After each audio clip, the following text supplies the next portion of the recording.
All right, I just want to say I'm really grateful for your presence here today.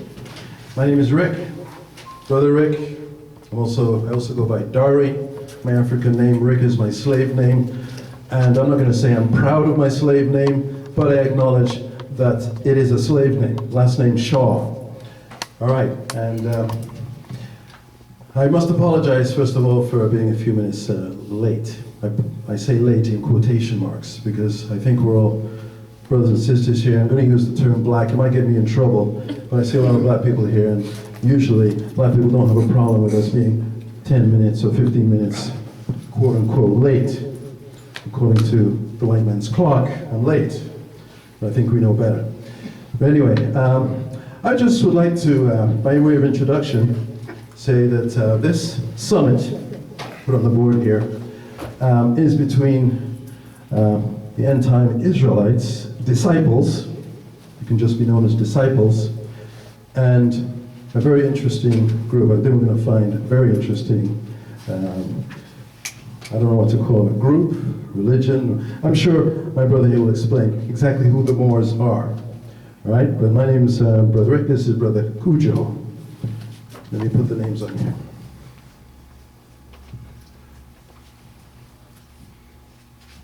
Is it okay if I call you brother? Yeah. Better than black. Okay? Yeah. A-U-D-J-O. Yeah. E-J-O. All right? So just putting a few things on the board here so we can... something else I want to put on the board. I don't know if you remember a song. I may be dating myself here, but anybody ever heard of Aretha Franklin? Yes. A famous song of hers goes like this. I'm not going to sing it because I can't sing. But it's R-E-S-P-E-C-T. How's that spell? Respect. And I would like this to be a theme in this afternoon's discussions. All right, we may not agree with certain things that are said, and that's fine. But we can agree, we can disagree without, as the proverb says, without being disagreeable, correct? So I'm hoping and praying that this will be a respectful afternoon. And how many people know anything about the Moors? Just an open question. All right, we see quite a few hands, all right. But I see a few hands that are not up, they're down. And that's good, because we want to learn. And, you know, I'm hoping that the reason that we came here this afternoon is really to learn about the Moors in particular. All right, so a wise man told me one time that, you know, it's hard to learn when you're talking. So I'm going to ask that while things are being said, that the rest of us really listen and try to really understand. So what is a summit? Just for introduction, when I call this a summit, what really is a summit? Well, sometimes to define what something is, you have to, or it's a good way, is to contrast it with what it isn't. Okay, to me, a summit isn't a time of bashing and condemning and judging and fighting and humiliating the other side. A summit is a kind of a meeting of the minds.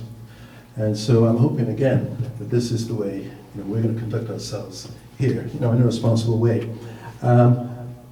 Some famous summits in the past. You may have heard of the Geneva summits. Dating myself again. I wasn't around for that either, even before my time. But there have been several summits over the years. I'm sure you can appreciate some. There have been many in the Middle East, for example, Middle East summits of the superpowers. You know, the first time I went to Jamaica to visit, there was a summit of the law and the sea. The summit of the sea, the law of the sea, something like that, where the various islands would come together and agree on, the limits where it was considered international waters, things like that. So there have been many summits over the years, but we believe that this is a historic summit. Have you ever heard of a summit between the disciples and the Moors? I don't think so, because it's never happened before, and that's why I call it historic. And I'm hoping that this is our first summit, and I'm hoping that it won't be our last. So depending on how things go today, we could have several more in the future. But I'm going to turn it over to my brother over here, the Cujo, and you can just introduce yourself a little bit before we get into it, all right? I'll do that. I need the mic, you guys hear me all right? You don't need it. All right. You can use it if you want.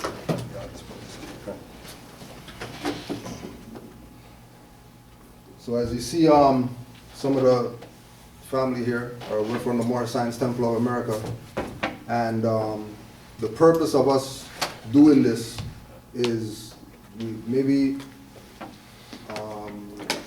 a week or so before Brother Carl brought this up to me. We were talking about the Moors going to all the different groups throughout the city and finding out from them what is it that's keeping them from gravitating towards having a nationality. Because we realize that when you look at the perfect example that we use is the Black Lives Matter campaign going on right now. We realize that everybody who supports them, whether they come from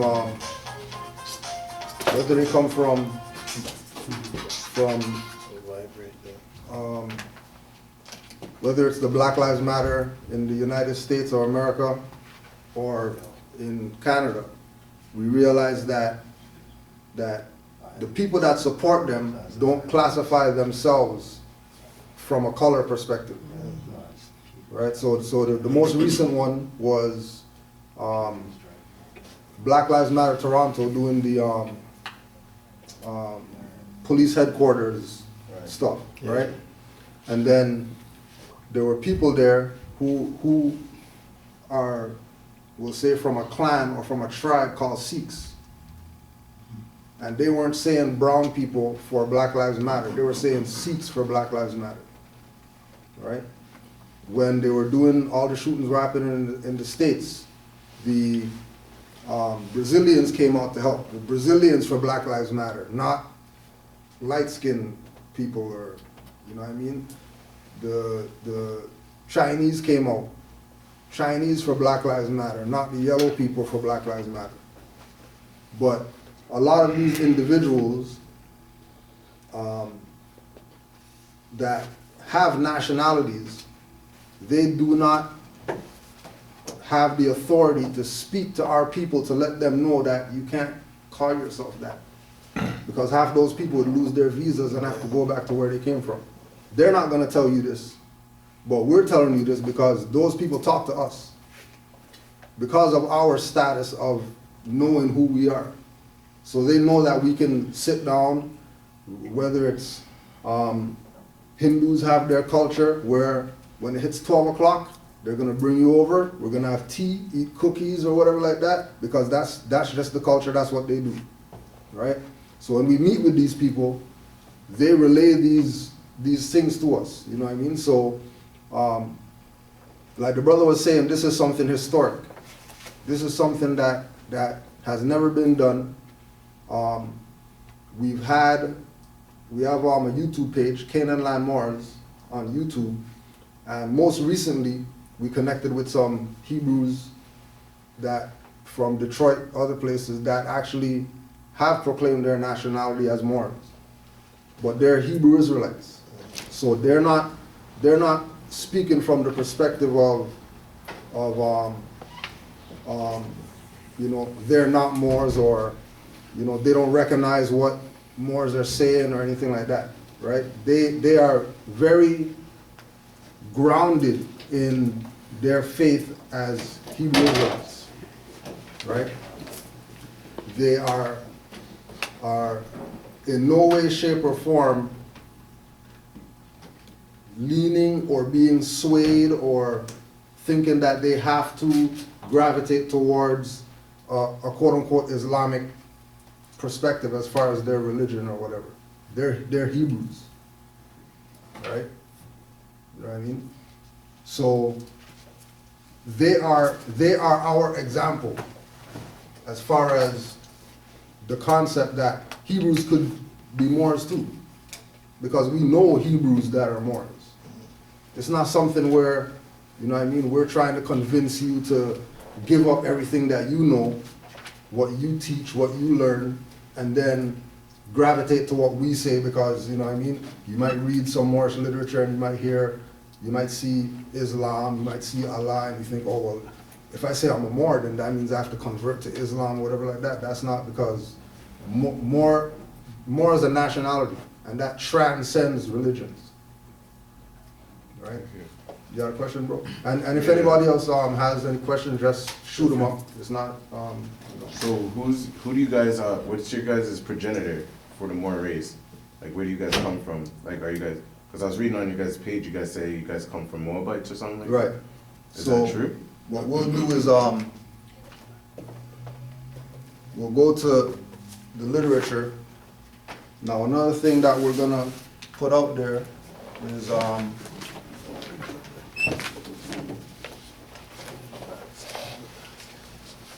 While our brother's doing that, I just would like to propose that I have a few questions myself, right? I'm sure we all have something. But we're gonna keep it sort of open. We want it to be very open, right? Not too restricted. But if you don't mind, I'd like to ask him a few questions, and then we'll open it up to anybody, all right? That's a good question. Good lead. just to put out there, this is Noble Drew Ali. Noble Drew Ali was born in 1886 in North Carolina, and he was born to the Cherokee tribe. The whole page? Now, when we look into the history of our people, we realize that our fall came in 1492 under Ferdinand and Isabella. From Aragon and Castile. Aragon and Castile, right? Who did Aragon and Castile take out of Spain? Jews. And Moors. what are they trying to tell people? That Jews, who are really us, not some Ashkenazi Khazars or whatever, Jews and Moors are the same people. I read in a book, 1492, that there's a place called Fez in Morocco. Yep. I believe that they made the Jews walk around with no shoes on, and they restricted them to one street. Now, when you say Fez, Morocco, you have to also take into consideration that the Morocco that we see today is not the Morocco of 1492. Because the Morocco that we see today was founded in 1956. 1956, all right. So these pale people that say that they're Moroccan, they're not the ancient people who were in that landmass during that time. Right? No different than when we say Egyptian, when we say people of Israel, and then the Ashkenazis want to stand up, yeah, we're those people. That's not, they're late people, right?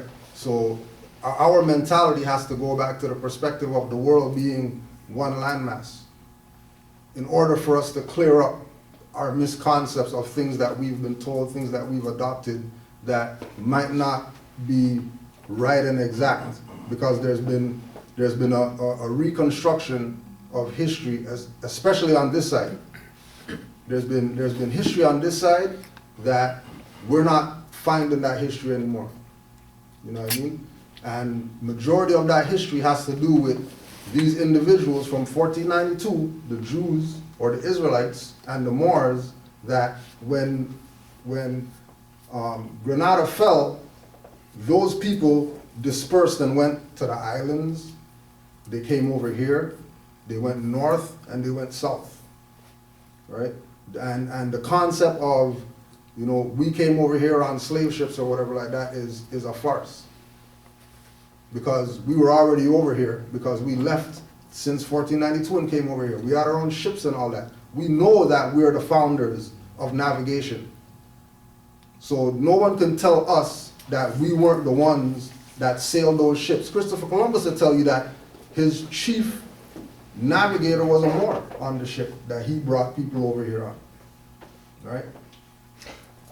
Yeah, just wanting to make sure to stay on point with his question, but one of the things I was thinking about today, there's three anecdotes that I thought were very relevant to how I see things being run in the world right now. One of them is history is always written by the victors. So what we are experiencing now is the reconstruction that he's talking about.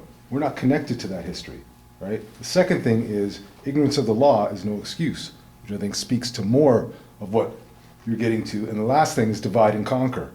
And those are the three concepts that they've used to sort of have us here, not understanding that we're one people, right? Because one of the main things that he's talking about with the history is all there. It's all there, it's veiled, right? And when you're starting to look at it and you read it, if you don't have the right filters on, you just go right by it. That's why when he makes the mention of the Jews and the Moors in Spain, that was us. That's you. You are those people. The Jews that they try and say are the Jews, that's the facade that they put on top of things. I have a question. So since we're using this term Moor quite a bit, could you just try to define exactly what a Moor is? You've mentioned, did you mention Morocco? Yeah.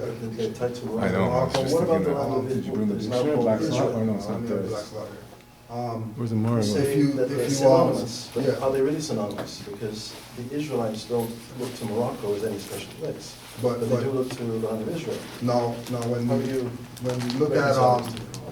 when we look at, this is tied to the question that the brother asked, with Where we come from. us descending from the Moabites, right? If we, I'll just run down some things here. Just for clarification, when you say Moabites, are you talking about the same Moabites that are mentioned in the Hebrew Scriptures? Yeah, These Moabites, were there's only. the descendants of only- an incestuous relationship between Lot and his own Well, daughters. again, That's the Moabites that we think of, right? again, like when we, yeah, go ahead, bro. Yeah, so although that we can't go back and say prove it, that was an individual named Lot and his daughter and his other daughter, we take the allegory of Lot, the representative of an ancient civilization before the catastrophes of 10,000 and 15,000 years ago, and his daughter, the mother of all these modern civilizations, getting the knowledge from the ancient civilizations and giving it to her progeny. So it's not a physical incestuous relationship, it's a civilizational transfer of this, important knowledge of how the stars are plotted and how that affects people and the elements and so forth. A Abraham good had way- that knowledge. a good way- yeah, Taught but- the Egyptians. But then again, right, Abraham, prior to Abraham, he was Abram. Yeah, Right. God changed his name. Right, exactly. So if the Israelites have a concept of having a patriarch, and that's that individual, right? And that individual said, I'm gonna change my name, That- right? Okay, continue. That individual's gonna say, I'm gonna change my name, right? And adopt something different that's more feasible with his bloodline, connection to the Most High, etc. That's the exact same thing that the Moors do today. Why his name's Rick, but I'm Cujo, but I wasn't born Cujo. I was born with a slave name just like him. Yeah. But I did the process of having a nationality and changing my name. Mhm. The same thing that Abram did to be Abraham. What God did for Abraham. And again, when we say God did for Abraham, Exodus 6, verse 2 to 4, tells you that God said that he's Yahweh. And he appeared to Abraham, Isaac, and Jacob, right? But he didn't appear to Abraham, Isaac, and Jacob as Yahweh. Christ. He appeared as El Shaddai. Where you get that from? It's right in the stuff. Where? Exodus 6, verse 2 to 4. God says, I am Yahweh. I appeared to Abraham, Isaac, and Jacob as El Shaddai. Now, why would Yahweh have El Shaddai as his name? Pseudonym. Where? It doesn't say El Shaddai. What does it say? This is Jehovah, but that's because white people put weird names. Right now. Because they put J. And Translation. right, so that's verification. What the brother's talking about the blinders, that's verification about what we're talking about the reconstruction of history that you just recognized. No, it's just a name. Even if it's just a name, Not just a name, just Jehovah. you're talking Jehovah's about the not- Most High. Yeah. If we're talking about the Most High, it's just like people say God is the Most High. Well, if God's the Most High, why when we flip it around, it's dog? Clearly, that's not the Most High's name. Well, like, for instance, Revelations 9:11 says this, and they had a king over them, which is the angel of the bottomless pit, whose name in the Hebrew tongue is Abaddon, but in the Greek tongue his name is Apollyon. So through translations in different languages, names change. That's why we have Jesus instead of Yahweh Shai, right?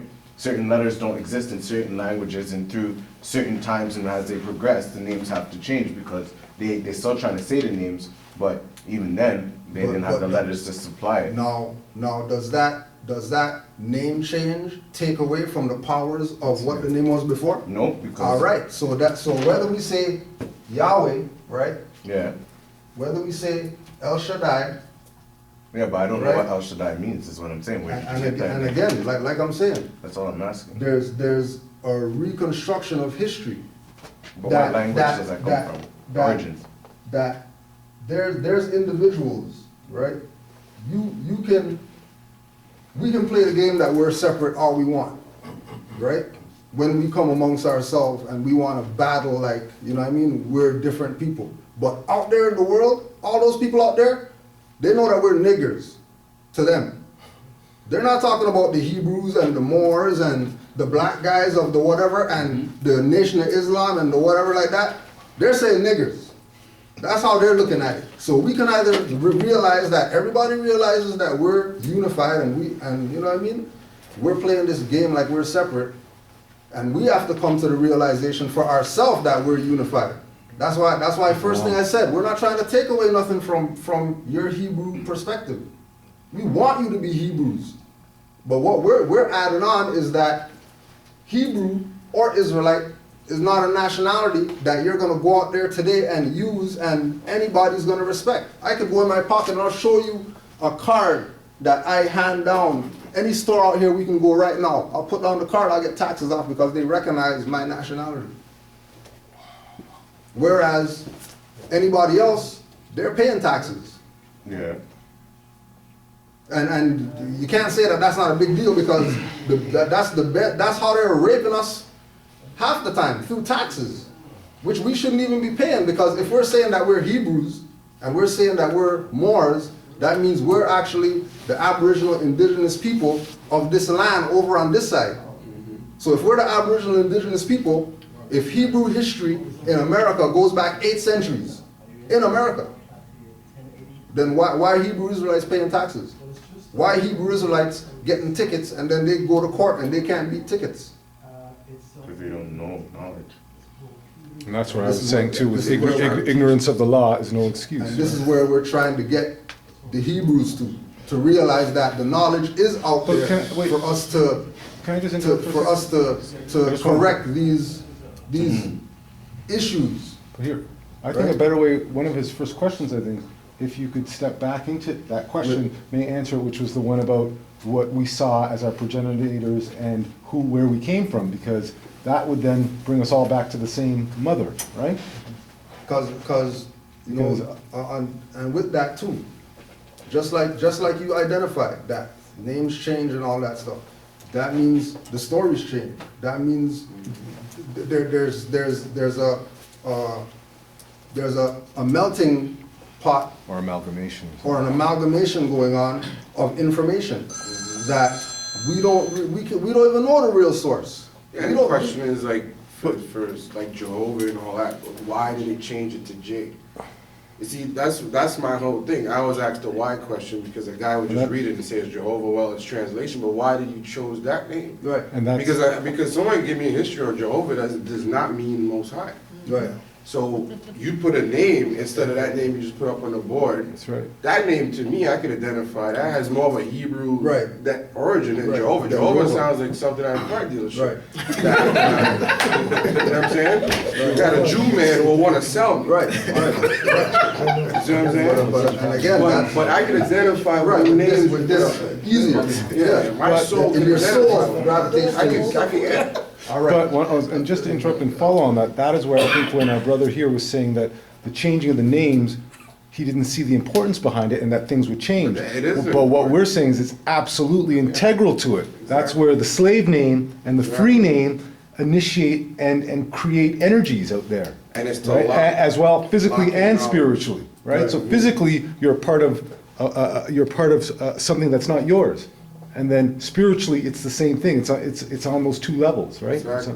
It's on the higher. Because our ancestors gave us names and the language. That's right. So when we And spoke, those- we will unlock certain Certain DNA DNA knowledge. Exactly. But So it we gave can us, retire now. like my name is Mike. And that's why When they you say change. that name to me, that has no meaning. That's But right. if you say Hebrew name to me, that will unlock something That's in my right. brain to make Right. me understand Right. something a little bit better. But like even like me personally, like some people are gonna get mad, but I'm finding myself not wanting to read the Bible because it's like Shakespeare, Michelangelo. We never spoke like that. I want to learn Hebrew. I want to learn how to speak my language. Right. I don't want to learn how to Your speak tongue, right. Michelangelo Right. and Shakespeare. Right. Because But- that's but what you it's read when you're different. reading. Thou art thee and all this stuff. But again, like, we don't talk like But that. when we do the history, right? When we deal with our connection to, for example, Europe, as Moors and Hebrews, right? We found it over there. Right, All that Shakespeare stuff is our stuff. right. It's not really theirs. Like how because they're presenting it doesn't mean that it's their stuff. We're written in English though? You're written in English. Okay. Because as far as Mention than him and then- European languages, there's no European language. Mhm.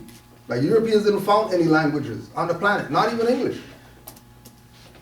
Right? We have to, there's a reclamation that we have to do. Tape, that's right.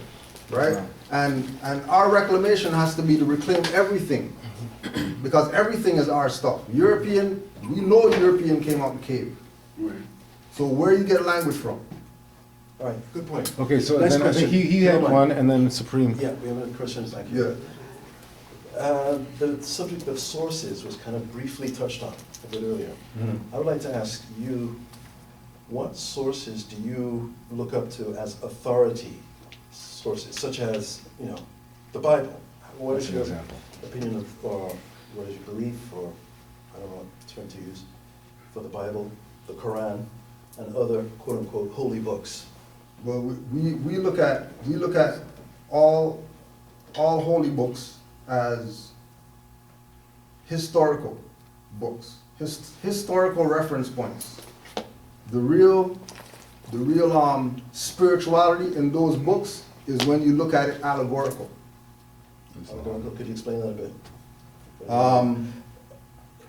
Here's one example. For- The Moabites, okay? We Yeah. talked about the Moabites earlier. Yeah. You seem to say that this Moabites, they're not real people, they're symbolic of something. No, But in the Bible, we believe real that they're people. Literal people. No, real people in terms of the people who could transfer that knowledge from the catastrophic time weren't every single person in a population. Like not everybody in a population is a doctor. Not everybody in here is a lawyer. Not everybody in here is an architect. Certain skills and certain knowledge was needed. So you had the general population, and then you had people who knew all those things, and ultimately you could rebuild civilization and you could still live amongst people in general without everybody knowing all these things, but those people might concentrate. And eventually those people concentrating became known as Moabites because they maintained that knowledge and everybody knew, oh, those people, they're holding on to that, the old technologies and the old ways. Yeah, but I'm asking, Collectively. do you recognize the Hebrew scriptures as authoritative, that they're accurate, that you can read it and believe that what they say is true?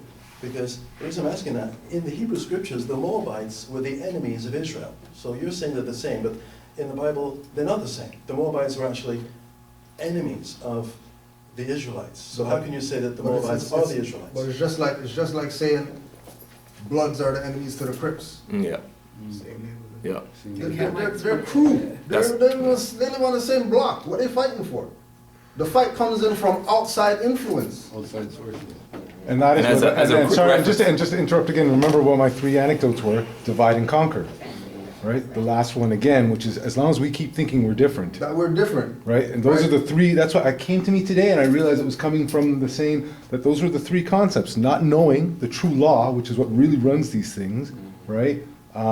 This divide and conquer, and then the last one was, trying to think now.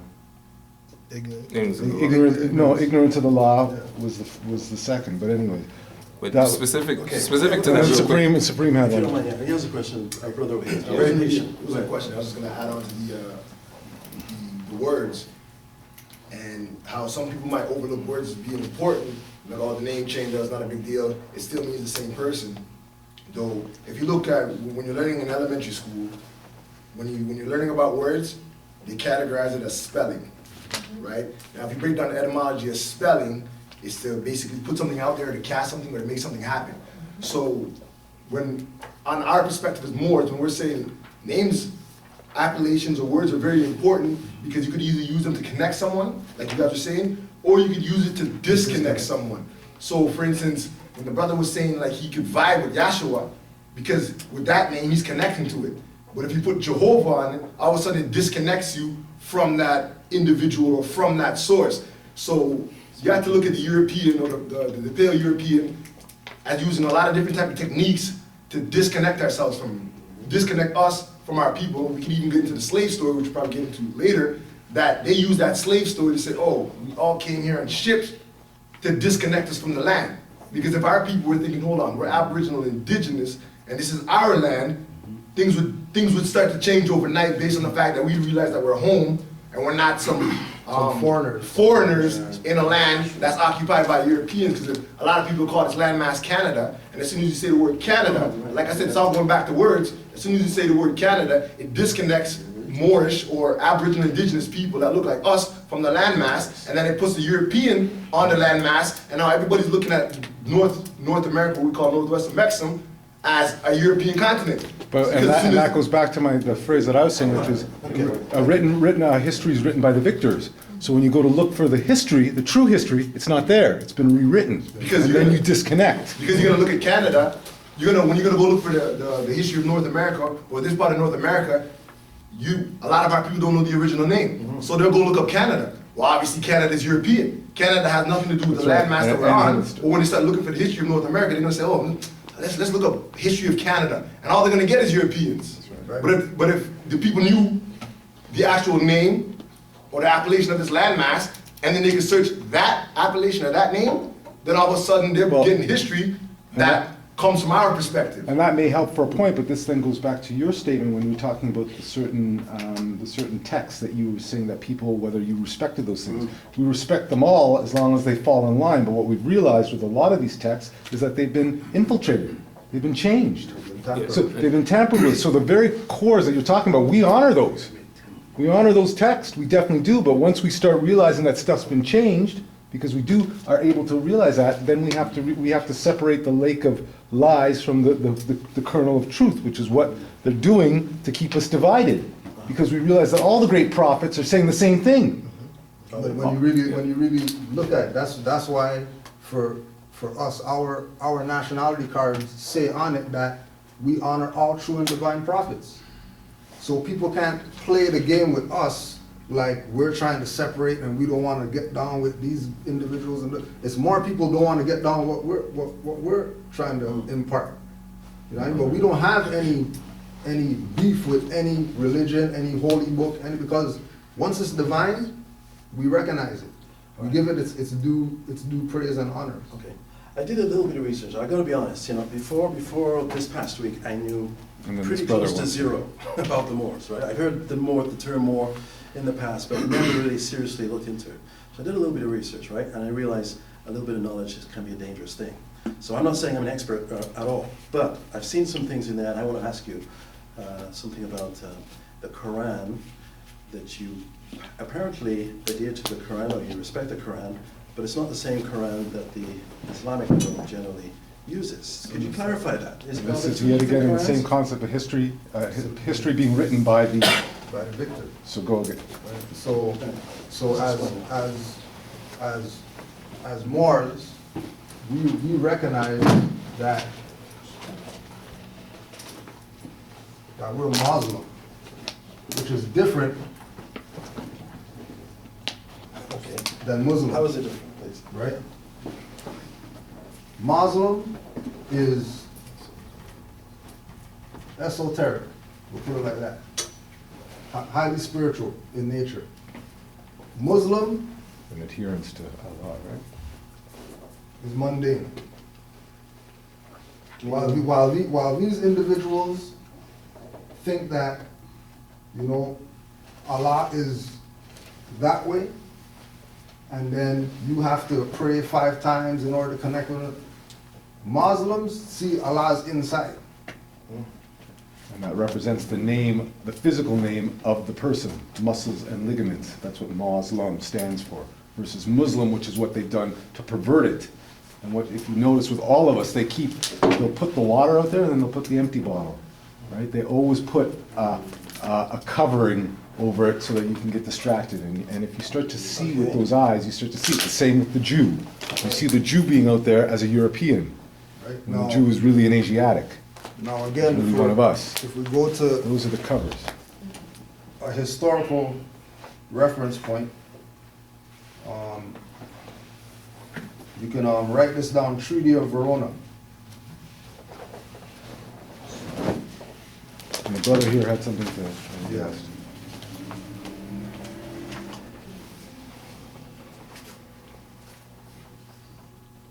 Treaty of Verona. Article 3 in the Treaty of Verona. This is not Asiatics. This is not dark skinned people. This is what Europeans say, right? Convinced that the principles of religion contribute most powerfully to keep nations in a state of passive obedience, which they owe to their princes. The high contracting parties declare it to be their intention to sustain in their respective states those measures which the clergy may adopt, with aim of ameliorating their own interests so intimately connected with the preservation of the authority of the princes, and the contracting powers join in offering their thanks to the Pope for what he has already done for them, and solicit his constant cooperation in their views of submitting nations. Right? So Muslim, religious. And we're not even going to say religious because the origin of religion, or the etymology of religion, is to realign or to go back. So what these guys really have is dogma. And Which we're definitely not, when spelled backwards is am God. so we're definitely not pushing this as a perspective. Okay. So as soon as people say Moors and then they go here, they already threw themselves into some oblivion. That, All right, well, I was leading in nowhere. a state of oblivion then myself. Yeah. A few days ago, I thought that you are a type of Muslim. Right, yeah. Which, in my understanding, that's what we see in the media, that, that type of Muslim, Right. that you have no association with those Muslims. You would say that they are The only- a corrupt the only- version of a Muslim. The only, now, what we could also say, this is not a downgrade on this. Right? It's We're not? not downgrading this. We're saying that this is a lower vibration than this. Sorry, So I we misunderstood. I thought rather- you said it was a We perversion. rather grab, well, I mean, it's a perversion If it's a because perversion, that's not a good thing. it's, well, It's not you pure. know what I mean? It's not as pure. It's not in as- it's not in its essence.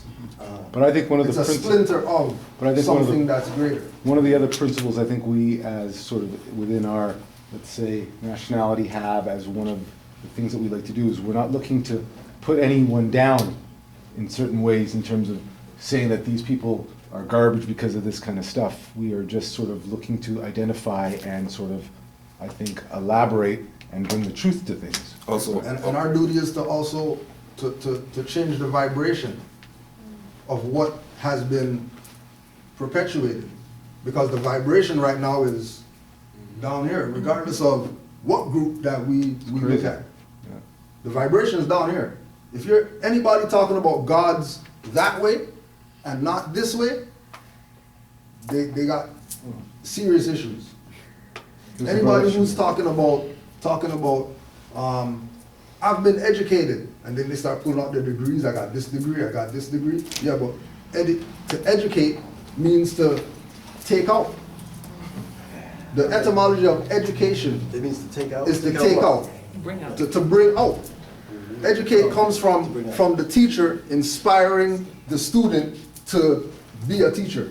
Okay, I would agree with that personally. Would you agree with that? Most definite. But that's not what's going on. Okay. When you go to school out here, Islam. when you go to school out here, you're sitting there, you're taught to regurgitate what that guy said, what he put on the board. Yeah, and then here comes the exam. Exam is, once you conform to the way we think, you do good on an exam. Now you're doing good. So now, Perfect. you convert your mind from That's thinking right to brainwashing. left. That's right. And the more better you do on an exam, oh, you're smart, here's your degree. Here's your degree. Because you conform and think like, because then a guy who doesn't do good on an exam, because he's rejecting it, he's stupid. And we So have- he drops out of school, right? But not realizing that guy's smarter than the guy That who guy's has a smarter than degree. the guy who got Because the he's degree. rejecting that way of thinking. and- He's like, Right. yo, that way of thinking is not how I want to think. Exactly. And you pick up on it, and that's where certain children who are so gifted, they end up being trouble children. Yeah. Right, and they get put in certain That's where we places. got the right? ADHD And all the, Yeah, and all the yeah, drugs, yeah, right? get So on this is the where ass. we're trying to show you, this is the kind of science that we're No, looking at. that I there's a- get it, man, I get it, Right. trust me. I'm sorry, bro. And, I and know the term sis- for what you're talking about is, Yeah, sis had a question. no, but him, No, she had her hand up for a little while. But yeah. Speaking of. Oh, no, you? Okay, sorry. You have a question? Go ahead. No. Speaking of people at the back, I know it's my sister here, Aramis, right? Just right. I'm glad you made it, glad you found us, okay? Now, this sister, I haven't known her very long, but I hope you don't mind me divulging this, right? She's from Jamaica, and I suspect she's not alone, okay? How many people here are from Jamaica originally? You don't have to be ashamed of that. Let's say it properly, okay? All right, I have a question regarding that, because I've always been curious about the maroons of Jamaica. they're exactly, I want to know what's the connection. I feel there's a strong connection. Maybe they are Moors. Are they Moors, or is there exactly, a right. similar Yet association? again, the divide and with conquer, but the brother wanted The to. Moors. Tell us about the Maroons, please. Yeah, you wanna? Yeah, I have a answer? question. Yeah. All right, first off, we can't be comparing calling God's name being changed to the same thing as a landmass getting its name changed. God's not stupid, God's smart, he's a living God, he knows all things, right? So he will, this is what the scripture says, Psalms 44:20. If we have forgotten the name of our God and stretch out our hands to a strange God, shall not God search this out? So God knows who we're praying to, regardless of what name we're calling on. As long as we're doing what it is he wants us to do, he knows that we are worshiping him and we're not stretching our hand to a strange God. He's a lot smarter than these people who are sitting there changing up names, doing little things like changing up verses. If you study, you can see which Bibles have been manipulated and which ones haven't. You just got to put in the work, study and show yourself approved. All right? So what I'm saying is pretty much like this name thing, like comparing it to the changing of the name of a country is completely irrelevant when it comes to the living God. Because he knows all things, and he knows when a man is actually worshiping him and when a man is serving the devil. It's like a man that makes believe stand on the street, pretend to be holy, pretend, believe in this word, but the next second he'll be standing in my face yelling at me, telling me I'm going to hell, and that God isn't black, right? You see, those people can confuse the masses, but they can't confuse God, because God knows that man is evil, right? Same way, God's going to know whether or not you're serving him or not, regardless of the name that you call on. I was also wondering, where did you get, I never got the answer to the question, but I want to know the origin of that El Shaddai, where it comes from. Like what language or like what culture. That's all. Once we see this, right? Yeah. You know that's Canaanite. It's Okay. not even nothing to discuss, because everybody knows that that's Canaanite. El, And it means? God. Right. Okay. All right. So if this is Canaanite, right? Then why is this Hebrew God having a Canaanite name and a Hebrew name? Because they're the same people, which is the point that we're trying to make, that there's no separation. And once we keep playing this game that there's a separation, that, well, you know, the Hebrews don't respect the Canaanites because they're cursed people or whatever like that, but Hebrew is a Proto-Canaanite language. Hebrew is a proto-Canaanite Hebrew, language. the language of Hebrew comes from the Canaanites. That's a documented fact. You go ask anybody that has any degree anywhere, and they'll tell you that the Hebrews took everything from the Canaanites that they got. So the Hebrews are really Canaanites. And then the Canaanites, as far as Moors are concerned, the Canaanites are Moors, the Moabites are Moors, the Israelites are Moors. All these people are Moors. Why? Because Moor means any dark-skinned person, especially an African Negro. So if a Moor is any dark-skinned person, then who's not Moors?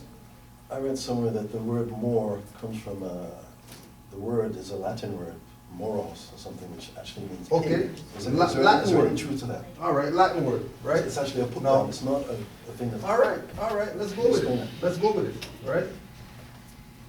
Yeah. that's- What's that word right there? M-A-U-R. How you pronounce that? Moi? Our- More. How you pronounce that? Okay, well, if we take this out, Because if I was how you pronounce that? M-A-U-R. All right. This is the name of the high priest of Anu in Egypt. Is Egyptian before Latin? Egypt's before Latin. Okay, so if Moor is in hieroglyphics in stone, let's come back to the same thing about us hearing stuff out there, right? Assuming that, oh, well, that guy must be, he said that, whatever, and then we're going with that, not knowing that there's pre-things that we don't even have access to, because majority of us think that the white man's the devil, so anything he says, we're not going to listen to him, first of all, right? So then that disconnects you from 80% of world history, because they're the ones that are putting it out, and then when you really check the records, it was Moors who taught the Europeans everything that they know. So anything that the European puts out there is really Moorish when you really Because they when you are really children. look at it. But then again, because this they were taught by us.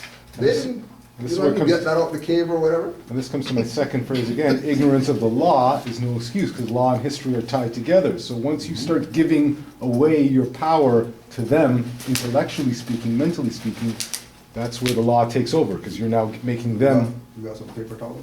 Brother over here. Yeah. So just to, again, because, like you said, it's a unity summit. So speaking to unity, I want to go back a little bit to Muslim and Muslim. I believe, what is it, the first tenet of Islam? Oh, no, sorry, not the first tenet. The title of the Prophet of Islam is what? Prophet Muhammad. His title. Founder of the Uniting of Islam. Right, I'm so. not Muslim, so I don't know. So the title of Prophet Muhammad, peace be upon him, is the founder of the Uniting of Islam. So he united Islam. So there was Islam before he was born. There was? No. I didn't know that. Well, his title is founder of the Uniting of Islam. So what existed before he was born that he united it? They had 300. They had God for every day, and then they worshiped the God. Three stars, three goddesses. They also worship too. What you call it? The Muslims. Well, I'm gonna say that area of the world. They were pagans. They had idol worship. Muhammad learned from the Jews about the one God. He was learning from Christians, and that's how he created his doctrine. And that's when he brought it to them. And then he changed the phrase. It's right here. I'm reading the book from Babylon to Timbuktu. It talks about the Moors in that book too. Yeah. Yeah. Absolutely. And it doesn't talk about the Moors from some perspective of the Moors were Muslim slave traders and they sold black people into slavery or whatever. Moors are highly respected in that book from Babylon to Timbuktu. Yeah. So I can assume that you respect this book then, right? Hell yeah. That's Absolutely. And just to fit. Babylon to Timbuktu. Yeah, hell It's yeah. very good. I recommend you read it if you get a chance. Yeah, and just to follow up on that. So when we talk about Yeah. Right now. The Muhammad slogan is as follows: La ilaha illa Allah, Muhammad Rasul Allah. Right? But he took that from the Hebrew Shema Israel Adonai Elohino Adonai Ihad. I can't speak it properly. Yeah, You know? that's fine. What I'm saying? So he adopted all of his things from us. He got the Day of Atonement. He took the Sabbath. He took the calendar year, all from the Israelites. Right, and just like you're saying that he adopted from the Hebrews adopted from the Canaanites, and the Canaanites adopted from the Phoenicians, and the Phoenicians adopted from somebody before them, and whoever before them adopted from them. And whoever- Because it's all the same. The it's Canaanites all were the same also stuff. idol worshippers too. You gotta remember, Canaan came from Noah. We They all got lived together. Jordans. People At go one to point- line up for Jordans. That's not idol worship. At one point, all those nations were in the land of Babylon together. So of Yeah, course but- they know there was one God because Nimrod convinced them all to rebel against him, right? They all knew the name. Now they didn't all speak the same language because God dispersed them and changed all the tongues and all the languages between them, right? That is why when we get these messages back, the same message, it's all the same message, but in different tongues. Different- And we don't understand them. One of the things, Just to put some. Yeah, but what we're looking at is a shattered mirror, and everybody has a piece. That's right. Looking at their piece like, yeah, we got the truth over here or whatever like that. Instead of all these people coming together, put the pieces together, and it's a now let's look reflection at of the us. big scope. But I also of what wanted to we say, got. just one thing, I wanted to sort of, to maybe change the tact a bit in terms of not trying to see it being so much more conflict. Why don't we try and find the connections between the Hebrew Israelites and the Moors versus trying to, because I'm just getting the sense that we're trying to, when really, Yeah, and when that's really, what- when really there's so much stuff that's, What I was speaking that to is was absolutely in was like I common. said, Islam means peace. So if he was the founder of the uniting of peace, and they were pagans and they were worshiping one God each day, they probably weren't doing very well for themselves. So when he brought, well, there's one God, there's only one God, and you should be peaceful amongst each other. In India, they probably were already doing that. In China, they were already doing that. In the Americas, they were already doing that. But like you said, it was a particular region of the world, and he brought that to them, and therefore there could be peace in all areas of the world. That's So, exactly what so that's happened, exactly though. what his title was. Because when he brought Exactly. Islam to their people, they were able to conquer it. We got the Ottoman Okay, so but wait, Empire and all I that think stuff. what he was They were trying to able Before, explain- before the Ottoman Empire, there was going through North Africa and into Europe peacefully with the sword, but with people who wanted peace, there was peace. But hold on, but I think what we slept over right there was what he I was don't know talking that, I about. wasn't there. I think what we But I know slept that that was his title, and I know that Islam means peace. just to interrupt, I think that's what we slept over there. Him using the term Islam, we start realizing that once you start switching all the meanings of the words, you start losing what it really is. Islam was not a religion. It was a state of being. You're in peace. Right? So, but all of a sudden we've already lost it. And this is what I'm trying to explain to you with what's going on with the colonizer. He's putting out enough garbage out there that you're connecting with stuff that we're confused. disconnecting. See? So that's why Islam has been there since the beginning. Because it wasn't a religion, but it was just peace. It was a state. It was Don't one beat of- up my brother when he walks down the street. Okay, no, cool. Yeah, all right, Islam. All right, cool. That's it. But instead now they made that something to hate, right? And this is why One second, before I lose. Yeah, no, please go. I just wanted to get that one. But here's the problem, right? Now, instead of us like saying Canaanites did and this one did this, here's the problem. If you look through the Bible, you'll see that we were warned on changing our ways. So to say this person was pagan worship, this person was pagan worship, we all did it. And I believe Hebrew roots, and when I look at my Hebrew roots, I saw that we were worshiping Baal. Yeah. Right? The temple of Baal. We gave off, I don't want to say the demon god's name because I don't like even saying their name because I give power by saying their name. But we gave our kids to this demon. But that's a Hebrew demon. That's a Israelites. demon name It is too. documented. We give so when we got punished, we can't turn around and say these priests were pagans or these people were pagans or all this just to make ourselves holier than thou. We had all the keys to the kingdom. Right.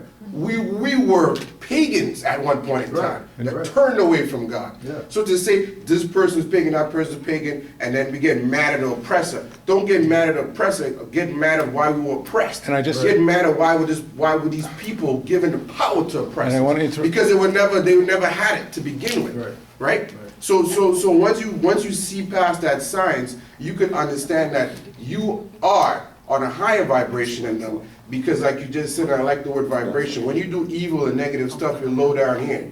So these oppressors are already lower than us because they did the evil. That's coming back to them. The judgment's coming back to them. That's right. Our judgment was given to us already. Now we have to uplift ourselves and go back to the God-like ability that we have. Instead of worrying about what the white man did and how the white man did. Yo, who cares about the white man? Go get what he's gonna get. That's right. We need to get what we need to What get. we need to get. You know what I'm saying? And stop all this person Islam and realize that we are black people. We need to get up and start helping each other and start going forward. Because when time of tribulation comes, White man ain't coming looking out for you. You know what I'm He saying? hasn't been. He just never comes. So it's his brothers and whoever's going to help us in time of tribulation. We know it's coming. We can look at the signs of the times. We look at the stock market's about to crash. We can look at China, Russia, all of a sudden signing pacts that they want to destroy the United States. We got tankers that's right now parked on the coastline of New York with atomic bombs that's threatening these guys. These guys are doing wars, cold wars behind the scenes that we have no part of. And until it hits the news, it's too late because they've already been fighting. So while we here worried about words and the manipulation of this and that, I want to just learn knowledge and how to better myself. I be in a higher vibration, right? So this nitpicking of who did what, who pagans, we all pagans at one point in time, babe. That's why we here, right? And we don't know our knowledge because these people are given the power to disseminate us.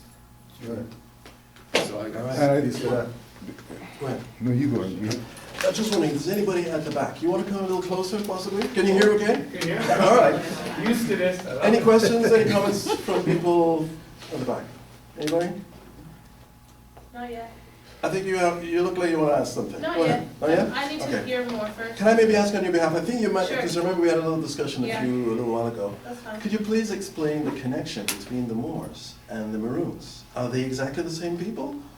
Could you know a little history of the Can I, Moors? can I the interject Maroons? first and just say that I just recently learned that the Maroon community in Jamaica are the only group of people on the planet that have a treaty with the Queen of England that basically says that they're untouchable. I don't know the terms, I haven't found literature on it.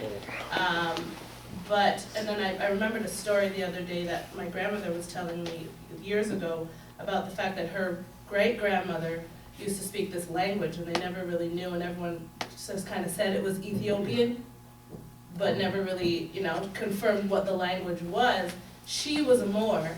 My grandmother, because her side of the family didn't have a complete lineage of being in the Maroon community, they weren't allowed to come in. But as you can only go in unless you are of their people. They're very, very, very particular with who they allow into their village. And I don't know how big it is. I don't know if it's called a village or what. I don't know.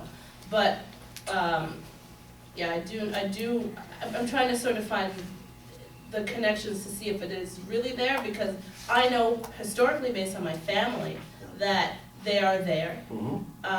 Then now I'm realizing or learning that they actually have a treaty with either the Queen of England personally or the establishment. I don't know. Yeah. Well, if Can you you speak to that? if you do your research on the treaty, you'll find out part of the reason why quote unquote Jamaicans are so against them is because part of in the treaty that they had with the colonial powers, the Maroons would catch slaves and bring them bring them back. So that's true.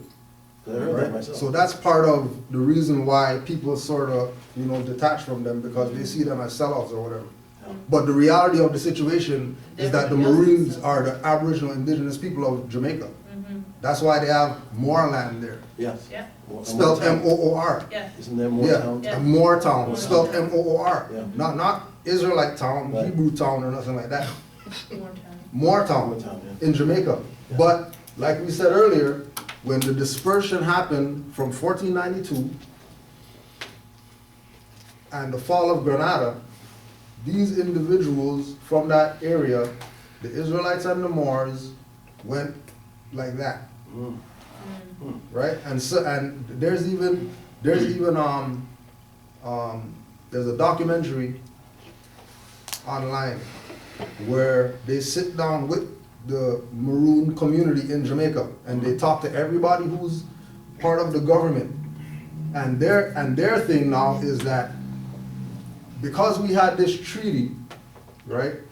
Now the Jamaican government doesn't want to deal with us because of this treaty that we had with these Europeans, right?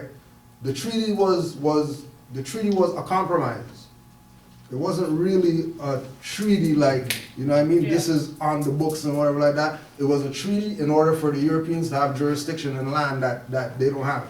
And just like anywhere else that they go, they're gonna find the Aboriginal Indigenous people, make a deal with them in order to and then that's why you got IMF and all this you know what I mean, stealing of land, stealing of natural resources and stuff like that in Jamaica right now. Yeah. But it doesn't take away from the fact that people who are classified as Jamaicans are really maroons. And they need to embrace all of them. All of them. Because maroons are Aboriginal indigenous people. And if you ask a Jamaican where you're from, he's gonna say Jamaica. Okay, so that means you're Aboriginal indigenous to there.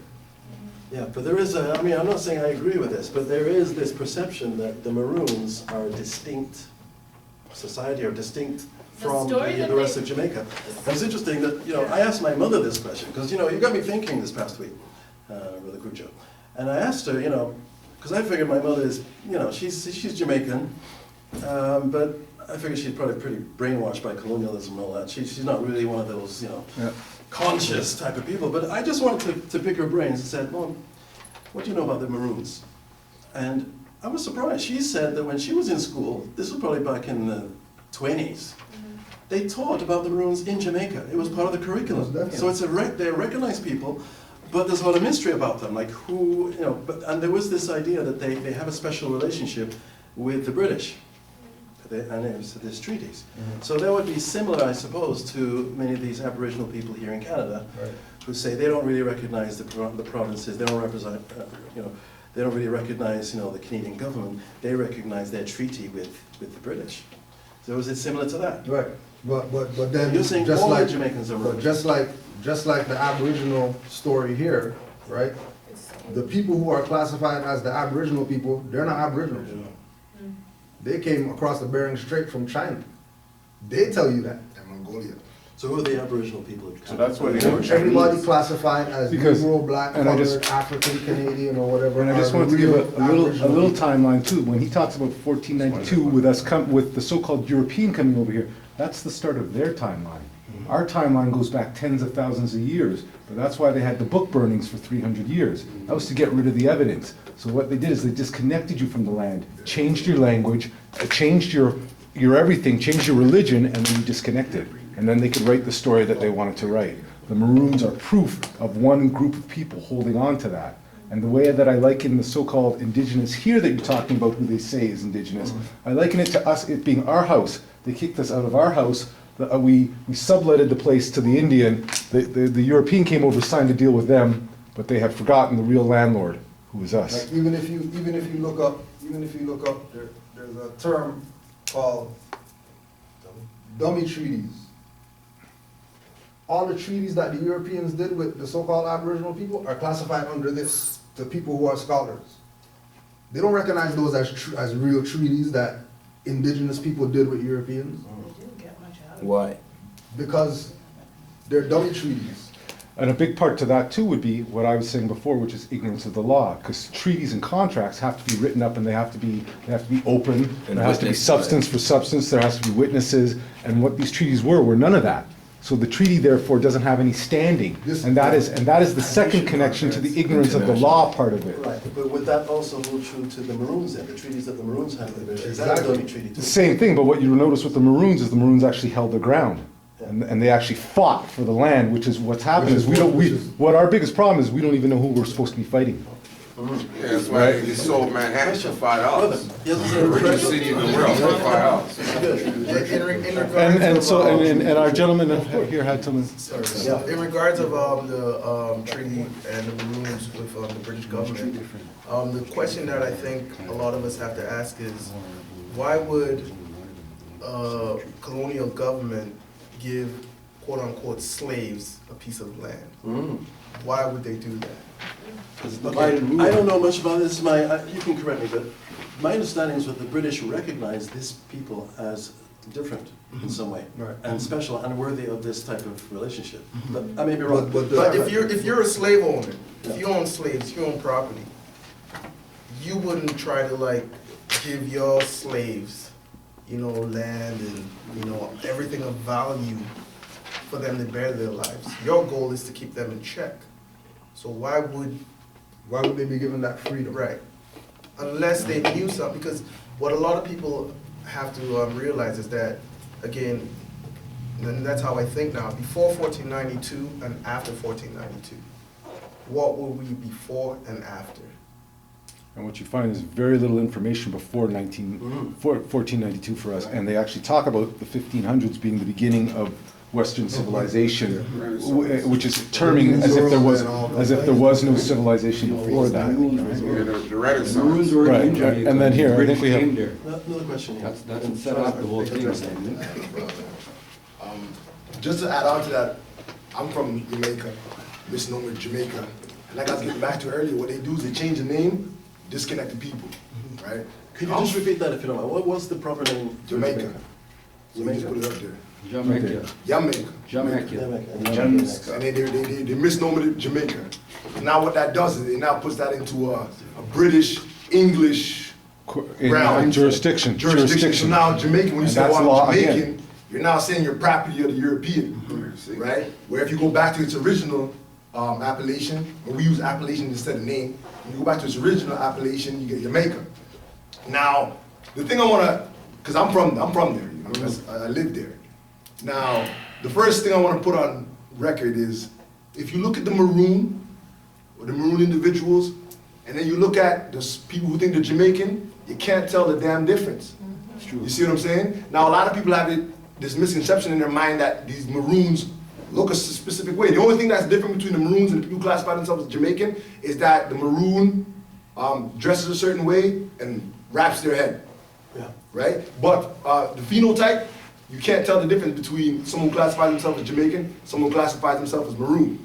Next thing I want to add, in regards to the maroon versus the Moors, whether or not they're similar, is that when you realize that all the vowels are interchangeable, so A, E, I, O, U, they're all interchangeable. Vowels, yeah. They're all interchangeable. So if it's spelled M-O-O-R, it's pronounced more. If it's spelled M-A-U-R, it's pronounced more. If it's spelled M-U-U-R, it's pronounced more. So now if you look at the term maroon, it's actually more roon. Now if you look into the word maroon, it breaks down a complexion or a color. Anybody knows what a maroon color is? It's, let's say, brown with a tinge of red in it, which basically breaks down our complexion. You see what I'm saying? So maroon is basically speaking on the complexion of the people. Now, if you ask me, most of the people in Jamaica is of maroon complexion, which would, by default, make them maroon. Now, That's what you're saying, right? You're saying that they're all maroons. they're all maroons. Now, like the brothers have been saying, it's all about this divide and conquer, because now you have maroons in Jamaica thinking that they're not maroons, and then those maroons are sellouts because they signed this treaty, but they don't understand that those are all their same ancestors. So you want to call the maroons a sellout, well, you got to call your own ancestors a sellout because you're a maroon, whether you like it or not, though the people don't know it. Now, another thing I want to put on the record is that our people have this misconception that over here, North and South America, is a whole bunch of lines sectioned off into countries, though those are imaginary lines. Because if you look at North America with an open mindset, there is no lines. All those lines have been created by the Europeans, so they sectioned off a little bit, called that the United States of America. They sectioned off another little bit, called that Canada. They sectioned off another bit, called it Cuba. You know what I mean? They sectioned off another piece, called it Jamaica. But if you look at it from the Europeans' perspective, and when I was coming over here, when it says like where you're from, the way the European has it is they have Jamaica, and then beside Jamaica, they have Americas, which lets us know that they know it's all one landmass. Now, the reason why I'm putting that out there is because if you think you're from Jamaica, you now disconnect yourself from the mainland. You disconnect yourself from the continent. Because now you think, well, okay, I'm from Jamaica, and I got here through the slave trade, so I have nothing to do with the Americas. Though the European knows that the Americas is all one landmass. So you have the mainland and then you have the islands. You see what I'm saying? Mm-hmm. So if you, and I'm talking like I have paperwork with my name on it, with Jamaica, and it says the Americas, because we're indigenous to the Americas, right? But like I said, what they did is they threw lines all up and down the landmass and divided it and called it a whole bunch of different countries. And that goes back to the divide and conquer. Just like how they call the Caribbean the West Indies. There's nothing. Because now the more names they throw out there, the more they muddy the waters and the more they're able to disconnect people from the land. Because if we say the Maroons are the indigenous people of Jamaica. And I'm telling you, the Maroons look just like us. I look like a Maroon. Everybody in here looks like a Maroon. And they're the indigenous people. Now, imagine people started thinking, hold on a second, I'm indigenous to the landmass. So how the hell do I have the European ruling over me if I'm at home? If I'm home. You know what I mean? So it changes the mindset. So their goal is to keep everybody in Africa. Keep everybody in the mindset like, oh, we're all from Africa. Because when you're thinking, when your mind is in Africa, you're not minding your home. You see what I'm saying? Like for instance, if I live at 23 Ford Street, throw that name out there, but I keep thinking I'm from 25 Ford Street, I'm not gonna watch my house. I'm not gonna make sure my house is in order. I'm gonna be thinking, how the hell do I get back to 25 Ford Street when I'm already home? You see what I'm saying? And that's the tactic that they're using on our people. Now our people are fighting over all types of nonsense without realizing, hold on, I don't care what I call myself, if I call myself a Hebrew Israelite, if I call myself Nation of Gods and Earths, whatever the hell I call myself, the fact is I'm at home. I'm at home. So let's deal with the family. It's the fact that we're home. Now, my last point I'm gonna make is, you go to China. China's a big, big, big country, right? Now, if you ask what's the largest population of, remember, China speaks Mandarin and Cantonese. Those are the main languages, right? Mandarin and Cantonese. But if you do a geographical survey of the country that speaks the most English, you think, oh, America, or any part of the Americas, or England, or any of these countries. No, it's China. China speaks per capita the most English out of all the other countries on the planet. Do you understand what I'm saying? But is that a per capita or is that population? Like population-wise. So let's say there's 1.6 billion people. The most English is spoken in China. It would only take about a third of them to speaking English to speak more than everyone here, or a fifth of them, right? Exactly. And I'm making that point because, like I said, as long as they can keep our people distracted and thinking like, hold on, we're all from Africa. Because a lot of people have been put under that spell. We're not down in Africa, we're not dissing Africa, because Africa, if you look at Africa as the continent, all the continents were combined. Exactly. So it was all one landmass to begin with anyway. Yep. So if they keep our people, they keep our people's minds in Africa, they'll never be able to come together here. Which is why we have such a hard time. Dealing with unity, because everybody wants to pick which part of the planet they came from, not realizing the whole planet is their home, especially over here. And our people need to get that concept. Like I said, you can call yourself an Israelite, you can call yourself a Christian, you can call yourself a Muslim. At the end of the day, the fact is you're home. And what the perspective we're coming from is that, say, listen, you can call whatever you say, but at the end of the day, you won't be recognized if you don't have a nationality. Hebrew Israelite is, let's say, it's a perspective, but it's not a nationality. You can't say I'm Hebrew Israelite, that's a nationality. I have to. But hold on. I want him to. The Bible says it is. Israelite is a nationality. But I want. Israelite came from the progenitor Jacob. Okay, can I just? But I wanted to. Israelite is a I just wanted nationality. to camel back off of what. The Bible, then you can't use that. I just want to camel back quickly off of what Supreme said, which is that. Supreme? Thank you, Supreme. Which is basically, even looking at it from whatever perspective, why is it now 2016 that we're only first meeting, only first talking, and think about this even on a larger perspective, all of the other groups. If you just start to, that's why I say, once the mind starts opening up, you start realizing, we ain't talking. Group to group, neighbor to neighbor, we ain't talking. So I'm just looking as to what he was saying and feeding off of that, even just on that alone, how come we're just not, we should be having a conference like this every 6 months, and not just us. All of them, but anyways. But to add to what I want to say, right before you made that point, but us meeting together would be like, listen, how we take care of our home. That's right. How do we take care of our national affairs here, regardless of what we subscribe to?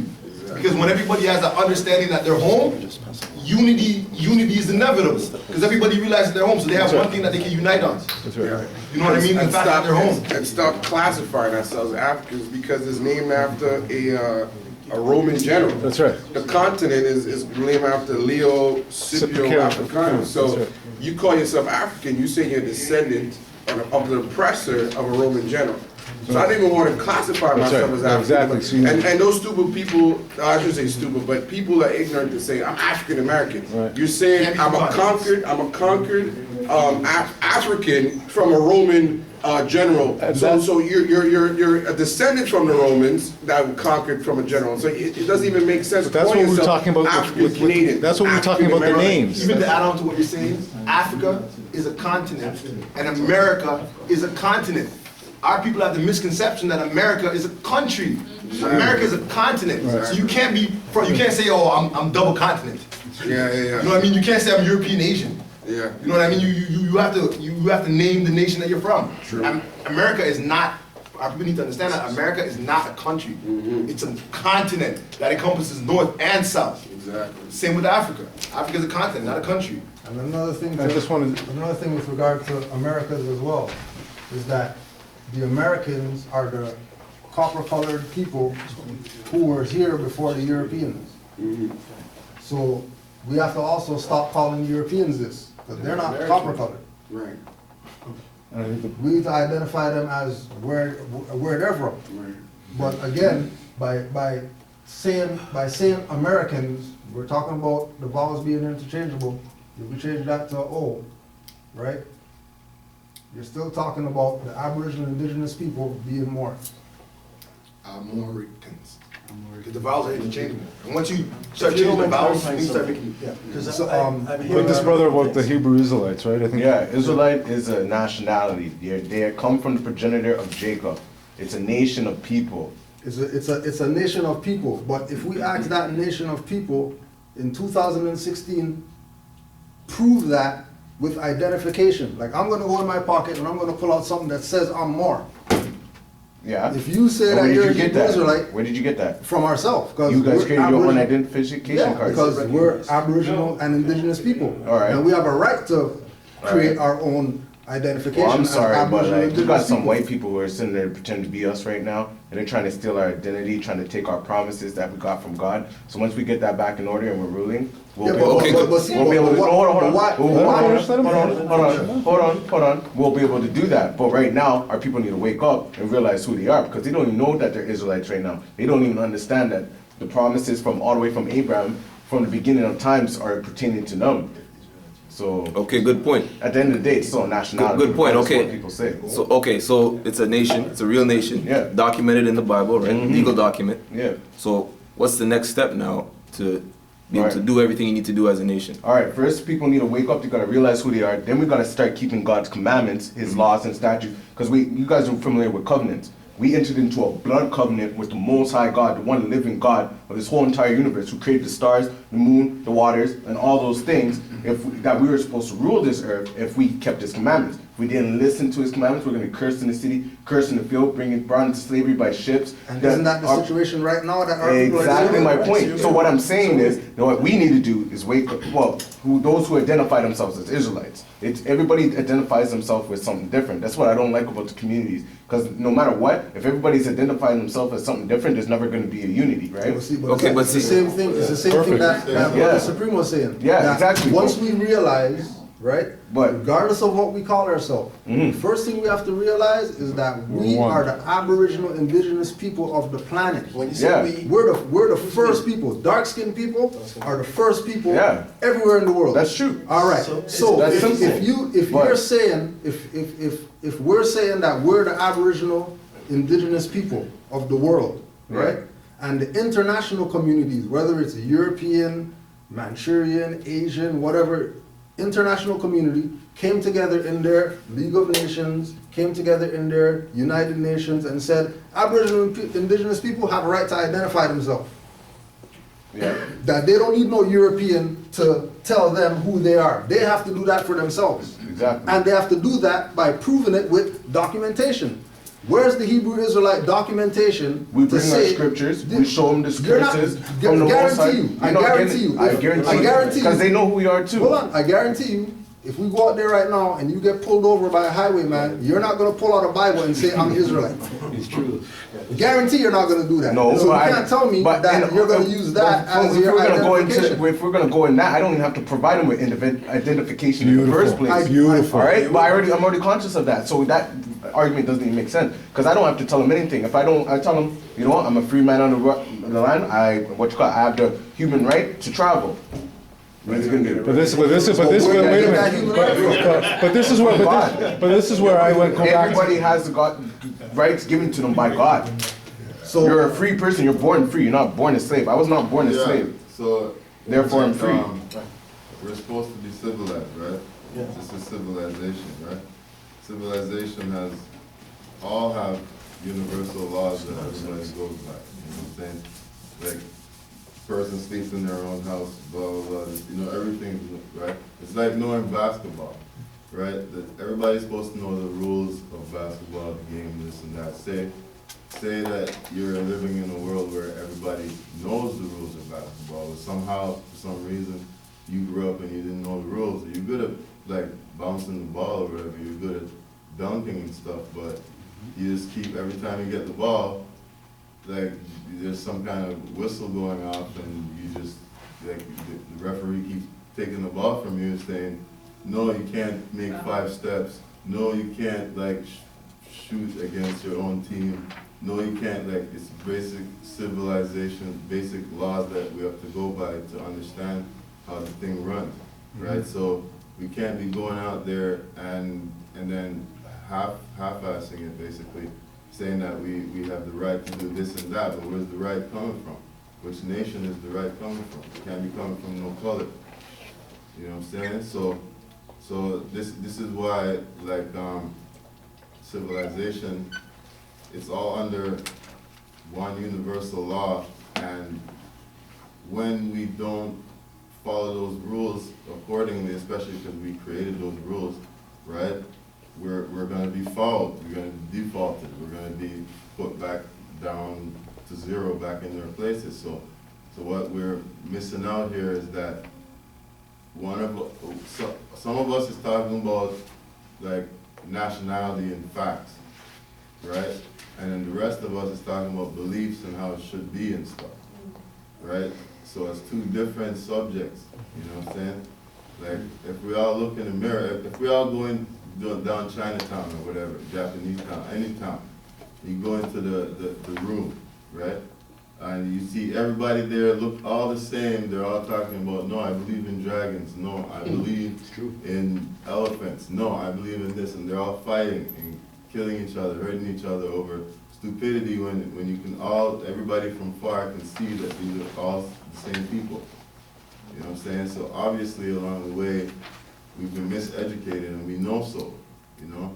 So it should be good for us to slow back down, figure out the basic rules of civilization, especially when we live it. You know what I'm saying?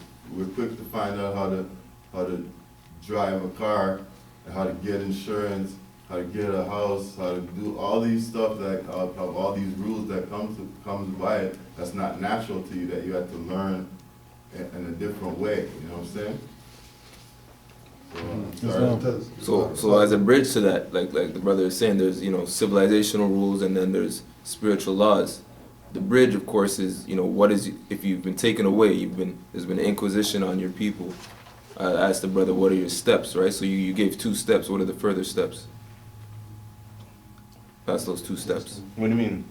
Like, first you identify as who you are, then you're supposed to start keeping the commandments, then you're supposed to build and multiply and bring fruits on this earth, and then build up your nation, your people.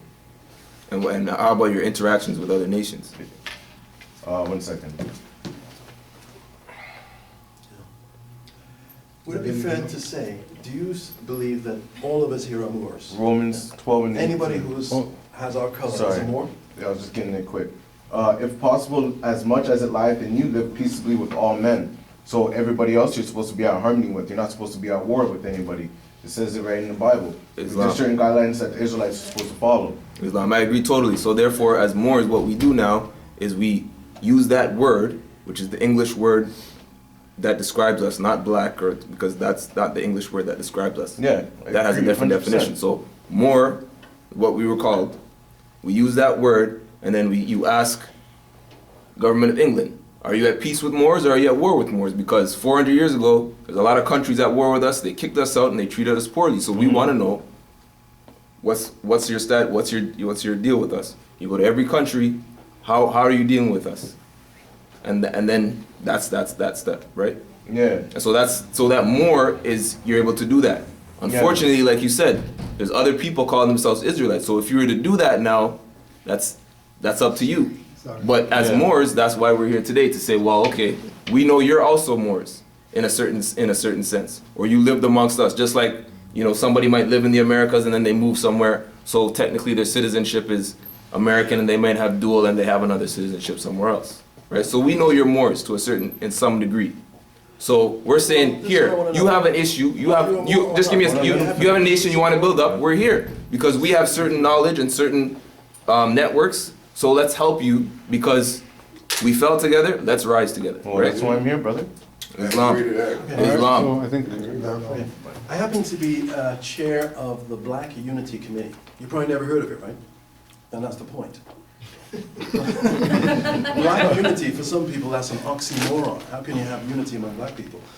But that is my goal. I have a vision for that. And it may be a pipe dream, maybe it's never going to happen. But to answer your question, why haven't we had this type of discussion before now?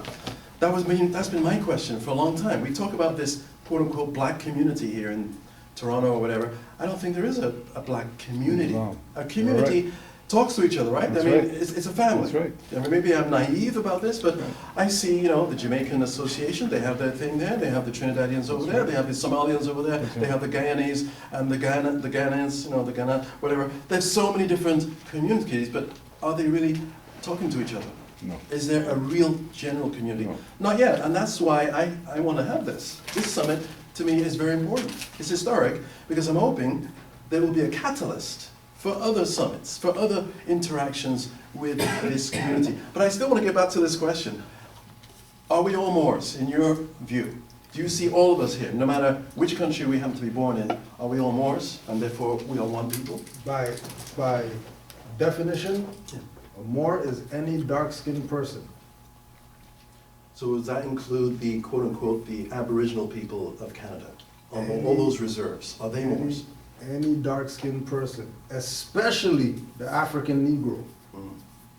And then So-called keep in African mind Negro. that the so-called African Negro is only over here. There's no Negroes outside of America. Well, I was called that when I was growing up in Britain. I was born in London, England, and the word Negro was used there too, but more so in North America, I would agree. But I'm interested in this whole idea of unity, of those being one people.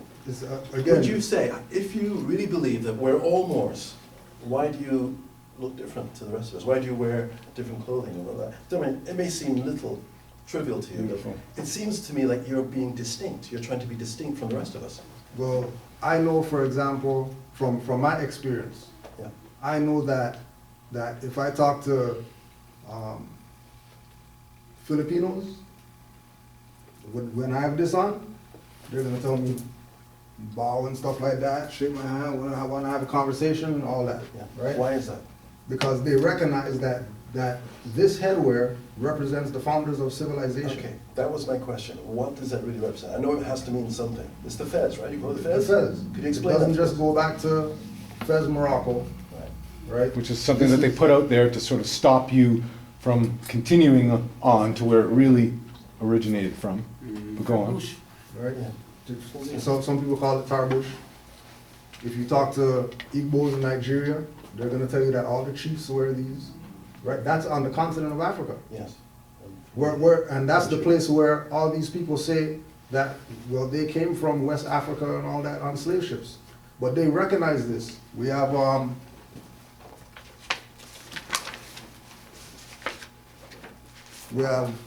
Deuce Muhammad Ali, who's Sudanese. Right? This is Sudan. This is the other side now. Yeah. Right? That they recognize what's up. Okay? Send that around. Yeah. Right? The First Nations, they recognize. This is not just some little pocket thing that we're doing because we're Moors.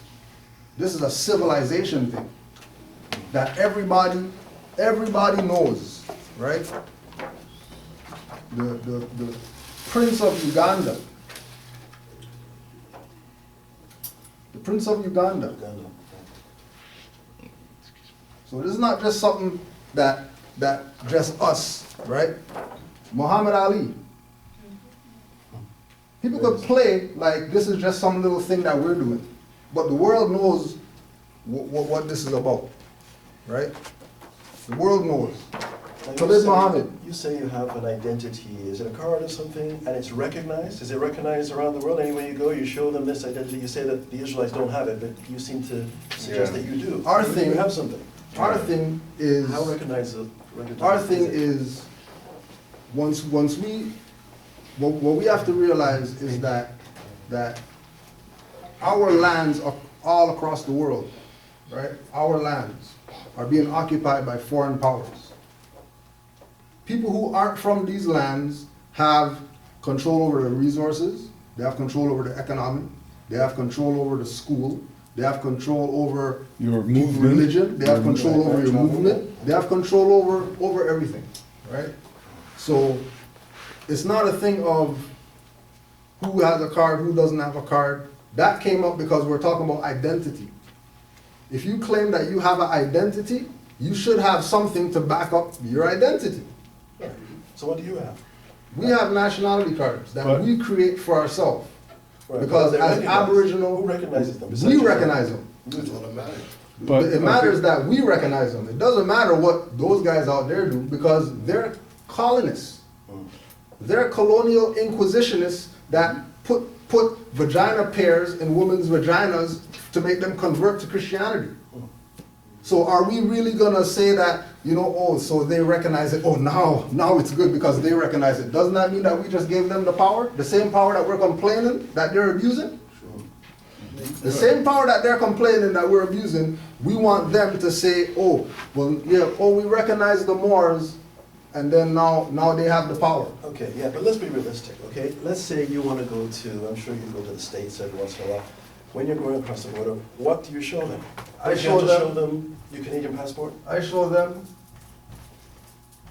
a passport, Right, a passport, but which passport? because Canadian But I passport, thought you don't recognize the Canadian government. So you, I don't recognize them. you don't. That's why on the passport, what we call reserve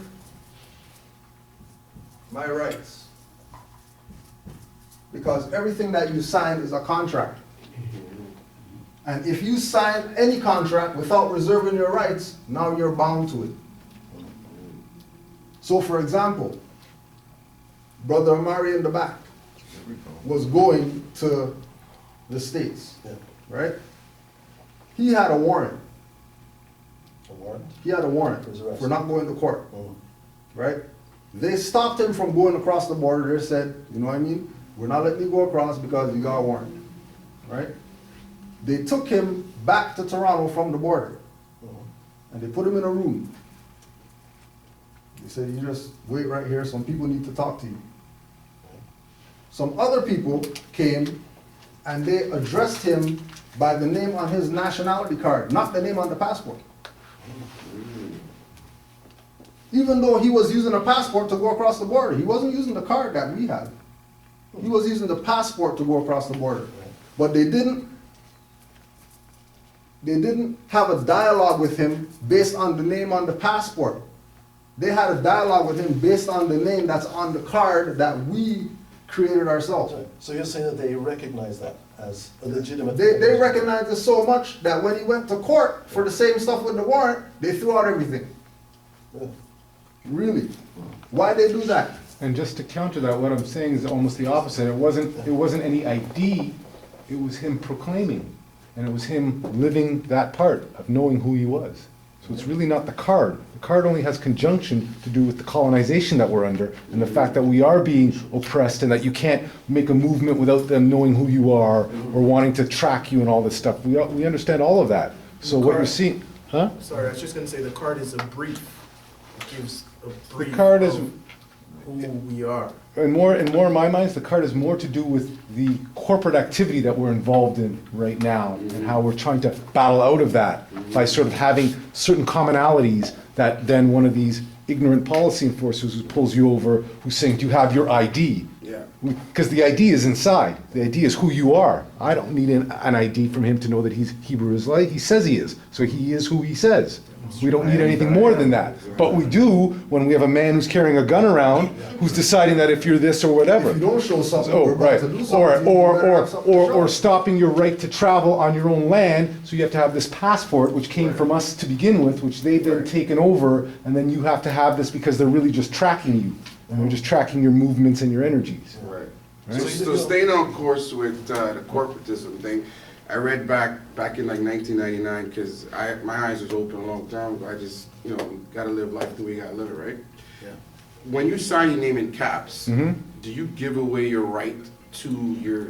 You don't. Because I remember when you sign your name, they ask you to print and then sign. Right. But the print is always above the signature. That's right. So Those are all the I games. never print my name in caps, because when you print your name in caps, it's old British law that says when you print your name in caps, you give up your rights. Right. Well, That's what, and that's, and sorry to interrupt, that is exactly what this whole thing has been based upon, which is what we're saying to you, which is this. Yeah. Any one of you take any of the corporate so-called ID that they have, take a look at it. It's all in caps. Right. Which means that they've put you in a dead status. So that's what we're trying to tell you about this whole just coming together. Corporatism. Which is, it's really just a corporate game going out there. You're Right. just a corpse, and the way that they've gotten around the human trafficking, human injury part about it is by making you a corpse. And then when you sign your name to the courts, you're giving validation to the corpse. Right. So that's the promissory notes that you back up with your signatures. Because you Right. notice, they're never signing anything. Yes. Do you notice that? They're never signing anything. So what they're really doing is getting promissory notes from you all along the way. Yeah. And Yeah. what we know this too, and you see it, even because I start to do with the cell phones. You ever get one of those things where you get a cell phone that you have to agree to this, and then you start scrolling through and they got about 55 pages? I went and tried to read about 30 of them. About 25 pages in, they're telling you that they're basically watching, listening, and doing everything, and you're giving your rights away. At the end of the day, they're also saying that the phone's not yours, it's theirs, that if it, right? So we accept. Yeah. Once you accept, it's gone. Exactly. So that's the stuff that we're getting at with the beginning with the But they make- language and the spelling. And they make us accept under duress too. But that's what we're talking about. It's But that's why you reserve your So rights that's why when you you gotta sign reserve. But- anything with them, but- because everything that we do is under threat, duress, and coercion at all times, because we're under occupation. Right. And then I want to just sum this up. Why we get together is because once we start to become a unified body, which is what they were doing to divide us, Right. then they can't conquer us because we are the people. Right. But it's only our acquiescence and our ignorance that keeps them in power. True. That's it, right? Oh, sorry, you had Question. Yeah, I'm familiar with the whole caps thing. That's why when you go into court, they make you swear in underneath that corporate name so that they can bound you. 100%. And they're able to put you in court. It's because you've given up your rights That's when right. you went in, right? Right. So my question is, But sorry, just to hold on. What you've done is you've agreed to be their instrument, and then you've agreed to fulfill whatever Yeah. obligations or charges or Because, like, penalties. So because I can walk into that courtroom and I can say, I'm the trustee of this name, this corporation. There- so now you're getting in the right direction. See, I'm just a holder of the name. Even when I was looking through business license, you can incorporate your name. You can make your name itself a corporation, which is really weird to me, but then I learned all these things. Now my question is, can I make myself my own ID? Do I have to have more ID, or can I create my own ID? And we're saying, and watch this, hold on, and we're saying, yes, you can, but the strength comes in numbers. numbers. It doesn't. It comes from the nation. You can go out there and say whoever the hell you are, but at the end of the day, you're gonna have if you have a nation behind you, it's over for them. So once you're an individual, it's divide and conquer again. Right. Right? And then also too with the whole thing of the unification is that they already have a historical reference point of who the Moors are. They got 700 years of reference points of who the Moors are. There's not going to be any type of assumption on their part if you say I'm a Moor. Just try. Try saying I'm Israelite to somebody or whatever like that, and then try saying I'm a Moor and see how they deal with you according to what you put out there. And and again, it's not a slight, because we know that we're Israelites. It's not that we're against, you know what I mean? Right. We're saying that we fell as Moors and Jews. You can't use Jew today because Ashkenazis got it. Yeah, yes. So as soon as you say Jew, they're thinking that you're anti-Semite and all that type of stuff, because you know the Jews are the Europeans who conquered Palestine, right? I don't agree with that. When I know what you're saying. but then if you say Israelite, that's not that's not who fell out during 1492 But with the they Moors. want to keep the Israelites like disseminated and ignorant though. They, Well, that's- they but don't that's want, the they plan. But definitely remember, don't want just remember those the court, 12 tribes divide, coming together. divide, Right. divide, Definitely divide. It want doesn't to- matter what we have to do, as long as we Yeah, can we keep can't stand dividing you. together as a tribe. We have to stand together as a nation, right? And the nation is more. Well, the 12 tribes is a nation. It's just basically But look how, at it like this. how the tribes were disseminated. It's just like how you guys are saying, right? One tribe was good at hunting. One tribe was That's good right. at warriors. War, One tribe was good at building. economics. So the whole tribes made up the nation. They were government within themselves. no, Yeah, but how when you say Watch. that we're just one tribe when it's gonna leave out everybody else that wasn't a part of that tribe for real, right?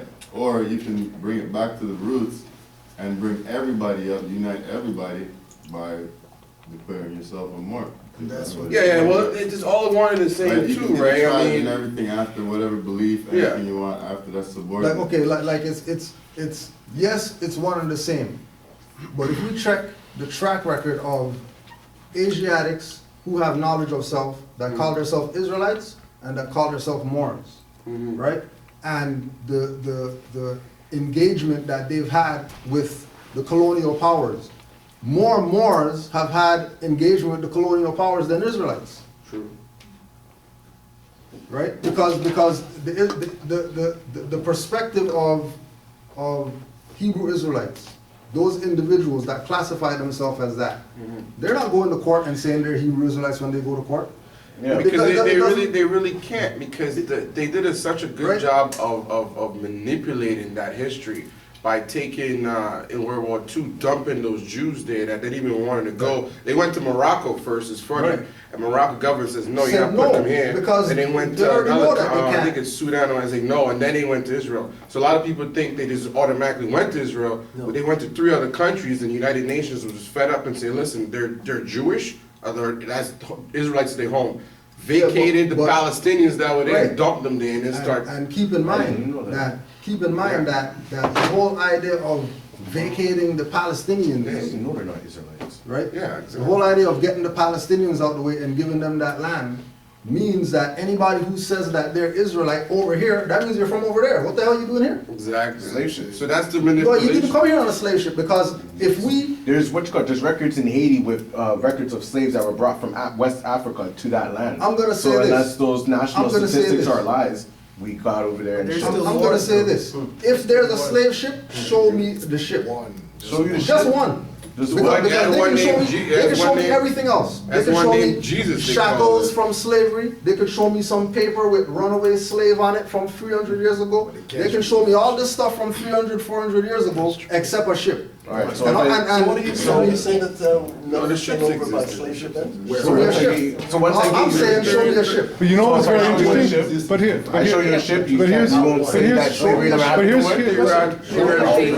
I'll find this ship. It's just a question. Nobody is negating that there was an Atlantic slave trade.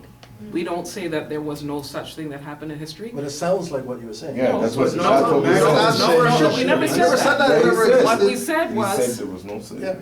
All right. what we're saying is that there was actually an Atlantic slave trade.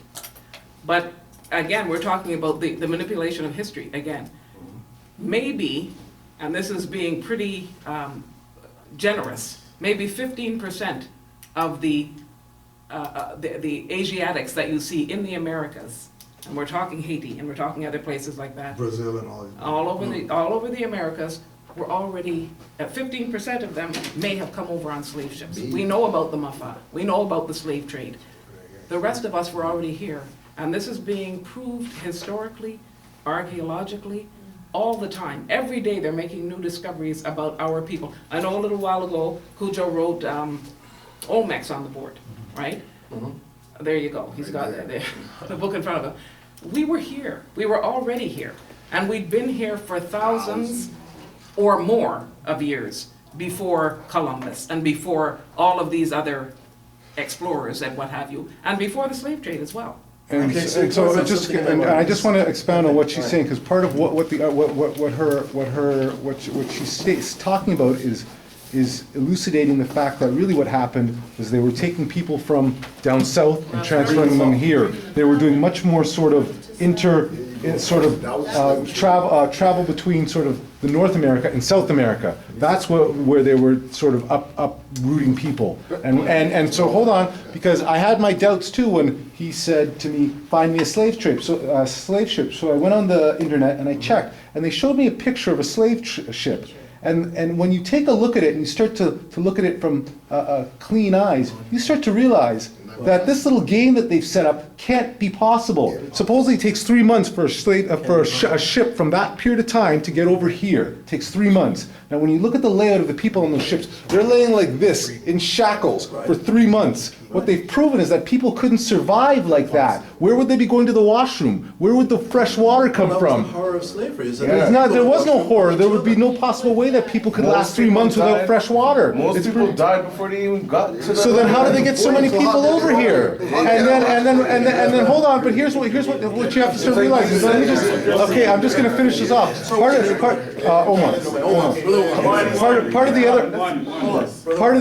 of the other argument is they proved that there was going to be a phenomenal amount of ships that would have needed to have gone through this whole ordeal. There would have to have been millions and millions of ships, and there's no evidence of those ships, right? So when you start looking at it, you start realizing you couldn't support 300 people on a ship who they'd have to go to the washroom, they'd have to drink water.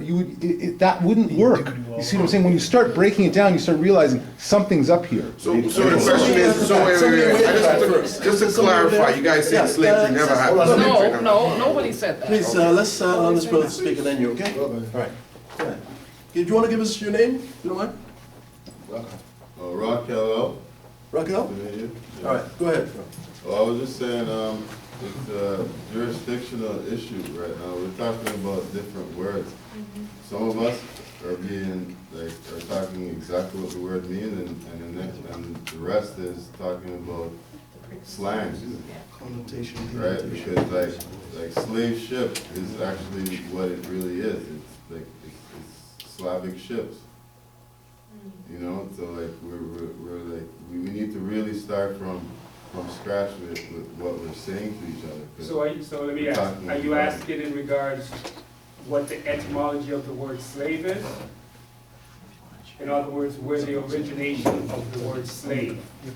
So if we're saying slave, we're talking about Slavics. Is that what you were trying to get across? I think he was trying to get across the difference between what we were actually saying and what the actual words meant, but I think we all were sort of up on, I was sort of... So then if you check the record of the quote-unquote slave trade, 300 years of the 400 years was us having the European in slavery that they don't talk about. Because if they talk about that, then now you open up this whole new thing now that Europeans were slaves to Moors at one time. For 300 years. Where Europeans were paying millions of dollars of tribute because we were taking their ships off the seas and all that stuff. That they never talk about. Because if they start talking about that, then you realize who the real master is and who the real servant is. And they don't want that to be repeated again. Well, not only that, they don't want to wake us up to the true knowledge because then we all come back. And once you come back, it's over for them. It's over. They got to leave, go back to Europe, and then when they go to Europe, they're going to realize that Moors over there are awake, and then they're going to have to keep going north until they find somewhere to go. Because they don't really have a place that they can say, this is our home. Because they're not indigenous to anywhere in the world. Everywhere is our stuff. Europe comes from a Phoenician queen. Europa. Greeks, weren't the Greeks which got absorbed the Phoenicians apparently? Like Greeks were us. Romans were us. Go check the records. Romans are Edomians from Edom. They're Hebrews, but the Edomites. All these people on the planet came from are dark-skinned people. Isaac was a Hebrew, so they're right? Hebrews too. We ruled Greece and Rome and all these places. That's why there was quote-unquote black popes and that they don't talk about. And there was all these, you know, they're showing Caesar and all these people, they got curly hair or whatever like that, big nose, big lips or whatever, and nobody's not paying attention because you see pale face.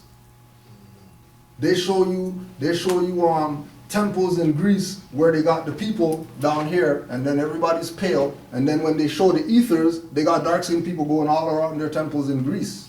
Why is dark people up there? Because those are the gods. Not to mention the Black Madonna. Right? But like, to continue, because you're familiar with what they call Hispaniola, right? Yeah. Because I just read this book. It says in 1515 there were no more than 10,000 Indians left alive on Hispaniola while Columbus was doing his evilness, right? And it says, 25 years later, the entire nation had vanished from the earth. So he got rid of all those people. He killed all those people that were inhabiting that land. You're talking about Haiti? Yeah. Okay. Haiti, Dominican Yeah, Republic. you know how big that is though. Haiti's this big compared to the Americas. Yeah, but what I'm saying is, it says here, the hardier black slaves from Africa were brought in to take their place. So they brought in, because there is a slave port in West Africa. They have a monument for it. When I get the name and all that, I'll bring it. But they're talking about a bunch of nations have got together. They're either gonna bring a memorial for it, or they're gonna tear it down. They're more than likely gonna tear it down because they're gonna try and hide that history. But from there, it says that this black African slaves have been brought over to Haiti. I've been trying to trace my roots, right? When I looked at Haiti, there was they have national records of slaves that were brought over to that land from West Africa. Yeah, and again, we're talking about Haiti, which is this big compared to the Americas. They say that everybody over here came over here on a slave ship. You're talking about Haiti, which is just this compared to But what I'm saying is that they wouldn't just do it with Haiti, they would do it with all the other West Indies. If that's the case, they would have said that. Who created they didn't say that. They're specific. Here's a question. Who created New Granada in South America? Who created New Granada? Yeah. The question is, why are they calling it New Granada? Because the Granada in that was in Spain got conquered by the Spanish. So who was ruling that? But the Spanish are Moors. The Spanish aren't some. But what I'm saying is, like, who was it that established that part of land? Because it's now called Colombia. Who was it? Because I've been looking for this answer. Who was it that created New Granada? That's a colony of Europeans. Yeah, European colonization, yeah. And that's and wait a minute, and that's what they've been doing that's what they've been doing with everything. They've been renaming everything. The thing that the realization that we have to come to is, so if they're European, how do they get jurisdiction over here to rename something? You don't see them go to China and say, well, we went to China, we have a Ministry of Transportation, we're giving Chinese people licenses. It's true. Remember, in China they can't do that stuff in China. They can't do that stuff in India or whatever like that. I know, that's why. So, but why are they doing it here? Because our people are of this, just like Brother Supreme was saying, our people are so detached from over here. We think we come from somewhere else. That European just comes here, does whatever he wants. You know, takes over, sits down, calls all the other people over. Come on, you could just go to any community, just any community. Just pick a community, open a store. These niggas will make you rich. Yeah, they'll make you rich. That's why you gotta look. Just because. That's why you gotta look at the names too, right? Because if you look at all of it, it's New Hampshire, New Jersey, New York, because everything is new to them, so they have to put a new next to it. That's right. If it's already called York, they have to put New York because it's new to them. So half the states is called New something. But it's also creating A jurisdiction. artificial jurisdiction On paper. And then we that go you with sign off, that artificial- you then go and sign off on. And then we go with New York instead of saying York. Yeah. We go with you know what I mean. Just like they say, you know, Newfoundland and all that. they say that. What's that? Ontario. No, that's a private corporation. That has nothing to do with the land. You know, This Oshawa is is a only on corporation paper. too. 100%. When you pay the tickets, it's the corporation That's of 100%. So that's what I'm saying to you, And that's brother. the It's whole very point. hard once you start That's the peeling whole back those point. layers. You can't sort of leave some layers stuck together. I know, that's why I'm studying history. I know. You guys explore the whole great Islam. Okay. I just wanted to sort of come back, because right now I'm in the midst of sort of just researching everything that I can reach myself. And it seems like etymology is the key, because like I'm speaking to my son, for instance, and he's an incredibly bright young man. And I'm at the point now where I don't know if I should send him to a kindergarten class, because his method of understanding concepts is something that I have never seen before in a human being, much less my own son. And I'm not confident enough at this point to be able to say, okay, stay home, I can educate you, I know the things that, I want him to learn. I want to be able to raise a child in this world who is of sound mind and spirit and, is conscious and aware of himself. And so, if I'm speaking to him and I'm telling him these things, and right now he's 3 and he knows every single state in the United States because he memorized them. He knows every planet, he knows the circumference of every planet, he can tell you verbatim, and it's frightening to me because I don't want to show him the wrong picture of the world, if that makes sense. I want to give him the real picture of the world so that he's able to dissect it and move and do the things. Someone very, very, I'm going to say, a medium, for lack of a better term, told me when he was 3 months old that at age 12 he was going to do very incredible things. And when he was in my belly, I had dreams, like intensely insane dreams. And I remember when he was born, I recognized him. It wasn't, an excitement of, oh wow, this is my son, this is my new child, this is a new person who entered the planet or entered the earth. But it was, I recognized his face. And I don't know how else to explain that experience besides that I recognized him, and I know he's been here before, so he's going to be doing many great things. And I was also told he was going to be a lawyer, and this is all happening very quickly for me. So in the last 3 months of my life, I've realized all this information. I've, coming to the understanding of where my family comes from in Jamaica and the Moorish, and I'm learning all these things, and I'm going, now, I'm hearing now my son is going to be a lawyer, What is it now that I am supposed to give to him? Because if he is to be a lawyer, and I'm his mother, and I'm learning these things, he can only learn from me by default. Never mind the things that I force, that I give to him on a platter. I say, this is son, this is what I want you to learn about. How do we go from where we are now and teach our children, to be advanced versions of where we are now? It seems to me like etymology is the key, because if you can't understand the words that are being spoken, even in a conversation, never mind the documents, never mind the legalities of things, I can't see us being able to move forward. 100%.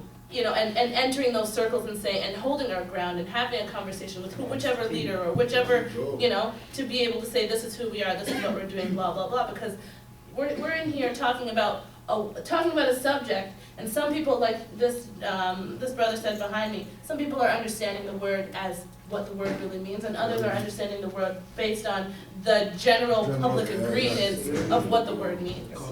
So I'm now spewing things out to my child. Who knows what the hell he understands? Exactly what you said. It's about etymology and language and understanding. My name is Damari, and I'm doing my own research on my name and the sounds in my name, and and it's like I'm looking at all these words, and I'm interested in writing a book, and that's what started me on all of this. And now I'm going, I have all this stuff, and I want to write this book, but how am I really going to write a book with a vocabulary that is like, it's which way it's upside down? I don't even know if the words that I know are the actual words that I'm meaning to portray. Right. How am I going to say what I really want to say and actually communicate that versus communicate what they taught me to communicate, if that makes sense. So to me, we need to be more unified. But I feel like that's not going to happen unless we have understanding. And the easiest way to understand this world, how it's built, how it's made up, is to understand the language of this world. And etymology to me right now is the key to finding the answer to those questions. Right, and exactly. I just wanted to add. So you don't really have a question because you already know. Yeah, I'm just putting it out there because we're all like this right now, and I'm trying to make sure that the conversation is. And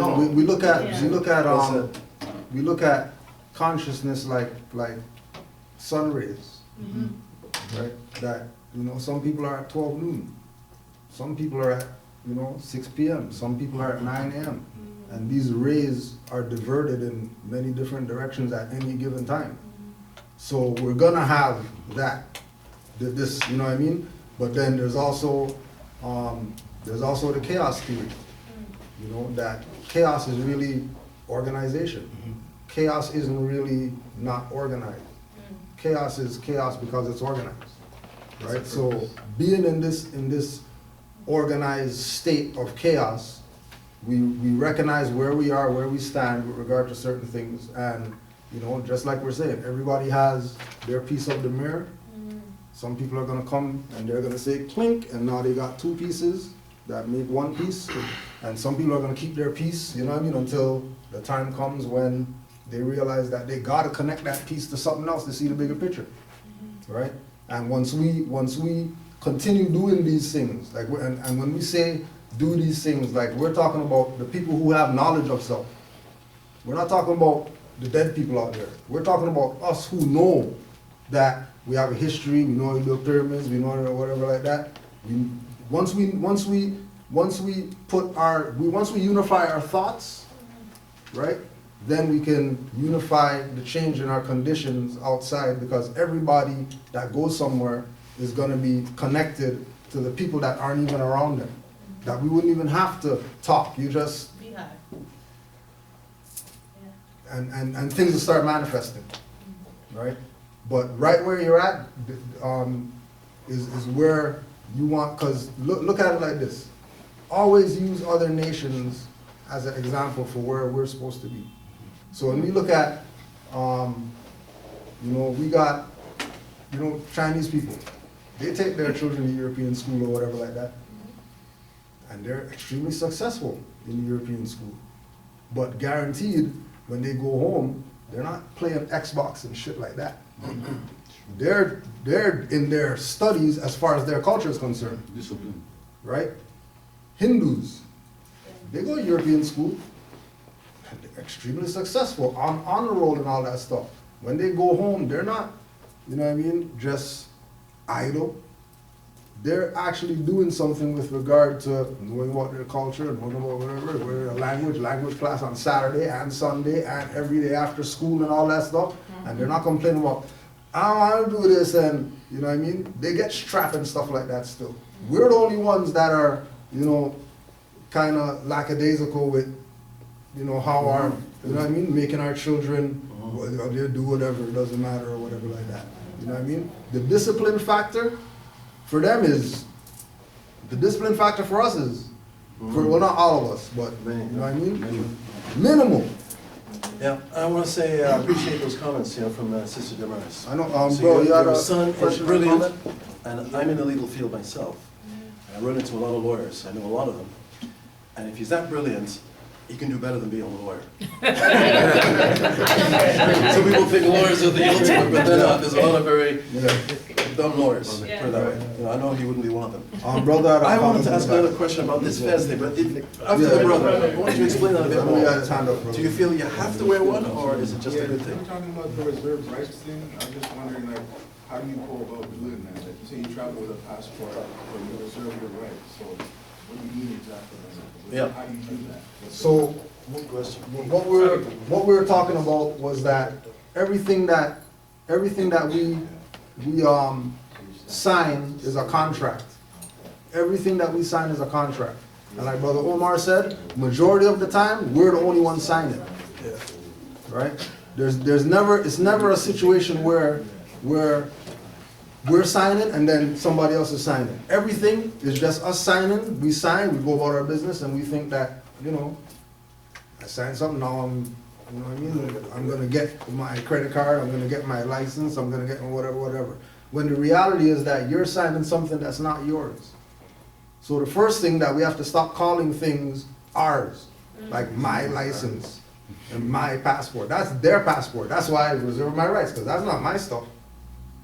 That's why on the license, reserve my rights, because that's not mine. So how do you do that? Yeah, do you write Just on Right, it? do you or- write Right? Like, reserved well, what we somewhere? do, brother's gonna pass around the stamp that you could go make. You just go to Staples or whatever, make the stamp, and you stamp the paper, and then sign over the stamp. Because what the other part of what they do is that all these contracts that they have, all these contracts are monetized outside of this jurisdiction. So they'll take a contract, let's say they take a mortgage contract, right? You sign the mortgage. They'll take that and they'll sell it to somebody else to monetize it. And once they sell it to somebody else, those people that got it now, they can lift the signature off and then put that on other documents or whatever. As an example. As an example. So now, But more importantly though too, once you reserve your rights, now they can't lift it. They can't lift the signature off and put it on other documents and continue to monetize, because that's really how, quote unquote, society runs as far as money. Society doesn't run as in, take money out of your pocket.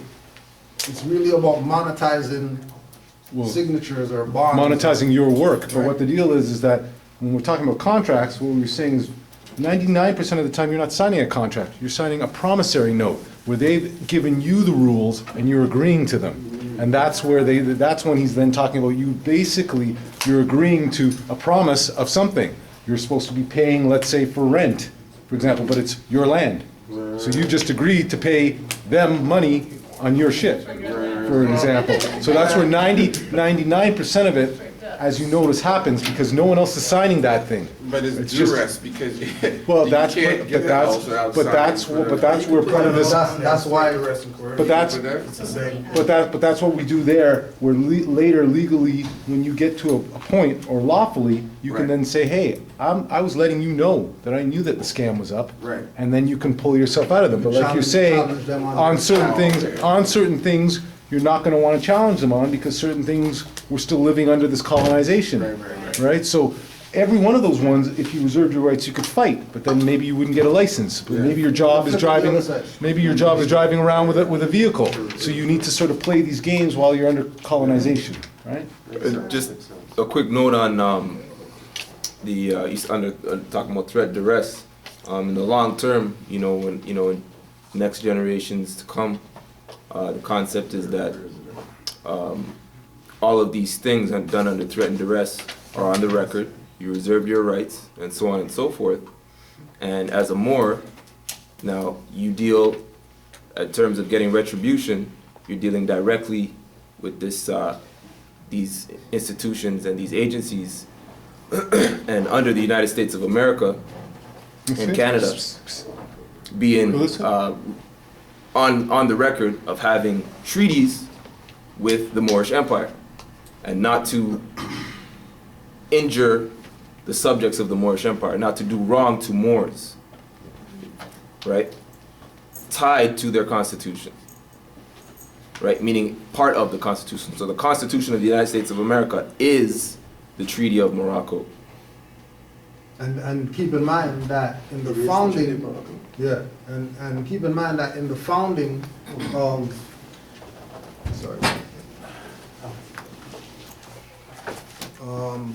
because all contracts and engagements entered here into shall be held liable to the United States of America, as is this Constitution.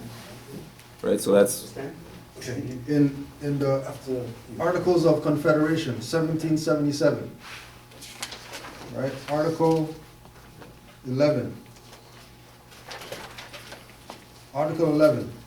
Canada acceding to this confederation and adjoining in the measures of the United States shall be admitted into and entitled to all the advantages of this union, but no other colony shall be admitted into the same unless such admission be agreed by the 9 states. So Canada has been around since 1777. Why are they telling people Canada was founded in 1867? And if they're saying that Canada was founded in 1867, which Canada are they talking about that acceded to everything in the Union in 1777?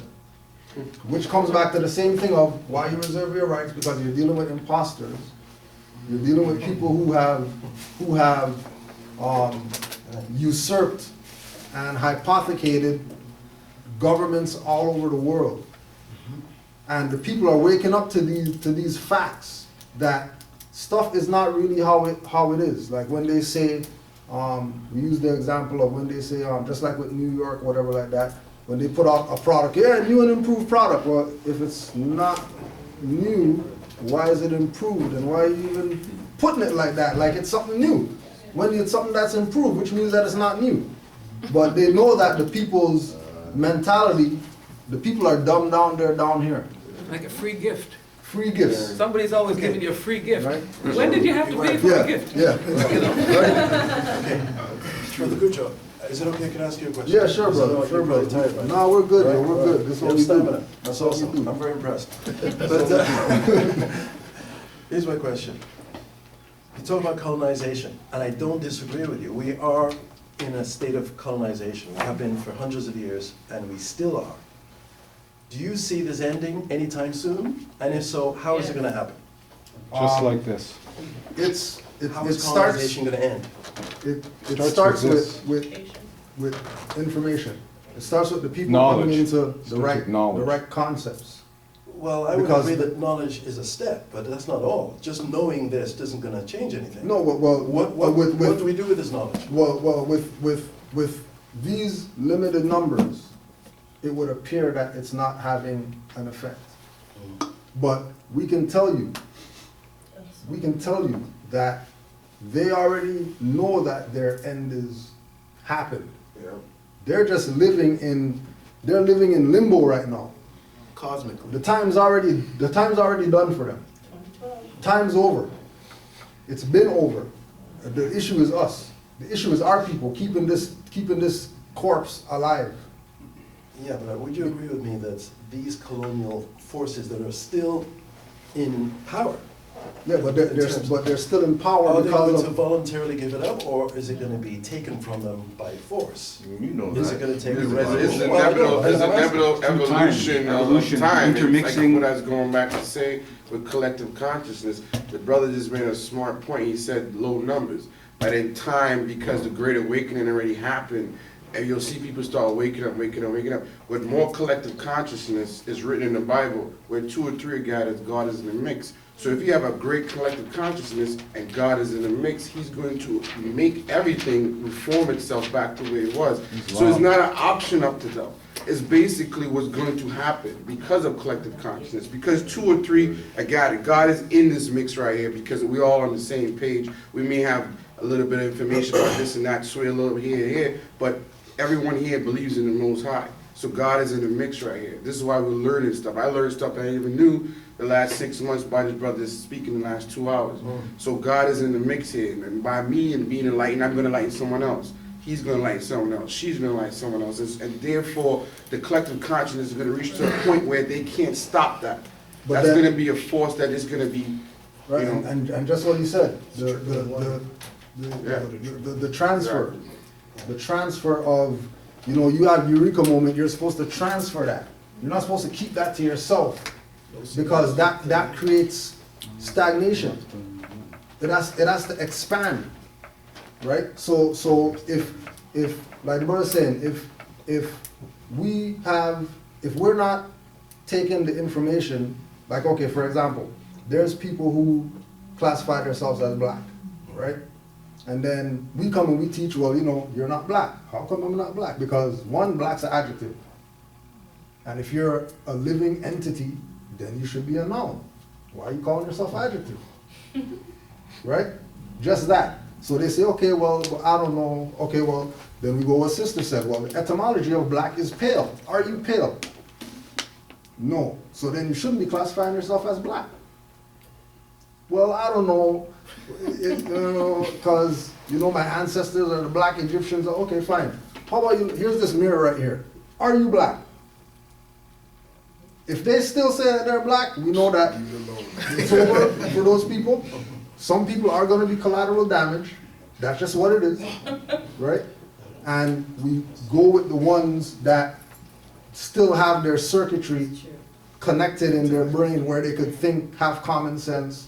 Because we know that sense is not common right now, right? I hear what you're saying, Right? brother, but this thing about consciousness, I understand that we have to be more conscious, we need to spread that around, but In truth and in fact, wasn't this what was happening in the 60s? There was the No, Black Consciousness because- movement, there was no. the Black Panthers, there Can I was, say there was a lot of Comes back consciousness, again. and yet That's what it. happened, it's argued that now we're probably worse off than we were back in the 60s. Yeah, because Exactly. we were calling ourselves black back then. When Noble Drew Ali came in 1913 and told us that we're Moors in 1913, told us that we're not Negro black colored. Elijah Muhammad was part of the Moor Science Temple that Noble Drew Ali founded. Fard Muhammad was part of that. All these so-called black preacher guys were part of that. Marcus Garvey was a student of Deuce Muhammad Ali, who was a Sudanese Moor, wore a fez all the time. Before Garvey got deported, Noble Drew Ali went to meet him in Atlanta prison. Garvey even came out and told all these Garveyites, you guys are not going to be happy until you are brought back to your true nationality. What these Garveyites do? Forget about what he said, still calling people Negro, black, all this type of stuff. And that's what our crutch is, that we can't let go of. That's the thing that has us going this way instead of this way, because we're classifying ourselves as an adjective, which leaves us. And that's in on a the vibrational, state- that's on a vibrational Not level. only that, can I say something? Do you mind if I interrupt? Go ahead, sir. No, go ahead, sis. Consciousness is not a thing that you be. Consciousness is what you are. That's how I understand consciousness. I don't necessarily say that I'm being conscious. I mean, you can be conscious, be aware of something, or make yourself aware of something, or, you know, get learned in a certain area so that you are conscious now of that thing. But consciousness, being conscious to me is the fact that I can sit in this room among other beings that look somewhat like I do, as far as having, you know, 2 arms, 2 hands, 2 feet, what have you, on a planet spinning around a ball of fire amongst other balls of fire. Like, that to me is a very large concept, if that makes sense. So being conscious or having consciousness is the fact that I can sit here and be aware of all of that. I can be aware of all of that, or I can just, you know, be black and be aware of what comes with that type of consciousness. So I don't like to say things like I want to be conscious of something. I am consciousness. That's what being is to me. As a Right. human being, I am consciousness. That's what I am. Right. So I think that a lot of people approach, you know, that word and that concept from a very, again, etymology, it's a confused stance. Yeah. Because when you say, you know, I can't imagine that when you're up there saying, you know, consciousness, and you say the word consciousness, that you're referring to, you know, just let's read some books and get educated on this subject, and that's that. Consciousness is so much. All right, broader. The word big and broad and vast is not even big enough to describe it for me. Right. It is the act of being, the act of being able to be aware of the fact that you are here and aware. Do you know what I mean? Right, Does but that I'm not make sure sense? what does that lead to? Is there a Everything. point to that? I mean, just being aware of all these things, how does that change my situation? How does it change our situation collectively? See, you, Okay, It doesn't so- have to be some kind of you action. won't know until you be. So I have. You won't know until you be. To be. So I'm deciding right now whether or not I should send my son to a regular elementary school kindergarten class, or what do you call it, Montessori, or whether or not I should homeschool him. I can't afford private school, so that's not an option. But I could probably swing Montessori. That's about the best I can afford right now. But what I know he needs to learn as a person of color, or a Moor, for lack of a better term, on the planet Earth, he needs to know so much more than what all of those institutions are going to teach him. Yeah. So, you know, it's where you go from there is being able to say, okay, this is the situation, this is what we're living right now, this is what happened, this is what may or may not happen in the future, but how do we get the result that feels best? I'm always out to feel better. I'm always out to feel, you know, I came here because of how I felt. I don't know, Brother Cujo, if you remember weeks ago, to be honest, you got a phone call on a Saturday, around this time, maybe a little bit earlier, and someone hung up. That was me. And I hung up because I didn't know what I wanted to ask you. And I picked up the phone and I'm like, yeah, I found the number, I'm good to go. And I didn't say anything. Because I wasn't prepared. I needed to prepare myself more to understand you know, where am I coming from in coming into this information? And I feel like the way I see it is much more physical, as far as feeling, if that makes sense. Like I told you in our conversation last week or the week before last, you know, I went onto the internet and I'm in the middle of a traffic court case right now, and I have my situation, I'm trying to make it all work, and I put off finding my self-representation for 3 weeks. 3 weeks, I found someone, didn't like how they felt. Found somebody else, didn't like how they felt. Found someone finally, and then they said, you know what, I have to go out of town, I have to deal with my family, blah, blah, blah, so I had no representation. And I woke up one morning and I went online and I found his website. And I called him, and he came to my house, and he sat in my living room, and we're talking about the legalities and giving him my paperwork and blah, blah, blah, blah, blah, blah. And he says, you know, we get to talking, what are you interested in, what are you doing? I said, oh, I'm writing a book. Well, what are you writing your book about? Well, the real Black history. And he looks at me like, real Black history, what is that? And so our conversation progresses from there. Then we start talking about, you know, more on the subject, and we wind up, you know, he says, well, I'm in a Bible, I have a Bible study sort of thing, and, you know, I would love for you to come. And on this date, we're having this meeting with the Moorish Temple in Toronto, and I'm like, hot damn, I'm in my seat sweating, and I know that you don't know this side of the story because I didn't express that to you at the time. Right. But I'm sitting in my seat going, is this some synchronistic, like what the hell is going on? Because 3 weeks ago I hung up on you. Interesting. Yeah. You said Islam, and I said, click. You know, that happened, and I told my brother, I said, you know what, I called and I hung up and I don't even really know why. I just felt like my mind was blank all of a sudden. And he said, call back. And I said, yeah, I'll call back, you know, I'll figure it out, I'll come with my questions, blah, blah, blah, blah. And then you came into my living room. You see what I'm saying? That is so much bigger to me than anything that we could even discuss. Who cares why they left us? Or sorry, why they brought us here or told us that they brought us here and all that. I don't give two craps about all of that. I want to know how I'm supposed to empower my child to carry on and be able to have the results that we should all, that why we're all here sitting in this room.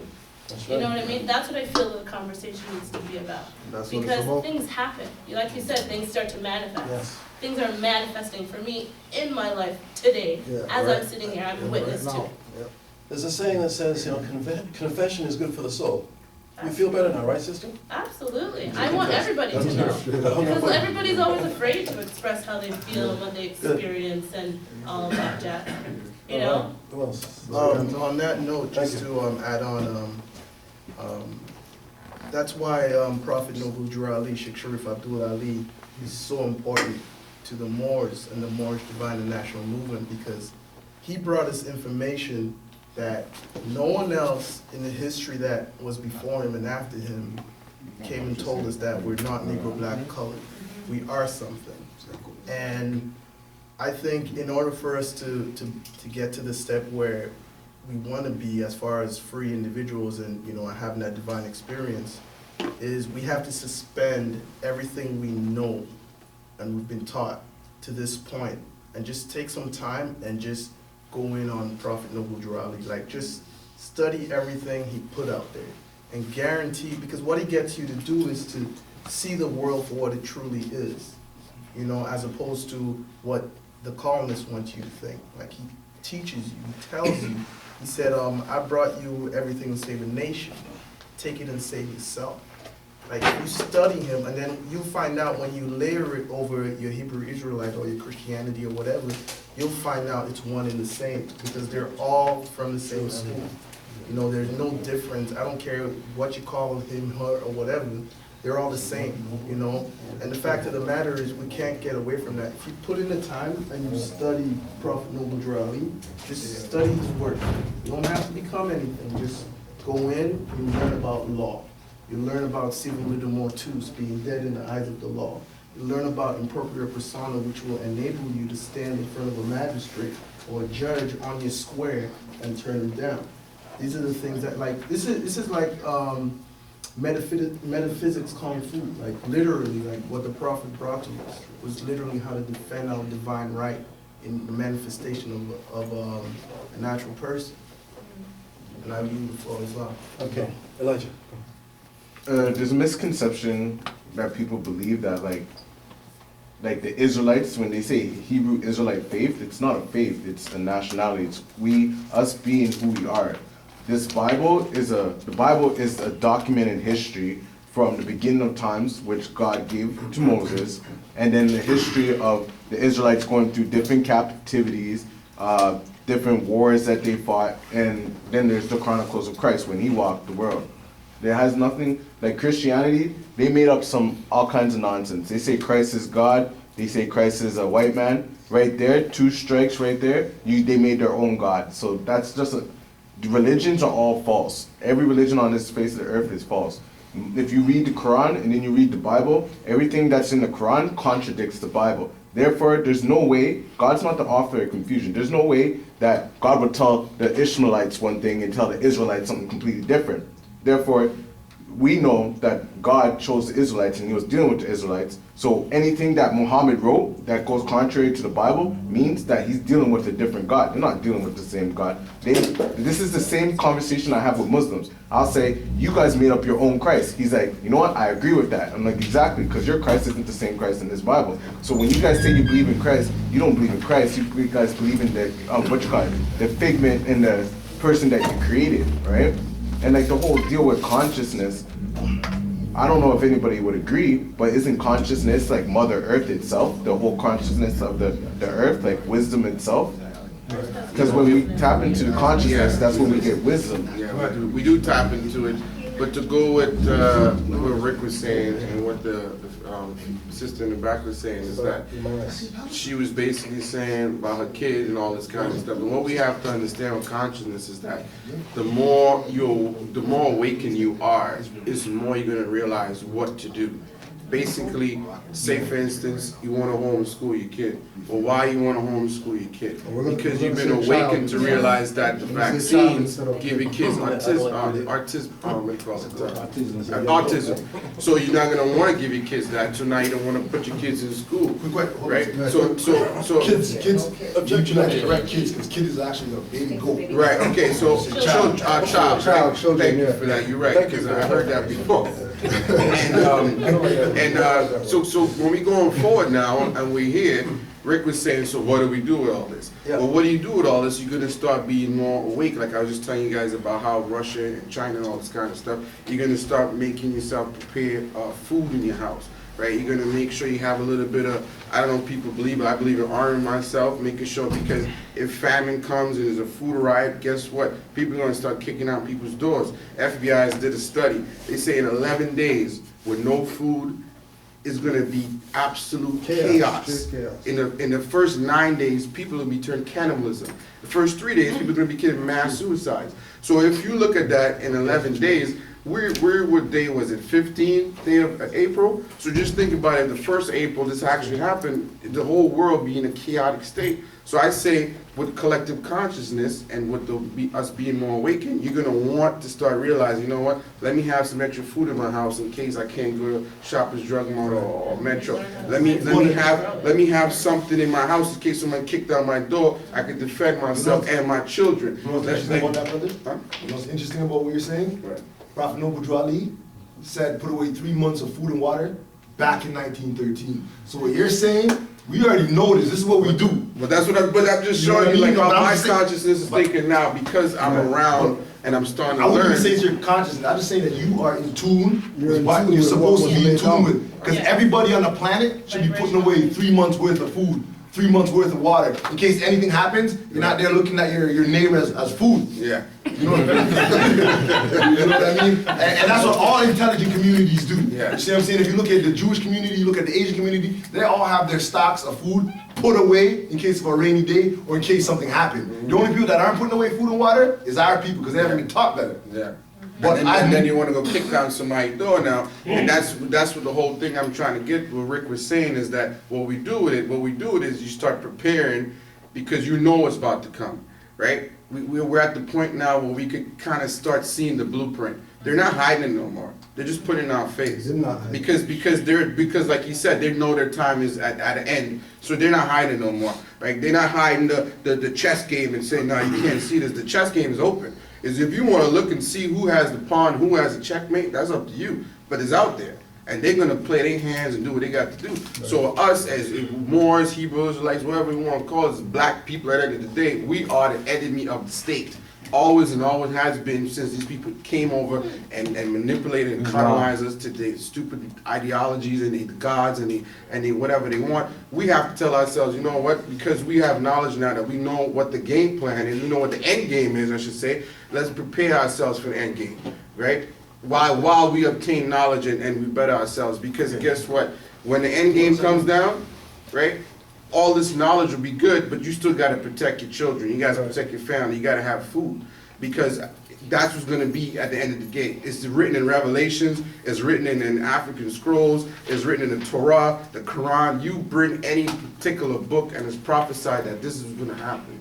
So if you understand that's going to happen, if you're conscious that it's going to happen, why not start preparing ourselves and showing us how to prepare ourselves from cats who don't know how to prepare ourselves, right? Because a lot of people here might just say to themselves, you know what, 10 years from now, you know, my kid, well, I don't think we even have 10 years, to be honest with you. I don't think we have 10 years to even to maneuver. I think 10 years, the world's going to look so different now, we even going to recognize some of ourselves, because the time of the evolution is at the door, right? And they know that.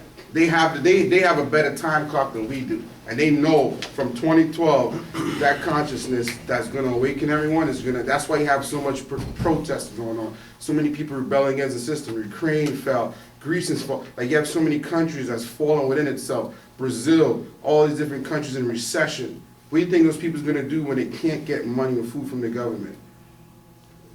Let's leave that question open. The point over here. Yeah, I definitely agree. You know, there's a lot of signs of the end times. However, I would just caution, like, the media puts out what it puts out, and the end times are here. It's already started. You know what I mean? We agree. But in terms of things that are going to happen per se, that would be drastic to the point of, I don't know, that's in your face, immediate. It could be tomorrow, or it could be 20 or 30 or 50 years from now. But they don't have that time. Okay. But you don't know.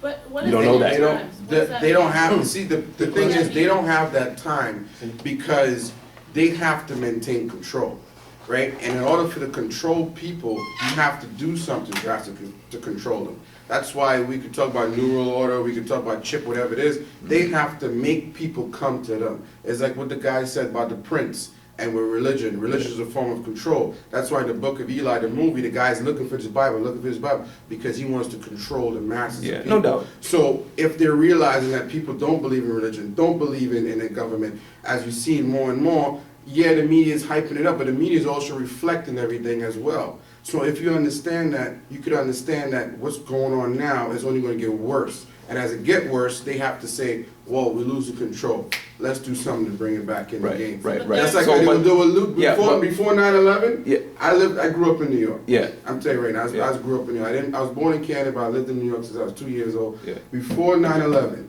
people were so rebellious against the system. Mm-hmm. They were so in tune that they had enough of the government. Boom, 9/11 happened. Back again, 2007, people were like, yo, I'm talking about black Americans, or more Americans, whatever you want to call it. It's like, yo, we had enough. Yeah. Boom, they put Barack Obama in there, calm everybody down, right? So I'm saying it's always a transition to the uprising. And what I'm saying so as the uprising gets higher, as the vibrations gets higher, they have to do something greater to bring it under control. So 9/11, Barack, like all these things are to minimize the guys that's basically awakening. Because I'm telling you right now, living there, growing up, if they didn't put Barack there, that country would have been filled up. 2008, no doubt, hands down. But here's this guy. He got a good smile. He looks good when the camera hits him. He sits boom. All them black Americans, calm down. Yeah, we got a black president. We got a bullet man. You know what I mean? But look what's happening now. They're realizing that they've been duped. Yeah. So people are rebelling again. It doesn't matter who they put up there now. They're gonna have. But that's exactly what I'm saying. Like the sister was saying, you know, she's raising her son up a certain way, and she knows it now, and the information is also readily at hand with the internet and so forth. So you know, there's a generation that's coming that, you know, puts a certain timeline on it, but even still, that generation isn't going to be everybody's son. It's hers and everybody in here, but it's not everybody out there. Right. So I'm saying it's within our lifetimes. As I our would generation. But we say can't, that. you know what I mean? We can't say it's in 5 years or 2 years, you know. And you go to YouTube and there's always somebody 2 years from now or something, or in a month from now it's all going down. A week from now it's all going down. But you know those predictions are actually people's consciousness, and believe it or not, there's still a lot of good people on this earth that don't want that to happen. Yeah. So there's a lot of people that actually are pumping that good energy. So it's not even those determined yet. predictions, because the future's not written. It's not written, exactly. So that 2 years, someone did have a vision that day, someone's gonna bomb someone, but because of the love that was in the earth at that time, it defaulted that. It deferred that, right? But it's gonna come a time where, you know what, the powers that be is gonna say, we have to do something drastic. As we see but throughout time. remember, keep in mind that when we say things like the powers that be and those things, we're talking about a minute group of individuals. We're not talking about you know what I mean? Like they got everything. Principalities and powers in high You know what I places, mean? man. That worship, like, let's be honest, these people worship high demon gods or whatever negative, whatever you want to say. But let's look at it. If they worship, if those people worship high demon gods, right? Really and truly, they're worshiping us, because ain't no demon, ain't no God and the devil that's, you know what I mean, other than us. We're God and we're the devil. Right. We're the lowest form of the devil and we're the highest form of the God. So, you know, we can't get into the thing of, you know, Europeans are devils, but we're not devils. No, I'm not. I never said Europeans. I said powers that. I never labeled them because they got black people or whatever you want to call them. That's down with that too. So I'm not labeling it. I said powers that be, principalities in high places, people that want to see the world. But just in like a certain you were saying, the frequency that the people who are cognizant put out is really what's going to cause change out here. It's not the ignorant people. Yeah. It's what we do. You know what I mean? Like think about just like we're saying that this being something historic. Think about the energy that went on to the universe with us being in here in this unity summit. What impact is this having in places where we're not there? You know what I mean? It's having an impact, most definitely, and it's having a positive impact, because half the times when they do this type of stuff, it's not even like this. It's people walking off, forget these, I don't want to hear these guys, and all that type of stuff. When you know what I mean? The change in the frequency is what's really gonna cause the change in the environment.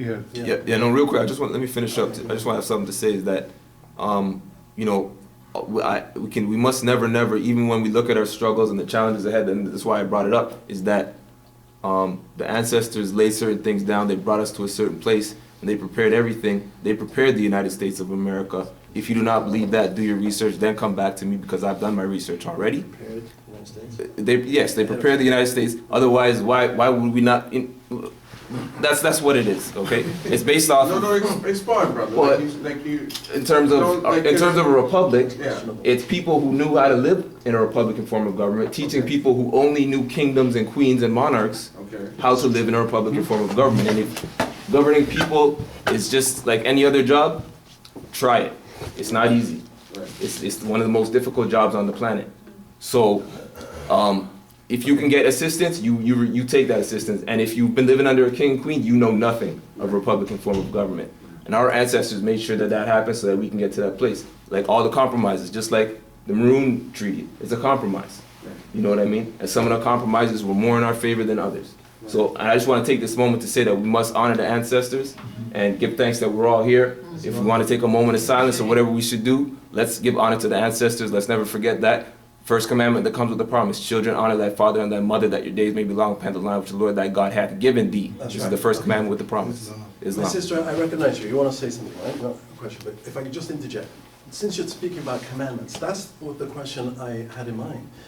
Now, you said earlier that the Moors and the Israelites are basically the same people, and you have no qualms or no objections to the Holy Scriptures that the Israelites have, or the other groups.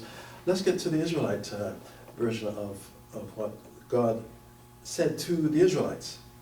Now, you tell me if you agree with this or not. We're in a state, obviously, when colonialism, whatever, we're not in a good state as a people. How did we get there? Was it just coincidence? Was it just a series of unfortunate coincidences that happened and then we ended up where we are? Or was there some sort of a master plan involved? Or is it as a result of disobedience? This is what we Israelites believe, is that there was a contract between the Almighty, the Most High, and this people, the Israelites. You call them the Moors, we call them Israelites, whatever. And there was expectations, there was a contract. Like any contract, there are terms to the contract. The terms of this contract One of which I were just set out in the mentioned. commandments. Yeah. It said to the Israelites, if you keep all these commandments, the statutes, the laws, you will be blessed, you'll be prosperous. Everywhere you go, you'll be the head and not the tail. You'll be a lender, you'll never be a borrower. You will always be on top and not below. And the flip side of that is if you disobey the commandments of Yahweh, then you will be cursed. Everywhere you go, you will be a slave. You will be taken by ship. In Deuteronomy, it tells us in verse 68. Yes. 28 to 68 says, you will be taken by ships Yes. to Egypt again, Yeah. a second time. We were in Egypt, in Egypt, we were slaves for 430 years or so. In Egypt, there was a prediction it would happen again. Now, somebody said over here, the future is not written. Well, we believe that the future is written. You look at the book of Revelation, you look at Jeremiah, you look at many of the books in the Hebrew Scriptures, talks about the future and how how it will end. Right? Now, you say you agree with us, right? So do you agree then that the reason we're in this state is through disobedience, through rebelliousness against the Most High God? Most definite. You do agree with that? Definite, yeah. So what is the solution? No, to- Wouldn't the solution logically be, once we start obeying again those commandments, those laws, those statutes, then we'll be blessed again? Honor your father and your mother. Right, and again, that's what I was gonna read. What Noble Jwali laid out for the Moors was that there's a holy covenant of the Asiatic nation. Same thing, same concept. Remember that we're dealing with principles. All the principles of all the different schools of thought are relative, right? They all come from the same source. Whether we say Allah, Yahweh, whatever, we're talking about the higher source, right? Whether we say Yahshua, Buddha, Muhammad, Noble Jwali, Abraham, Moses, Jesus, whatever, we're talking about the prophets, right? And the teachings of the prophets are all relative. Some are false prophets, though. Not all Well, prophets. yeah, but we're not talking about the Considered false prophets. Muhammad's a false prophet. Muhammad's not a false prophet. Yes, he sits there and contradicts Right. his scriptures. There's- Therefore, he's a false prophet. Again, I believe he's a false prophet, too. if we look at, Because you have to read the Quran, you gotta know your because history. you're looking at, he's a false prophet if you're listening to what so-called, like we said, Muslims say about that individual. But if you talk to Muslims, they know that he was a Sufi. He wasn't Sunni or Shiite or nothing like that. Sufi. He was a Sufi. What is that? Sufi is a mystical Right. Muslim. A Muslim who doesn't deal with pray 5 times a day, run around stuff, kiss black stones and all that stuff. That's not, that's No, corruption. but he kept the cobblestone so that he could get the idol worshippers to follow his religion. No, That's why he kept those things around. The imams kept those stuff around. No, because he was the one going around conquering everything. You read it in Babylon to Timbuktu. Again. You read it in Babylon to Timbuktu. Like we're saying, right? That's one reference point. Yeah, but you said There's true. other reference points. Yeah, I'm going with it. So then some. But there's lies other there. reference points that speak about his greatness. Yeah, right? and then he It's also no raised different than Jews, it's no he different beat our than people. they're Because gonna of talk slavery. about Muhammad all the time, but they're never gonna bring up Bilal, who was an Asiatic, who was Ethiopian. Bilal. Yeah. Yeah. Who's Bilal? Yeah, he tried to curse The the right hand Israelites when they man, were the going right hand through man the of wilderness. yeah, but then What happened to him? He but got it then from again, God. but then again, we're gonna nitpick at other people's stuff. But then when we look at the Israelites and we talk about David, nobody wants to talk about how David got Bathsheba. True. Nobody's not gonna bring that Wait, up. he sinned. Well, we bring that He up. sinned. That's why. All right, so then That's why his son died. That's why his other son Absalom rebelled again, against him and went against But you him. honor David though. Yeah, exactly. All right, so Because he was why righteous. Muhammad sinned according to y'all? Yeah, So why but you honor Muhammad him? also spread lies. He's not a prophet of the Most High because he would do it according to what the Most High says. This is what we're Yeah, saying. but Just like the brother was saying. Solomon, who's a descendant from David, Just like the brother was saying. basically dealt in the occult, which Exactly. was vexation to the soul. Yeah. So what he's trying to say is none of the prophets are perfect. Nobody gets a And pass. no Hebrew prophet is Everybody did perfect. some devilish We- thing. It's Ain't not nothing bad. what he's saying is it's No, but not what I'm fair. saying, what he's Some preaching is completely different from what's being taught by That's the what Israelites. we don't know Muhammad. We don't know what he was preaching. We know what people Yes, we say can. You Muhammad know, was read the preaching. Quran. You know what he's Yeah. preaching. Just no, real We quick. don't know can't just- Muhammad. If you take the if you're taking the Quran out of the Ottoman The man Empire, will be known by his fruits. The man shall be known by his fruits. Well, then we should All right? worship David. and do you know the fruits of the Ottoman Empire? Do we worship David and Solomon? Do we? No. Do we Just ask worship David or Solomon? Let's just put it in perspective. Let's just put it in perspective. My sister, I promised Yeah. that you would speak. You still want to Is ask it- a question? You had a Hold question up. earlier. Me? Oh, Yeah, oh. I'm just You okay listening. now? Thank you. All right, hold on. Okay, so yeah, just real quick. You know, it's not to defend per se, but context is important. Context and perspective, and we're all Moors here, Asiatics. Yep. And Israelites, Hebrew Israelites. None of us are Turks, are we? Any Turks? No. Any Arabs? Any Caucasians? Any Europeans? So these sources, let's make sure that we know for sure that that's what it is, because we know that. What we do know is that the Ottoman Empire ruled for hundreds of years, and they controlled the words and the documents of Islam for hundreds of years, and they were puppets of the European powers, the Christian powers. So let's just keep that context and perspective. Are you sure about that? Because from Yeah. my That's knowledge just of the that's basic Ottoman- history. Okay, so, Go ahead, Hold go on. ahead. Hold on. He wants to respond to what you said. Go ahead. Oh, what I'm saying is from the knowledge that I've been reading, that the Christians, the Ottoman Empire didn't like Christians too much. That they kept them at bay. They facilitated more to the Jews rather than the Christians. On the surface, sure. All right. but anyways, I just want to say, I think let's try and keep our focus on our first summit here, not too much in sort of, I think, in divisive stuff, and maybe more trying to see how we, But at least, I'm not saying that it's not helpful, I'm not, and I think it's good, I just think let's. Yeah. Everybody No, got I'm military just- knowledge. Because remember, Because if too, we're like- gonna believe in Hebrew scriptures, the Hebrew scriptures specifically say the Israelites are gonna, the prophets come from the Israelites. Yeah, but that's All right. and we're not in denial of that. But that's for Hebrews. I'm not Hebrew. What I thought Hebrews The- are the- Moors, the- right? You're the- the same. Hebrews are Yeah, we're the Moors, same. but But I say Allah. Right? Allah is my God. But I don't have no problem with Yahweh.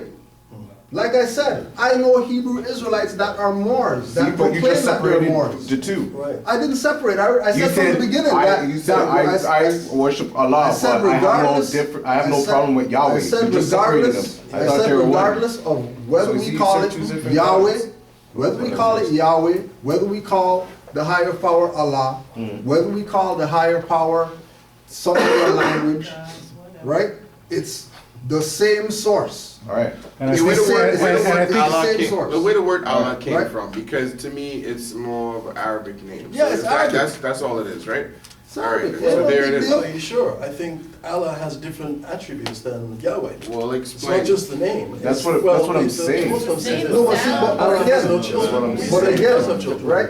And again, That's what I'm saying. we're going back to that same thing that we were supposed to have crushed in the beginning.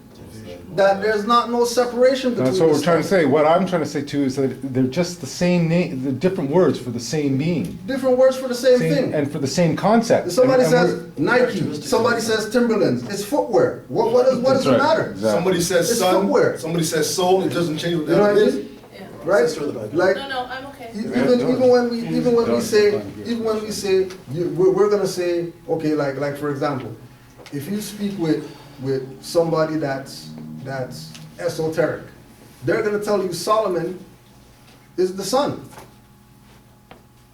Solomon is the son? Yeah, Solomon is the son. S-U-N. S-U-N. Etymology. Solomon is the son. Yeah, because Why? S-O-L, Sol, Okay. is sun, Of the That's word. true. right? So, yeah. O-M Solar.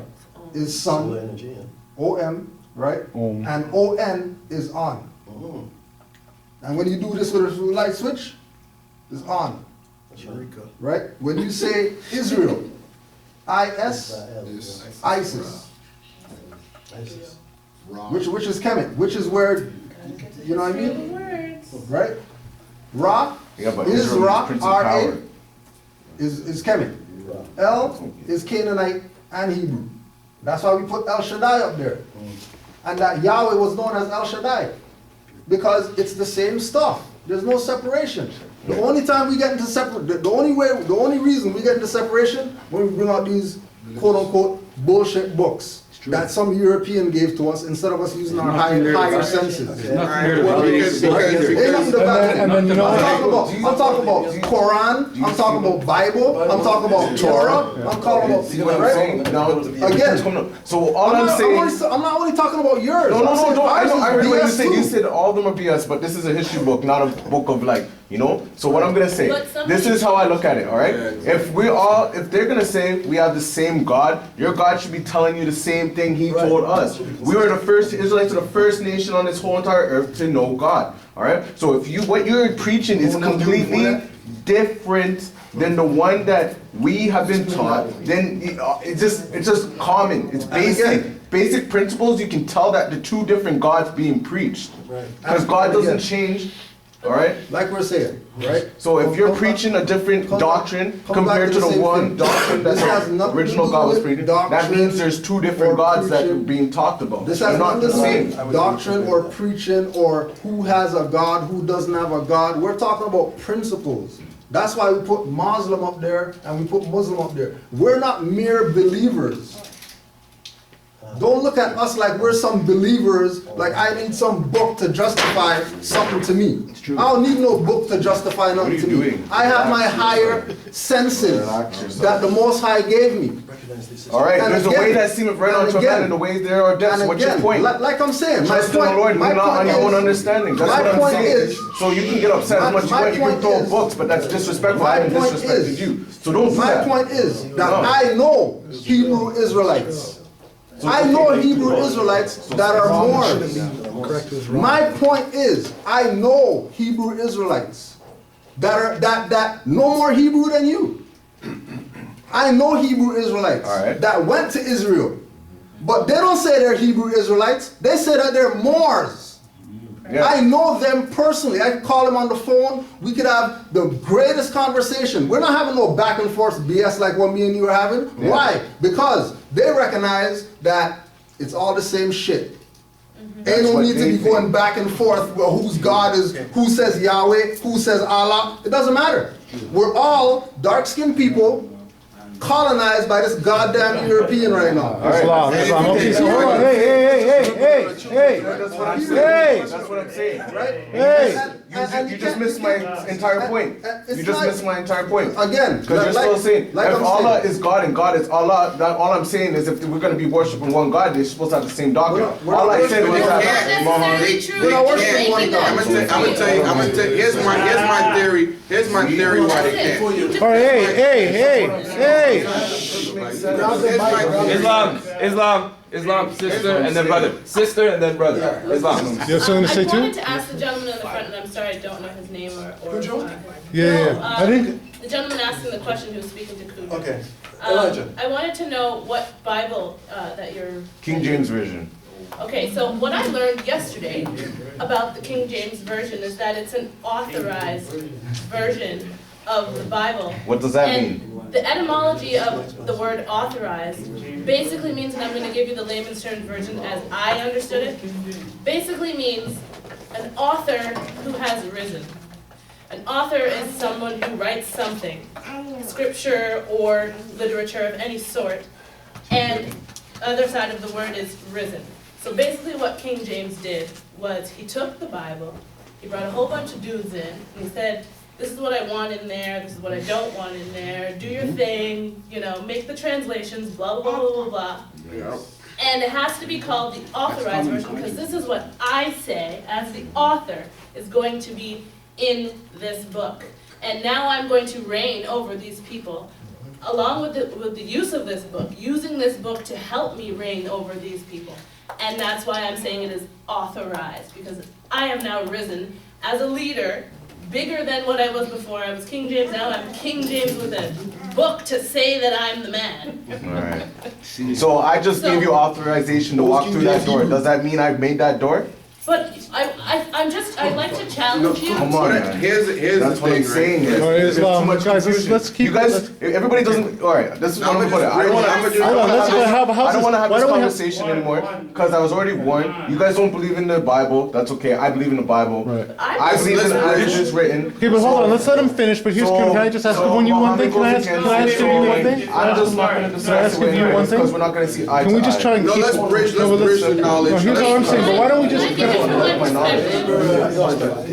My knowledge goes against everything you guys believe. Okay, I'm hearing that, but can we not still converse or no? I think we can still make converse. So that's all I'm asking. Not with you, I'm just saying, I can was we try never to? raised in a religion. My mother was Lutheran, my father was Catholic. They decided that based on their, lives as children, they were not going to raise their children in any church. I've never read through the Bible from the beginning to the end. I've read pieces and bits because of one school, because I went to a Catholic school, and other reasons because I was curious myself. And I've decided to study the Bible because it makes the most sense to me. That's the most accessible book that I have that's going to give me, the knowledge I feel that I'm going to get. But what I learned the other day about, authorized and what, like I was saying before, it changes. It changes how I look at the Bible as a book. If you're saying that historically it is correct, then historically you are agreeing with everything that King James, who was definitely a person of light skin, a person of white skin. Modern European. Right, a European. Well. He changed all the things that he found in the actual scriptures and decided what was in and what was out and what have you. So if I'm going to go ahead, and the version of the Bible that I have is the King James Version, I know for a fact that I'm not going to pick up that version and read the same thing that somebody else read, 700 years ago, for instance, or what have you. I don't know historically the number, I'm going to say it, but I know that the words that I'm reading are nowhere close to the same as words that someone else could have read in reading the Bible X amount of years ago. So here's my question. How do you know what he changed? I don't know what he changed, that's why I don't trust it. Exactly. So no, hold on. Hold on. So you're assuming there's changes based off because someone told you, No, or because you I'm assuming looked yourself because he calls and you know it the there's authorized changes. version. So it's And all I about just what you learned believe in. Then authorized. your faith. You have faith in the fact that it's been changed. You have faith in the fact that it's been changed. Can I bridge? I want to bridge. Let me finish what I'm saying. Go ahead, bro. I'm talking, man. Everybody else talks, and nobody interrupts them. When I start talking, people do that a lot. I don't know why. Maybe it's because what I say doesn't, most people don't agree with what I say, but that's okay. So what I'm saying is, you've already written off the King James Version of the Bible because you read somewhere that someone said that he added it in with no proof at all that he added verses or Where's the book of Enoch? That's not what she Where's said. that at? She said Where's that the book of because, Enoch? she said that because she looked up authorized and knows what authorized means. No, but that's That's where why he she's coming to the specifically called it conclusion the authorized that version because he Yeah. knows what Tampered with. authorized means. Yeah, He's but- learned. but and like- the king has authorized. been All right, learning. there's a root word. There's a root word of And what there a you word go. means, and Example there's of also the way that authorized. people use it. When I give you authorization to walk through that door, what does that mean to you? You're not using the word, understanding the the actual meaning of the word. Yeah, He's using let it as brother get his Exactly my Okay, point. So how are they so using going it? back to what you said, to kind of bridge the knowledge with the Allah and stuff. Here's my theory on it. I could be wrong, but according to Noah, he had 4 sons, right? And these 4 sons, Shem, whatever the case, they went in different. I read 4, whatever. You guys say 3. Shem and Japheth, that's 3. Okay, they went in different regions, okay? They went in different regions. I read 4. Is this 3? Okay, if it's 3, no problem. I read that they went in different regions of the world. Now, if I have 3 sons, they went in different regions of the world, that means each region of the world, they're gonna adopt different types of living. They're gonna have different, because they already have different types of personalities. So therefore, the different regions of the world, the different languages these descendants of Noah spoke. So some went to Egypt, Israel, whatever the case is. So now, like say Noah's my father, I learned what God is. I go in a different region, I speak the language. For me to adapt to these people, I start learning how they speak.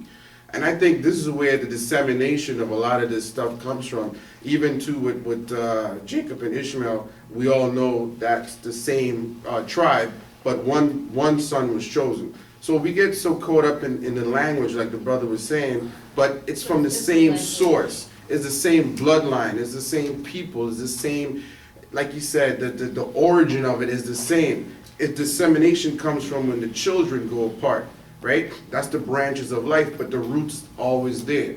Some branches grow long, some branches go short. Now, to add in what the sister was saying with him, with King James is actually a black man. When you do your history, the author, you are right, which a lot of people don't like to agree, because they did 40 days and 40 nights with so-called scholars to rewrite the Bible. Yeah. And not rewrite it in a way where they change stories, rewrite it in a way where the king would be worshipped, and he will have the subjects to worship him. Just to interject for a second, I think. So a lot of the books of Maccabees, which tells us our history, is not there. Enoch, which I love, is not there. And these are powerful books when you read it. It'll tell us our history. It would even tie in with Egyptology, with these so-called guys. And there's all this friction that we have. And you will see these scrolls that they don't put in the Bible, which I have a problem with, because the Bible has 66 books. And some people say, no, it doesn't. It has 66 books, and 66 is a number to lock people in. It's a number of locking in knowledge. So anytime you have an argument with someone who's a Christian, if it's not in the Bible, it doesn't exist. I don't want to hate. And because of that, you always find you have an argument with someone when you just open their mind and realize there's other scrolls out there you should be paying attention to, because the 66 is to lock you in. And people say it's not 66. I said 66 books. I'm not talking about all chapters in the Bible, because according to the Will and Testament of Peter Paul, that's not a book, right? I'm talking about the books. And they don't want to have all those books in there, because that would have caused a revolution to the king. So like you said, author is right. He authorized to have these books in here in order to empower himself. And then he bestowed it on whatever people he was in charge of. So now we have the friction of what you're saying is true, what he's saying is true, but the bridge is that the book was actually written by a black man that actually was a king at the time. Now consider this too, that even though he was an Asiatic, right? Right. He also wrote books on demonology. I was about to say that, demonology. So how come So did Solomon. But this is the thing, that we can't always want to nitpick at everyone, because these guys, when they get... No, I'm just making the point that he went both sides. Yeah, I would disagree with that. He wasn't just dealing with the fact that, good and righteous and all that stuff. He also wrote stuff I totally agree that. about Listen, demonology. my grandfather was a Mason, right? My grandfather was a Mason, and when he broke, like, he told us certain things. But the Psalms of Solomon, if you know what you're doing, you could do that for good and for evil, because those are spells. A lot of people don't know books of Solomon and Proverbs are spells, but the people do use them for spells. You take the word out enemy and you put someone's name, and I'm going to say the ritual you do, and trust me, you're sending out a contract towards that person. You understand what I'm saying? So a lot of people don't understand the book in its entirety. They look at it as for face value. And key word, in its entirety. Because it's not in its entirety if there's stuff missing. If it's not in its entirety, then you're gonna have disinformation. What does Bible You're mean? gonna have Bible. Sister over here. So my question is, the Bible, whether it's a King James or whatever version or whichever one you deal with, do you take it literally? Yeah. It's not a literal Sorry? book. Yeah. We Israelites do. How do you know it's a little book? Not a little book if you How do don't you know read it it. is? I'm You sorry, I can't. didn't You hear can't. that. You can't speak. No, I'm done. He's asking a question. Respect. Excuse me? He's answering your question. Okay. Okay, go ahead. You want to continue? No.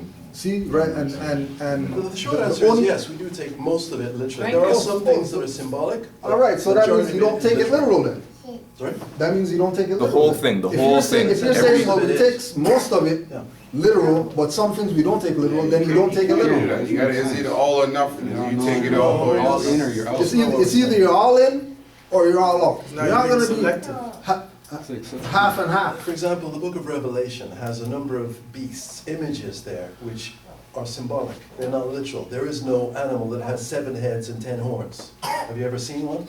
But it's in the book of Revelation. Well, Right? we never seen a Because it serpent. We represents never seen the a power. serpent Yeah, walk and it talk to doesn't ladies either. exist. But when you Yes, talk but about serpents have animals, DNA in their bodies where they used to have these are legs. real people. These are real people. Did you know that? That snakes have DNA in their body that allows them to have 8 legs. You Google it on Google it. Put in snakes with legs. Some of them have 1 leg. It's because the DNA code has been restricted, so they don't have legs no more. And again, It's the same thing, that if they had, it's just like Darwin, people came from monkeys. Well, why is there still monkeys around?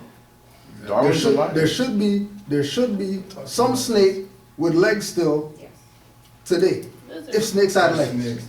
I just explained to you what happened. There should be. I told you that their whole DNA code has been restricted.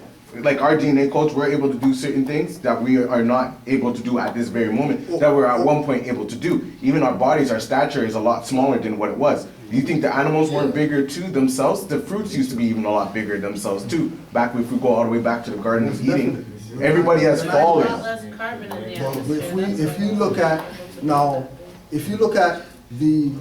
look at the scriptures from an allegorical perspective, if you look at it from a perspective of read between the lines, you'll realize that the serpent is really the lower self of man. Yes, but if you read the Bible, you get that knowledge because it tells you that. But you have to read on and you have to read precept from precept. Because if you think that Adam and Eve ate from a tree, you're a damn fool because you didn't eat from a tree. But if you don't know the precepts in the Bible, it explains it. It tells you. The Bible explains, I showed Brother Carl, that the Bible speaks of trees as men. So when you read in there, Moses was told to write certain things in allegories and other things in plain so that the wise would be able to understand other things that other people wouldn't be able to understand. That's why everybody's so confused. Again, like you're saying that you're not going to use it literal. You're saying that it's literal, but then you're speaking from an allegorical perspective, which is the whole point that we're trying to say. Like for example, if you have a holy book, right? If you have a holy book that you say this is the book that was given to us from our prophet by our God.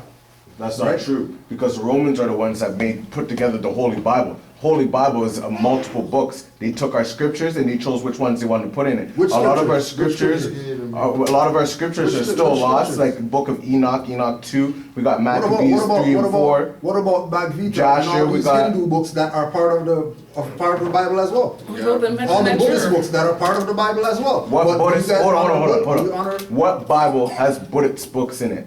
what do you mean? The Holy Bible. I'm asking you, which ones? You got to be able to tell me at least one name. If you're One name gonna of what? 1 Thessalonians 5:21, prove all things. You can't just throw baseless arguments. It's You not- say it's there's not- Buddhist. it's not baseless. You say there's Buddhist books in there. What Buddhist books are you speaking of? Because this is new to me. Well, Buddha to me, that's why I learned about See? Buddha. Can't just Buddha say- was a student of Yahweh Shai's knowledge, which is Jesus Christ.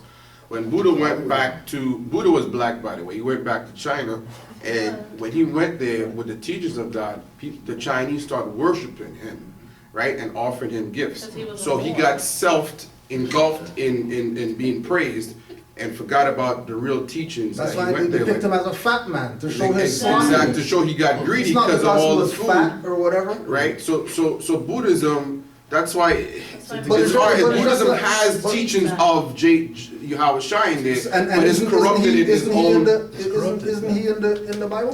Who, Buddha? Yahshua? Yeah, Christ. Yeah. Okay, so doesn't that mean that that's Buddhist stuff? No, because Didn't he Christ learn came from God. Christ is in the Bible. He learned from God. Everything Christ learned, he got it from the Most High, the one living God. Where the term Christ come from? Christ means salvation. The term Christ comes from Krishna, which is Hindu. Which means what? Which is Hindu. Which means what? What does the word mean? Forget what it means. It means Hindu? We're talking about the fact that it comes from some people who have nothing even to do with that book. Yeah, but that English language is made up of many languages, is it not? We have Old Latin, we got Old English, we got French, we got German words that all made up the English language. So what's your point? Where's Yahshua's body right now? Yoash, his body's gone. He went up to heaven. His body's in India. See? Then you say he never died on the cross. They never died on no cross. So then the prophets are lying. What do you mean he died on a cross? So the prophets are lying. Yeah, that's what you're saying. I want you to understand where the words are on. No, this is not a thing. This is not a thing. But then you disagree Because it's like what the Muslims say. They believe in the Bible, then they say, oh, something. the Hebrews who I know, they have Hebrew Bible. They don't have no English version of no Bible. The Hebrews who I know, their Bible is in Hebrew. So if you're telling me that you're you're Hebrew Israelites, and this is what you follow, and this is your doctrine, but it's written in English language, then clearly you're not Hebrew. One Okay, second. so, and you call yourself a Moor, but you're speaking English too. I don't have a problem with English. So All right. I'm not the one. 1 Corinthians 14:21. issue. In the law it is written, with men of other tongues and other lips will I speak unto this people, and yet for all that will they not hear me, saith the Lord. So he says, I'm going to talk to them in all kinds of different tongues. That's why you read in the Acts 2 and 5, in the Feast of But Pentecost, again, the prophets were talking in every language. So the Most High, you can't be thinking the Most High is simple like that. If he wants to talk to us in English, he's going to talk to us in English. Best believe it. If he wants to talk to us in Hebrew, he's going to talk to us in Hebrew. He knows we don't know Hebrew. So what is he going to talk to us? In English. Okay, so why are there Hebrew Israelites that have a Hebrew version? Because they started learning Hebrew. But even then, they're not even able to speak full Hebrew. I'm telling you. And then they're the same Moors- ones, they'll sit there and talk about Christ with their head covered. The And they'll Moors break who are commandments. Hebrew, the Moors who are Hebrew that we know, right? The Moors who are Hebrew that we know, right? I'm open. I'm open to giving you their number and let you build with them on Hebrew stuff, because they're Hebrew. I'm not Hebrew. I already told y'all, I'm Muslim. So to go back and forth with me about whether Hebrew and all that stuff means It's not nothing. going to get anywhere. Because I know In the interest of Moors who are involving as many Hebrew people as we Israelites. can. We have a brother here who's never said anything Right. yet, so let's let him. Go ahead, bro. All I'm make gonna his say point. is, I think that we should take just 5 minutes, reset, as entertaining as the conversation is. I just think that we just need to take the 5 minutes and just come back to our conversation. Cool it down. You know, that's not a bad idea, because I'm noticing the clock here, it's about 6 o'clock. We've been here since 2:30 or so. Maybe we should take a little recess. If you want, I don't know how many people want to continue with this. I would like to stay a bit longer. Continue. But let's take a little time out, maybe 5 minutes. 5 minute break. You want to continue? You're right. No worries. Okay, let's do that. Awesome. This has been very, very good, I must say. Yeah, just Straight around the corner there. I agree with what he said, you know that, right?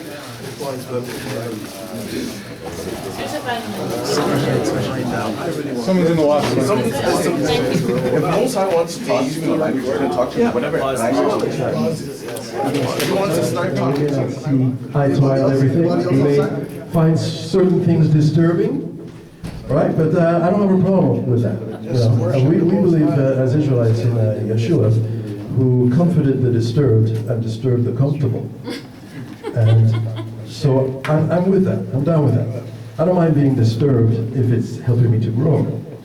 And so I know it's tempting to go outside and stay outside because it's really nice out there. But let's reconvene now for another half hour or so. I'm willing to stay even up to 7 o'clock.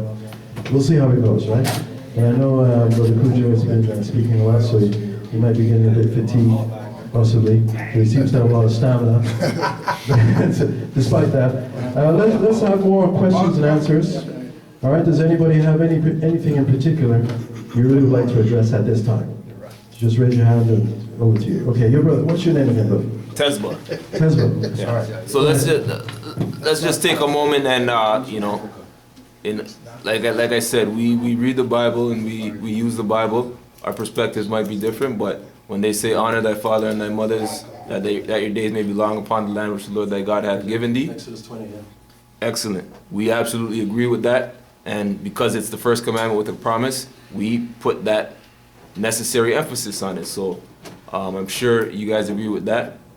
You know, Islam, Shalom. Let's take a moment and, you know, give honor to the ancestors, if you don't mind. Okay, I don't mind at all. Actually, I was thinking maybe we could begin this whole session at the beginning with at least a moment of silence, pray to the Most High in your own way.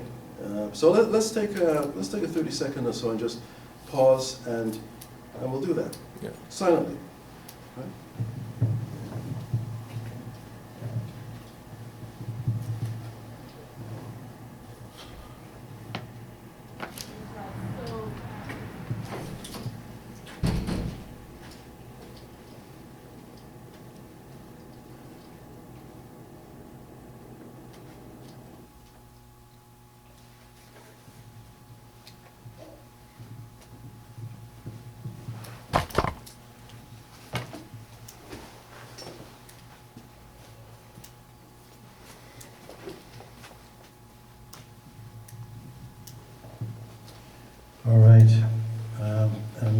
during the intermission there, we were just discussing how encouraging it has been, this whole discussion, this summit, has been really, really good.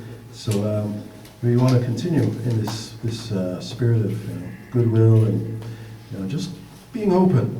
We really appreciate that. Thank you, Brother Kujo. I want to thank a few people. I want to thank Brother Marvin here, who actually, he's the one that allowed this to happen. He's opened up this space, right? This is a driving school, in case you haven't noticed. So if anybody Thank has you. any issues on the road, speak to Brother Marvin here. And you can speak to me too, because I help people to get off certain tickets you may be getting. You may want to fight them. I'm your man. I'm in your corner. I can help you. But enough of that. I also want to thank Brother Carl. Brother Carl, he's the one actually that told us. He says he has some friends, because he's been meeting with us, in the study group. We've been meeting, by the way, since last November. It's about 20 weeks now, every Saturday afternoon. And it's been very, very good, encouraging. But he visited us a few times, Brother Carl, and he said, I got some friends who are Moors. And right away, that sort of piqued my interest, Moors. Because I remember in the distant past hearing about these ancient people, the Moors. And I remember in school we had to study Shakespeare, and one of his famous plays was featured a Moor, right? It was, what was the name of that play? Othello, right.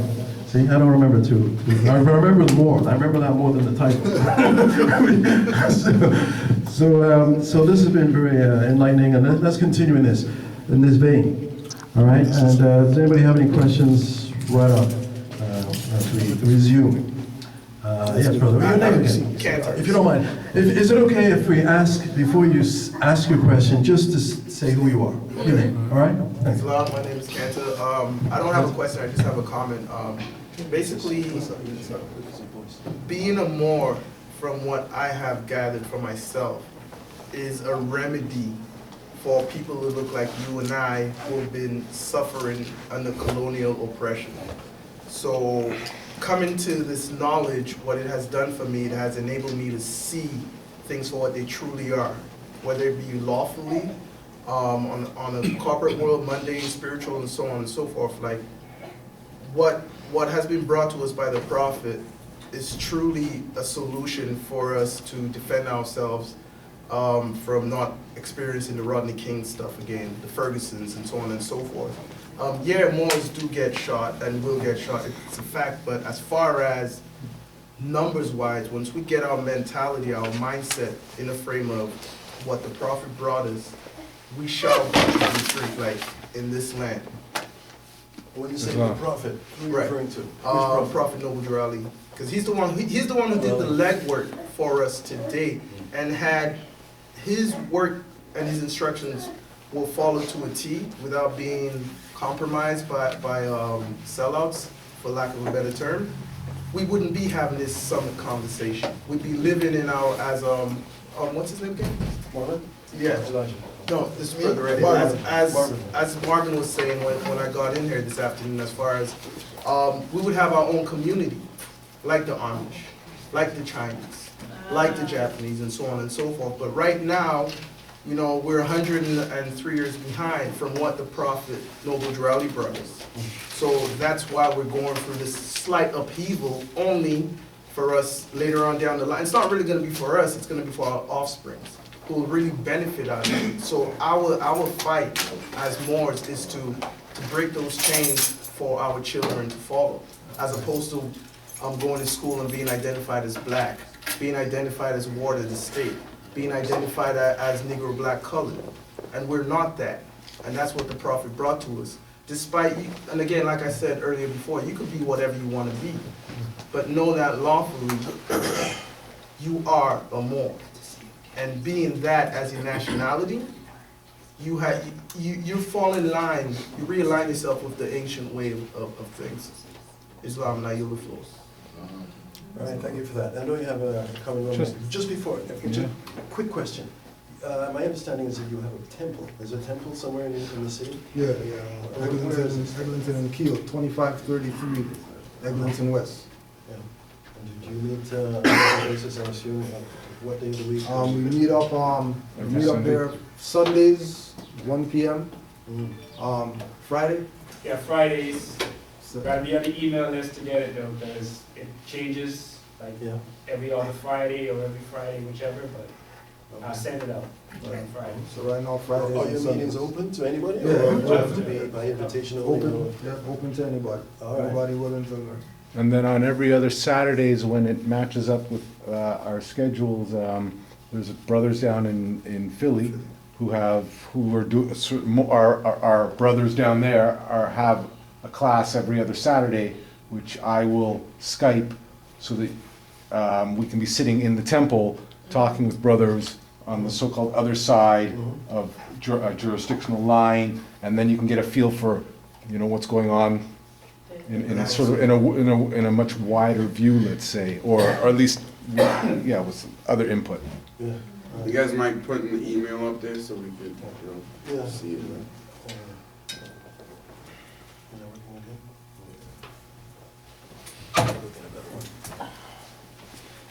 No, since you guys have the website, tell you our YouTube videos. I'll talk about that.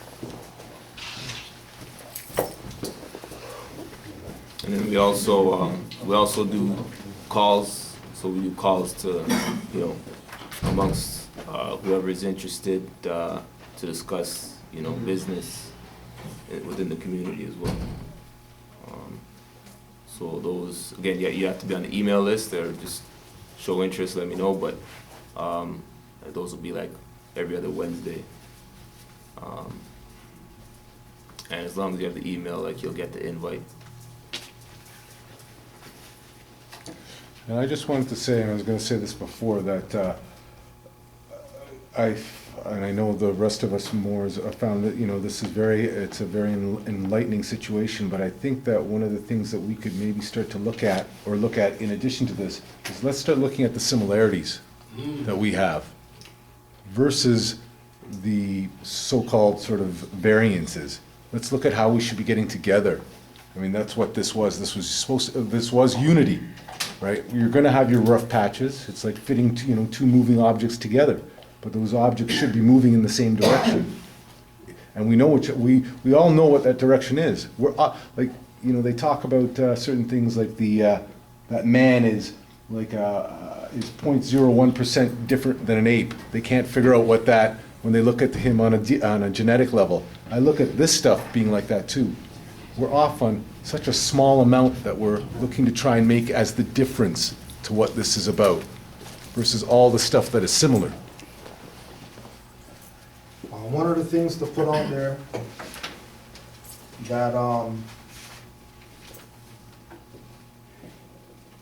that we have in common is that we're not Negro, black, or colored.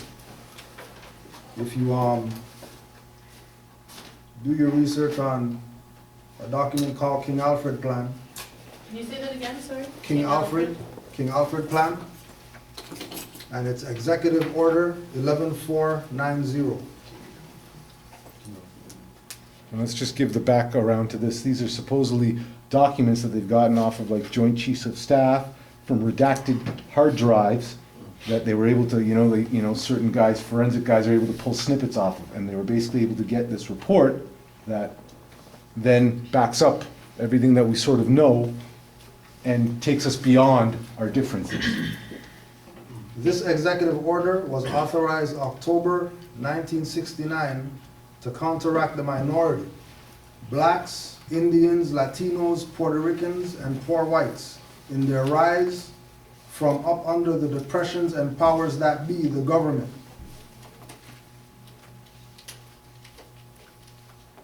The Rex 84 plan, concentration camps, Executive Order 11490 expanded. Top secret silent weapons for quiet wars. Introduction programming manual, operations research, technical manual.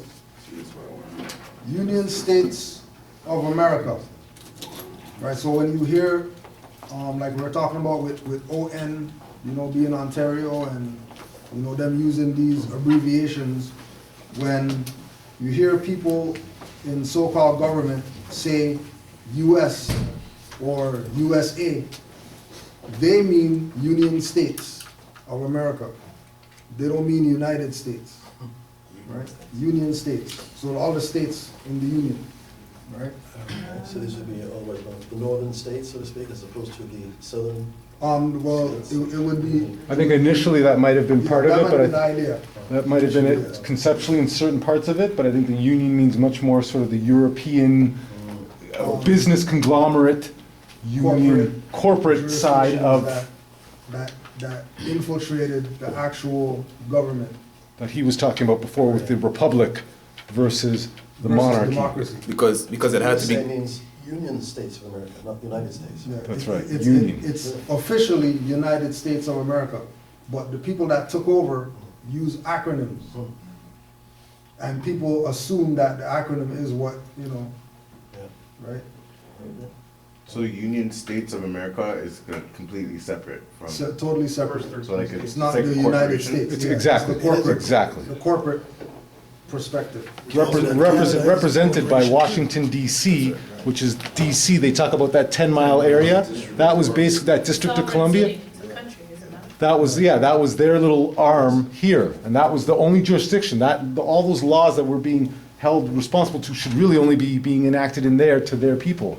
But yet they've flipped it, sort of like the kryptonite, and now now everyone's under it, right? See, this is the kind of stuff I want to know about. Yeah. I really don't want to know about, like, Yeah. this is why I really want to. Well, and this is what we're about too. This is all part of the detox. With this, in addition to all of that, being just sort of the flair This is to just it, the flavor. branch of- That's what we're getting at. That this is all one. It's all one because it's against us. Right. So what was that document that you read that said that Canada was made in 1777 or something like that? Articles of Confederation, Articles.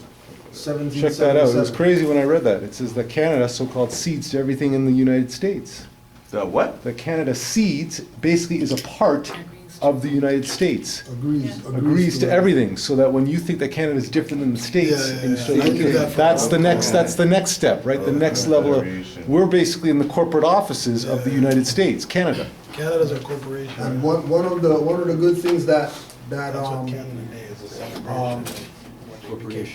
so-called slavery did was get us to recognize that north into this jurisdiction that we call Canada is really Canaan. Canaan? Yeah. The land. That's why the slaves said that they're escaping to Canaan in order to get out of slavery. All the slave hymns, when they talk about escape to Canaan, they weren't going across Atlantic Ocean to some Canaan over here. I'm aware of that, Yeah. but I thought that they were saying that sort of allegorically or symbolically, Canada represented Canaan. Yeah, no, You're there's saying they really believed it was it Canaan? was now. What is, may Sorry. I ask? Yeah. And that's one thing I've been unclear about is Canaan. Yeah. What does it mean? Where does that name come from? Is it just the northern part of the continent? Is it, where can I point to the map and say, okay, this area can be considered Canaan? Well, on this side, it's the northern part that we call Canada. Okay. But just like when we look at from a historical perspective, many things over there are over here.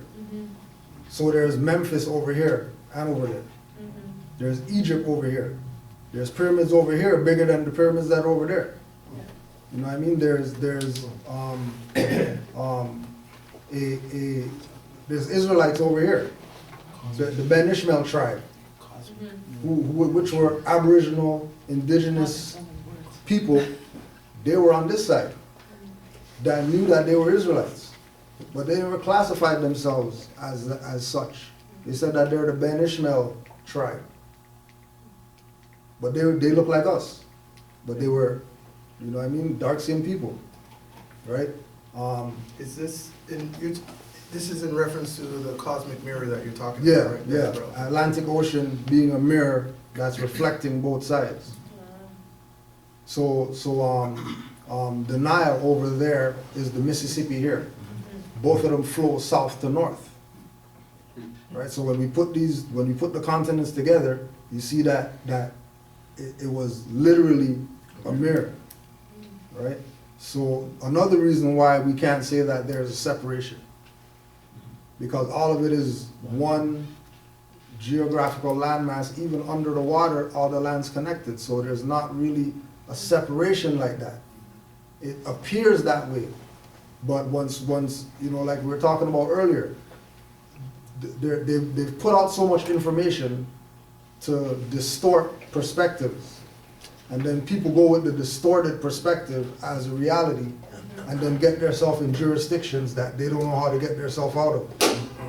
And once you're in those jurisdictions, if you don't know how to get yourself out, then you become a slave to that jurisdiction. Right?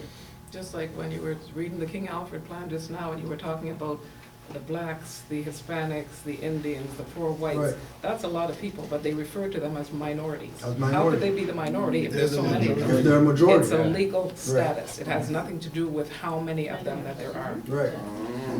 And the idea of labeling them minority is really because of their mindset, because they think like minors. So because they have a minor mindset, they call them minority.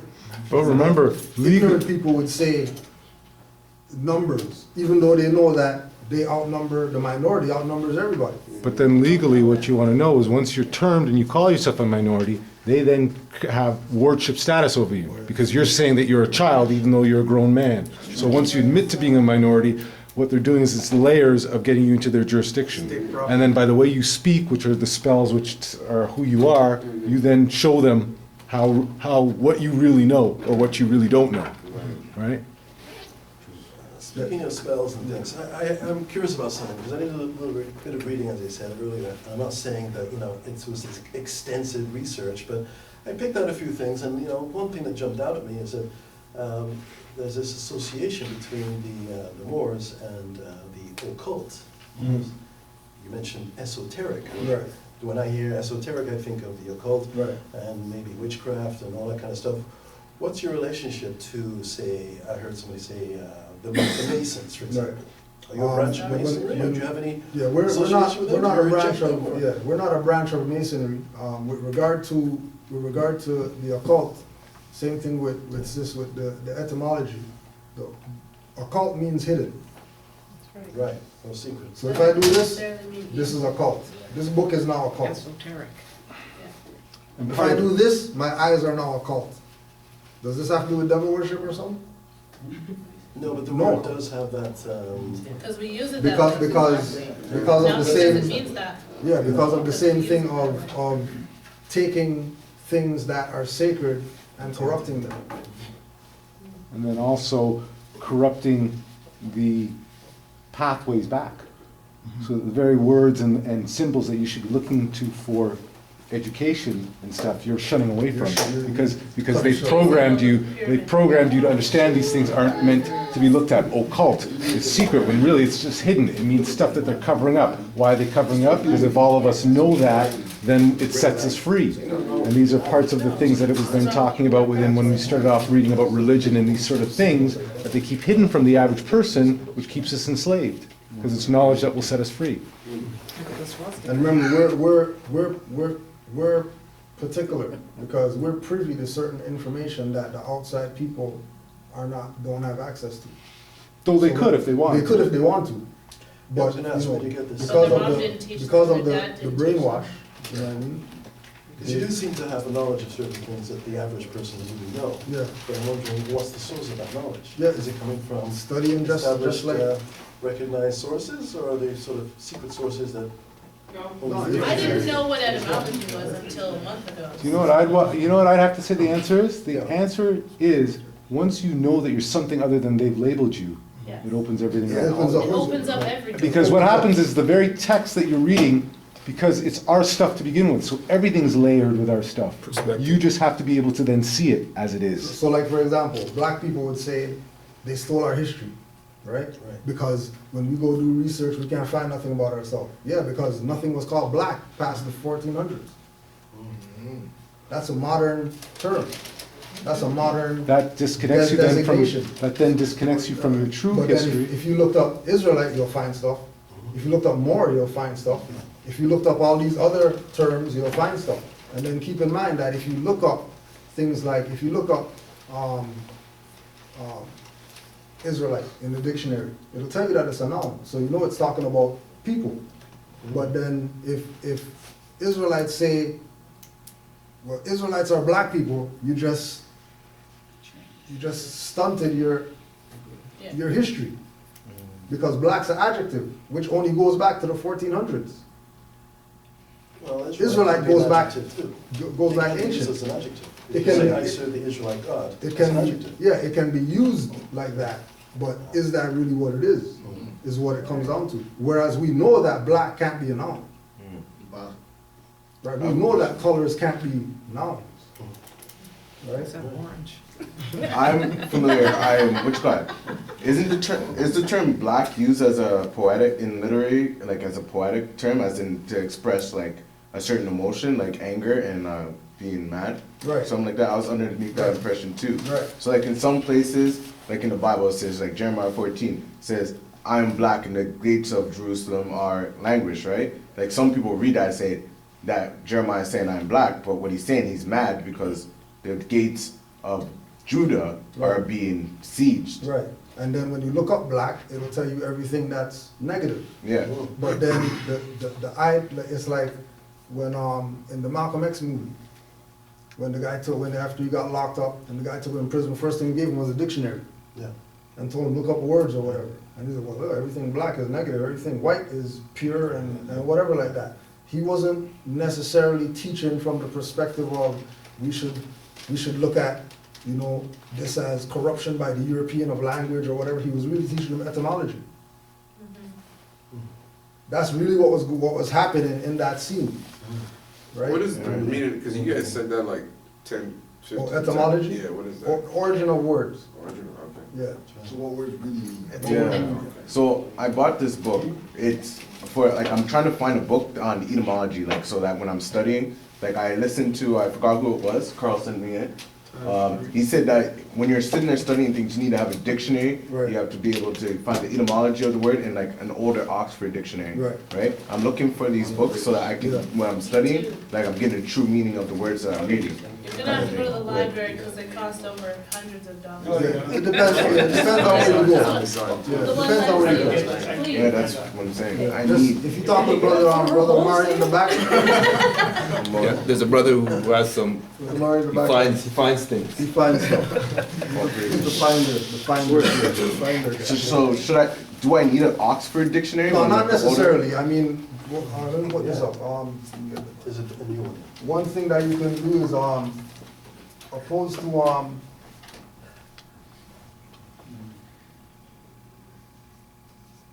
to, the titles of the books, just look for unabridged dictionaries. Okay. What does that mean? Hasn't been changed. So it hasn't been abridged. Unabridged.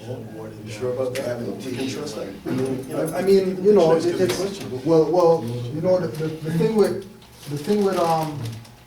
things like dictionaries is that you want, the earlier ones that you get, the less tainted they are, because less hands have been in them. You know what I mean? So you want to get old versions. So you could, even if you check thrift stores and stuff like that, people throw those books away. Go to libraries and ask them, you know, you guys got any unabridged dictionary? They'll pull out the ones that are like this big or whatever, give you $5 for them. You know?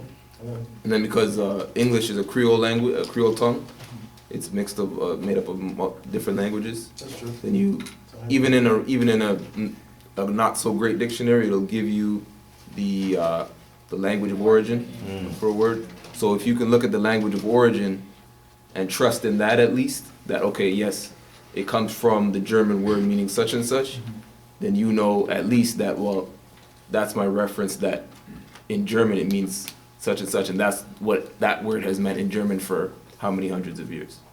So it's just using these tools. If you don't have the best source, you still use everything that's there. If your language of origin, it might have an etymological component in the back of it, things like that.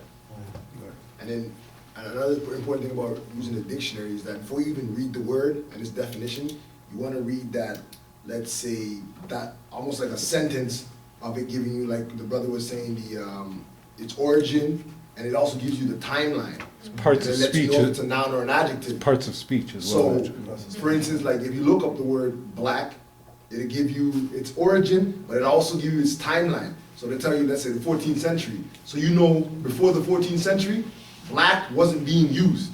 In the context that it's being used today. Exactly, so then it can give you a timeline to say, if you're looking into something, and you look at, and you see black, if they say ancient black civilization, but you know black doesn't go back past the 14th century, so then in actuality, it could never be anything as an ancient black civilization, because black in itself, the term or the word, was never ancient, right? So that little, I don't know what you want to call it, but a little prefix before they give you the definition will give you a lot of information in regards to the word that you're actually looking up. And a lot of people skip past that and just go to the definition. And now they can't place it in its time, and they can't place it in its original language. And the only other part I'd say to going through the dictionary is a lot of the times they'll have 4 or 5 different meanings, and it's very important to read through them all, because they will do their little game where they'll switch up where the real meaning is, and you can sort of read through them and go, oh, that's really what it probably means, and then that's when you start to realize that the other meanings are connotative things that they put on it to confuse you. So you're able to sort of, hopefully through just common sense, going, okay, that's what it means. You know, black means a color, it doesn't mean a person, right? But then, and then it'll have a different, so you'll know, and then they might have a little part where it says, black commonly put on by Europeans means people from Africa. So then you start to see the real. So in newer dictionaries, when you look up the word, it's gonna say, let's say it has 4 definitions. 1, 2, 3, 4. The 4th one is probably what it really is. Yeah. And then the stuff before it is just what, you know what I mean, in the past 100 years, what's been accepted. And then when you take the new dictionary and then you get the old dictionary and you put it, then you'll see that where they make the changes, where they switch stuff up, right? Because now you have the timeline or the reference point as to the origin of the word. Bling bling is in the dictionary, guys. Bling bling is a word in the Oxford Dictionary. Yeah. In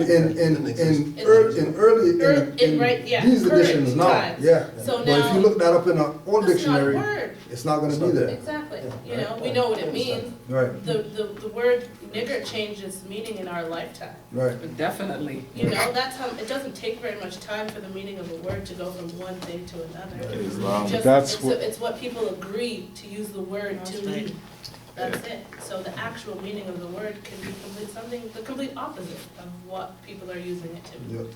And as I was saying earlier with the importance of names or spelling of words and not just casting them off like, oh, this is what it means now, is because if a word was created, it had energy and power put into that word at the time of its creation. That's right. Now, Read if the they, first line of the Bible, what does it say? now if they change the word, right, you change the word, you're still using it, but you're still emitting that energy. But you So- don't even know you're doing Exactly. it. So for instance, we always use this example. Moore's always use this example. I'm like, oh, you're a nice person, right? Everybody's gonna take that as a compliment. You look at the etymology of nice. Nice means one who's foolish, or a foolish individual. Now that energy is still the same, even though you might not be getting the information. I'm saying you're a nice person. I'm going, give it to me.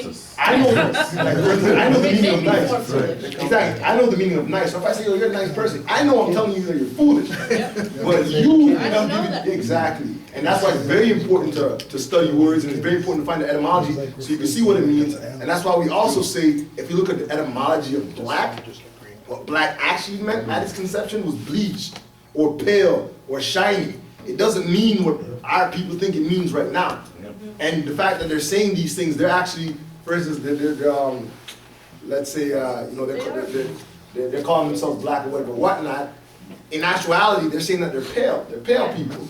But they don't know that's what they're saying, but that's exactly what they're saying if they look up the etymology. And that's not something we need to argue about. All they have to do is look it up. Exactly. So the Executive Order 11490, the Rex 84 Plan, and Silent Weapons for Quiet Wars has been in the hands of the popularly accepted individuals calling themselves the Black Leaders since the early 1970s. Many have spoken of them, but few have logistically broken them down and disseminated the information to their alluring public. The King Alfred Plan implicates the true motive and reason why they do not. One will take note that all people mentioned in these government plans, blacks, Indians, Latinos, Puerto Ricans, and poor whites, do not include a de jure national name or title. All these words are descriptive chattel brands coined by Europeans as substitute pedigree parentage names and were forced as appellations on the indigenous peoples of the Americas and their own discards. Big quotes for this part. All people bearing these labels are referred to as it. All people bearing these labels are referred to as it. So just like the brother is talking about with the nice, if you don't know what it means, then ignorance is no excuse. And you can't blame them for not teaching you because, you know, slave master never taught you anyway, so why you even want him to teach you or whatever, right? One common thread is evident. No nationality equals no rights and no human value. This is why somebody classified Negro, black, color, or whatever, gets shot up, ain't no big deal, leave the body there all day, you know what I mean? You know, drag people, break guy's neck, choke guy out on the street corner, because no nationality means no human value. If you're classified as it, then you get treated as it. You get no human rights protection, right? You have no protection as far as your rights are concerned. Is this according to what you said, the King Alfred? Yeah, King Alfred plan, yeah. They did a good job What is the purpose of- of this plan then? they In did- essence, could you boil it down to what should we know okay. about this plan? Is it a plan to what, exterminate us or? Yeah, basically. Is that the ultimate goal? The ultimate plan is that Comes back. everybody who is classified, or let's put it like this, everybody who has no nationality or classified as stateless is either gonna be in concentration camps or they're gonna be vaporized. Example of that, let's go back to Katrina, how they had all those people in the stadium at gunpoint.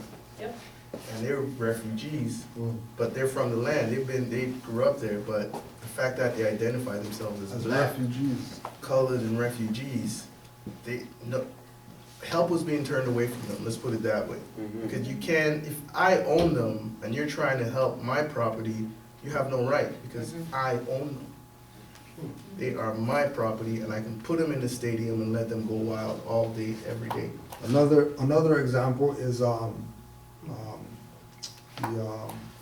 elections in Florida with Jeb Bush, where they tore up all the black people votes because the people were property. They had no national name, so their vote it didn't really count like that. At the most, it'd be 3/5 anyway. So when was this executed again? When was this written?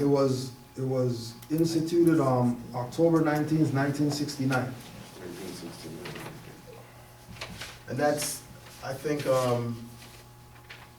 this was implemented after, because of what happened in World War II, because they have bodies showing up. So now they're talking about vaporization. Ain't no bodies, ain't no proof. So they're taking it, they're upping their game. Yeah. Well, I mean, I brought up that whole, you know, preparedness aspect of it. Yeah, But, yeah. I mean, but remember that I would like you to know, pursue that a bit. even though this is 1969, get your all power. right?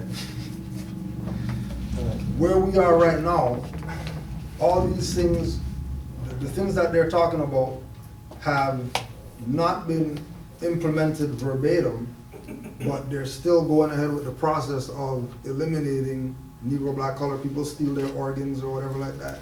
You know, we're talking about, I went to North Carolina a couple weeks ago, last week, for a lecture, and we were talking about, you know, all these people who like fast food, tell them stop going to fast food spots because they're not eating no meat and stuff like that, no fast food joint. They're not, that's not beef and chicken and whatever in those joints. They take, Genetically modified. forget genetically modified, it's people are eating. Isn't that all that spin-off Jewish of, man said that. You know? isn't that all the spin-off of like Jim Crow, disenfranchised, disengaged, And the general public? Yeah. So now when you see someone, a black man get killed on television, other nationalities have less sympathy. It's like, oh, a black man, whatever. No, but they have less And up sympathy to because They have less sympathy because if you're classified as black, you have no human values. But I think it's they more, know that. I think it's more of a plan to disenfranchise like black people and disengage them from the public. No, because it's okay, like let me correct you for a second. no, but like let me say my point first. You got Paris, 100 some odd died, Yeah. and then like you said, Katrina, Yeah. with so many 100,000, like Right. thousands of people died.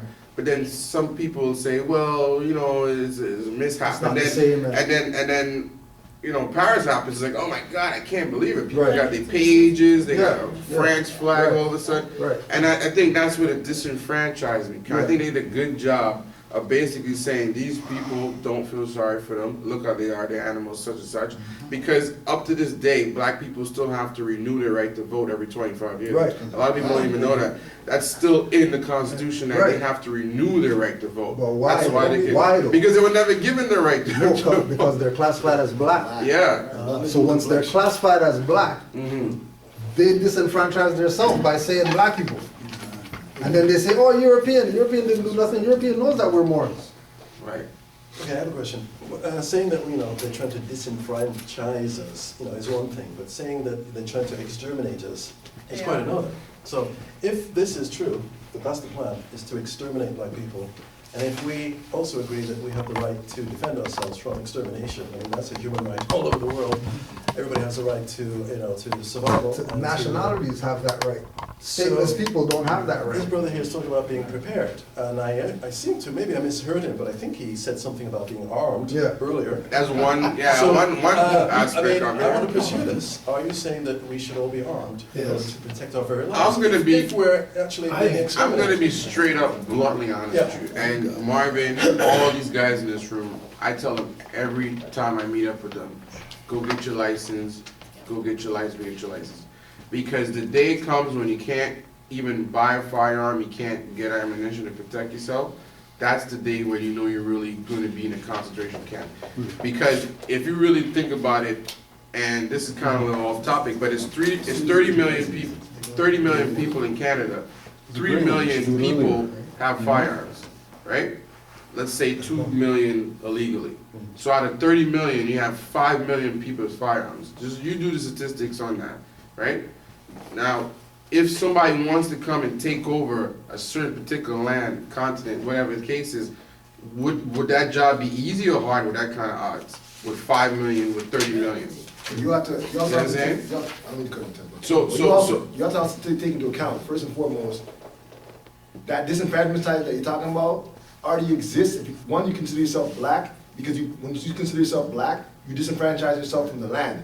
Because if you understand and know that you're from the land, why would you go to the European to get your license to hold a firearm? On top of that, if you go to the European to get your firearm license, which you have the natural right, being on your home, you go register to get your firearm, you have to put your, because I know a lot of people with their firearms license, you have to put down your, where you live, you have to put your fingerprints down, you have to put your updated phone number, and you gotta renew that every year, or every 5 years, depending on what license you have. Right. Now, I know you have a firearms license now. When it's time for things to go down, I know exactly who I'm gonna get first before anything goes down. So hold on, I don't want to take too much time. I'm just saying, the disenfranchisement starts by not realizing that you're home.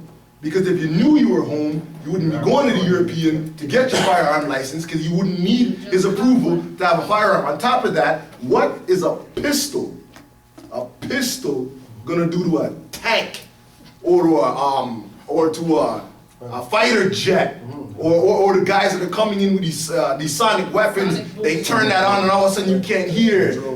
A pistol is just gonna lead you to your grave. All right, so if they're coming to attack. I totally agree with you, but here's my perception on it, right? Now, before they do all that invasion and stuff, right? The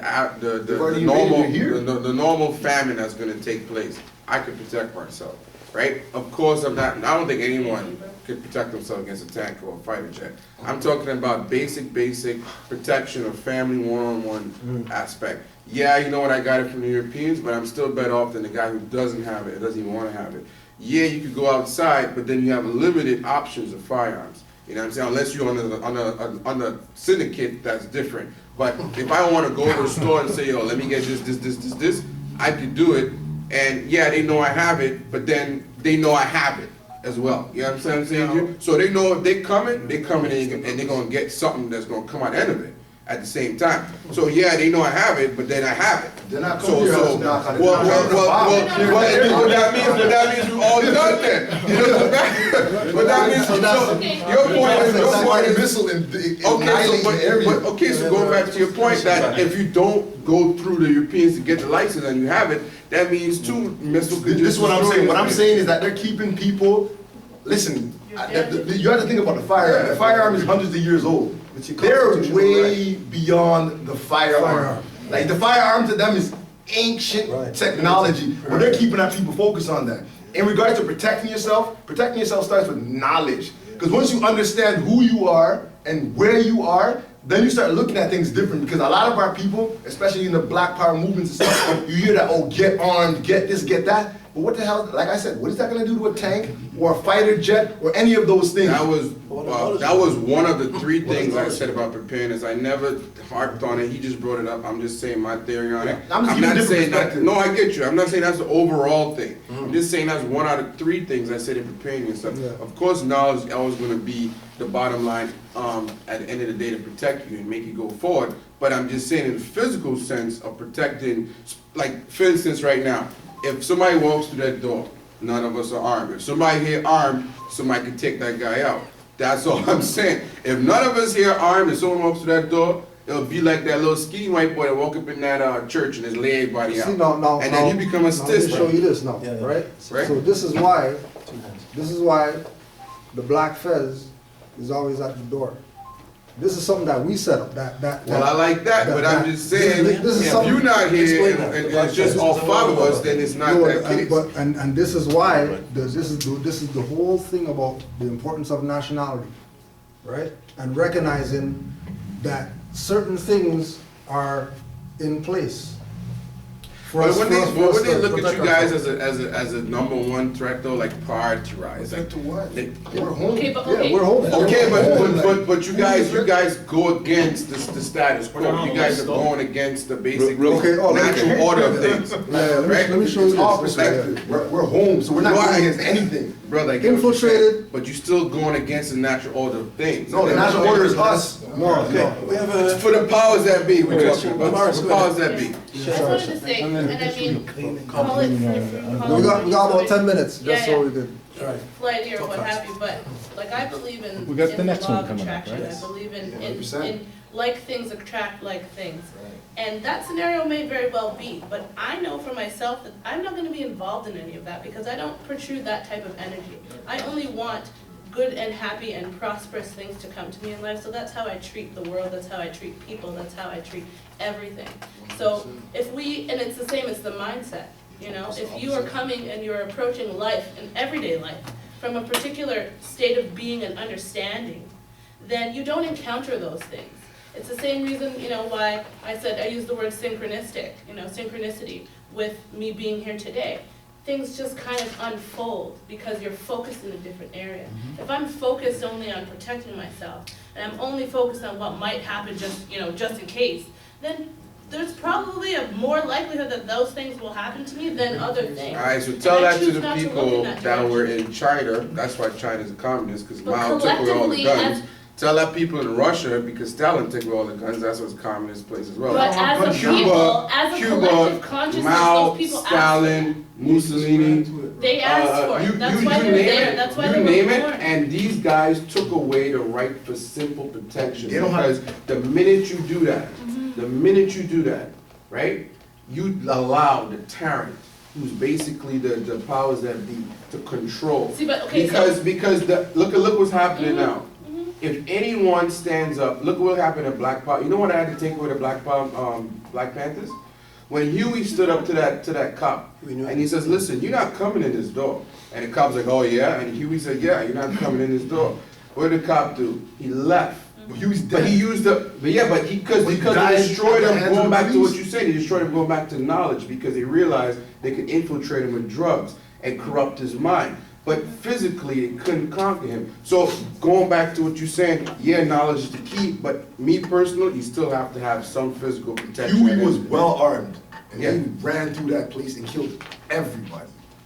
I'm talking about when they first came in. I'm talking about now, like they ran through that whole place and killed everybody. Yeah, because he wasn't the same guy anymore. He was already armed. drugged up. But I'm saying he was armed. Yeah, but that wasn't the same Huey. But he was doing those things But he and wasn't asking the for that same- to happen. I could go right No, now no, and he I could wasn't walk to asking that for street, that. I could find a box and I could live there for the rest of my existence because it's a choice I have. But Listen, I choose not to. man, I'd this is rather the not. I am not naive, and I am not looking at the world as some kumbaya place where Me either. I don't think Well, about. here, let me I say don't this. think about. If I don't think about it, it's not gonna happen to me. Yo, man, if somebody put a gun to your face, you gonna wish you had a gun, because I had that happen to me, and I'm gonna tell you right now, if you don't think that ain't gonna happen to you one day, if somebody gonna put a gun to your kid's head, and so be it. Right. You live in a state where you don't wanna arm yourself and you don't wanna do nothing. I'm gonna arm myself. I'm gonna make sure I got something small, something big, so I can pick somebody don't fall from, because that's how I know what's gonna go down. That's how I'm Please. gonna. All right, but here's what I say. Go ahead. Here's what I say though too.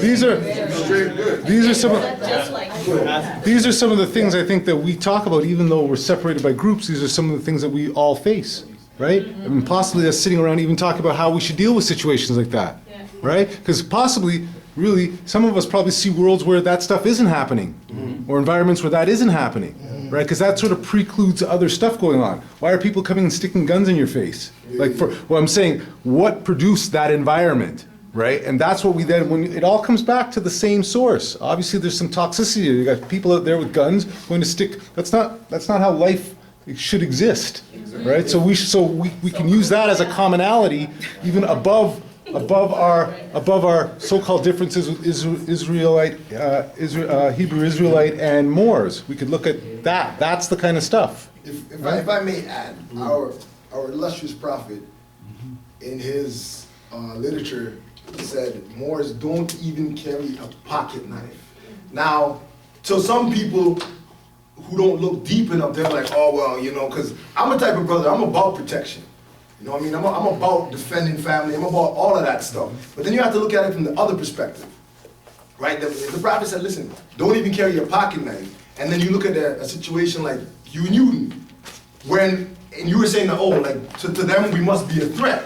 But look at it this way: what are we threatening with? We're not in there. We're not in the temple. Everybody strapped up. There's guns at the door. Then they'll have an excuse to be like, "Yo, those brothers, those Moorish brothers are dangerous because they have guns. They could be, you know, intimidating the public. They could be posing a risk to the public, but they don't have that to worry about." Then you understand why the prophet said, "Listen, don't even carry a pocket knife because you almost call that upon yourself." No, you misinterpret what I'm saying. I'm not saying to do it in that sense. I'm saying he had it in a way as a deterrent. And I'm not saying to have it no way, form of fashion, flaunting around. You will bring about negative attention. I'm just saying have it as a deterrent in case that time needs to be. Now, I could tell you, you might see me and you'll never think I'll have something like that, but you don't know. Right. That's my thing is, until you decide to grab me and say, yo, go in my wallet, then you might find something different. I'm not walking around, I don't have enough of flashing on me. But that's my whole point, as a deterrent, basically to But stop if they don't know someone. what's deterring them, Huh? if they don't know what's deterring them, Well, nothing until they find out So what then it it is, makes and no then they'll difference if never you do have it it again. No, but. Okay, well I say this. Let's pick this up. Yeah, real quick, I agree, I shouldn't say agree, but I value that you respect, you have that opinion. I'm not saying one way or another. However, when you talk about a threat, there is a threat. It's not necessarily me or you or anybody in here. The threat is the black people who don't own their own businesses, aren't contributing to the United States economy. And therefore the economy sees that as a deficit. The economy sees that as a burden, as opposed to the Chinese who bring their companies and bring business, the Indian, etc. And I see the nodding of heads. You guys completely understand what I'm saying. We built on it earlier. So if you're somebody now who is coming together with your people, you're bringing the economy, and the entire economy, all the big heads of the economy, the people within that domestic economy, at the very worst, will see you neutrally. Will see you as, well, oh, okay, whatever. They're getting together, they're doing it. They're not going to see you as a threat. For them to see you as a threat would mean you're going to take something away from them, whereas when you come together as a community and bring innovative ideas and businesses, you add to that economic currency flow, at least in the private sector.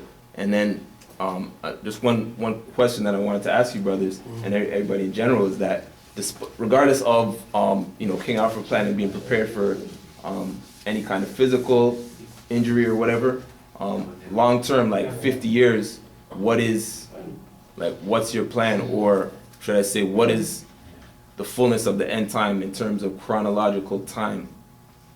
It's the end of an age. Chronological in the Like sense what's the end? Like how long is the end time? Is it 10 years, 20 years, 100 years? Well, I mean, if we want to do if we want to do Revelations, it speaks about it, right? The 7 years of it, 3.5 years of peace, 3.5 years of war, that kind of stuff like that. So, I mean, if you want to get biblical, we could use that number. We could use, other numbers from different other, books, the Quran and stuff like that. They have their own versions of the end of time.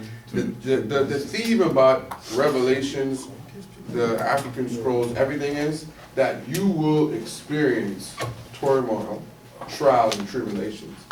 You will experience that. And if you live through that, then you will go to the fulfillment of what you're supposed to go to. Well, that is written in every single book, my brother. And for you to say to yourself, you know what, I don't want to run a pocket knife. I get the whole peace thing, and I totally respect that, because when you have something on you like that, you attract that negative energy as well. You have a knife, you're gonna attract someone with a knife all of a sudden, and then you feel empowered because this brother might be ice grilling you for a particular reason. You say, well, I got a knife, you approach me, what's good? Instead of just saying, you know what, brother, I ain't got time to pay you no mind. So I do respect you on that, but it comes a time where you have to tell yourself what's gonna happen if. And if you don't have the if on you, someone kicking down your door, then that's your perspective on how you want to live. I'm just saying the if, if the if comes through the door, it's gonna be a what and a why. What I'm saying, what's your preparedness for the year 2060? What's your preparedness for the year 2075? What's your preparedness for the year 2100? Me personally, to be honest with you, I don't even know if we're gonna make it that long. My preparedness is this: making sure my children have the ability to grow, to learn, to understand what their father is teaching them, right? Because I can't prepare for 20 years because I can't see 20 years. I can prepare for tomorrow. We get so caught up in preparing for 10, 20 years. So I'm not asking you particularly. I'm saying, like, as a group or as a nation, what is that? I think it's good for us to prepare for that long. But I think tomorrow is much of a threat, and I don't know if you guys pay attention to politics too much. But on the 19th of April, they're gonna actually amalgamate. It's called the BRICS. Yeah. Britain, what is it? Not Britain. Brazil, Russia, and all that. They're gonna uniform the currency. What's gonna happen to American currency? It may drop. Stock market may drop. Right? I'm talking about drop to the point where it's devalued and the price of food skyrockets to the point where you can't buy food. They might pop it up. So before they implement, here's the thing: before they implement order, because out of chaos comes order, they'll just let the city burn for a bit. Yeah. Those 11 days where people committing suicides and everything. You know about Saudi selling their oil at a loss, right, to put pressure on the United States. Exactly, right? But they're still able to maintain everything that they maintain their dollar value. They maintain their food. They maintain despite having to compete with free oil. Yeah, but that's the thing. That's the people trying to maintain, and the people that just want to let the city burn. And it's coming down to the time where we don't know what's going to happen next week. But let's say, hypothetically, that happens. What's going to happen in an 11-day study? People are going to be kicking down people's doors, bro. I tell you right now, it's 30 million people. It's 1 million law enforcement combined with military personnel. You think that could actually maintain a country with this many population? No, it's gonna have a situation where somebody might just say, yo, I don't have it, that guy has it, I'm going to get it. And what you going to do? People do that already. You better stack them with a lot of ammunition, brother.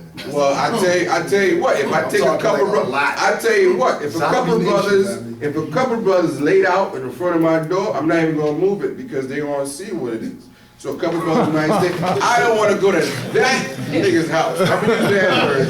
I'm gonna go down the street.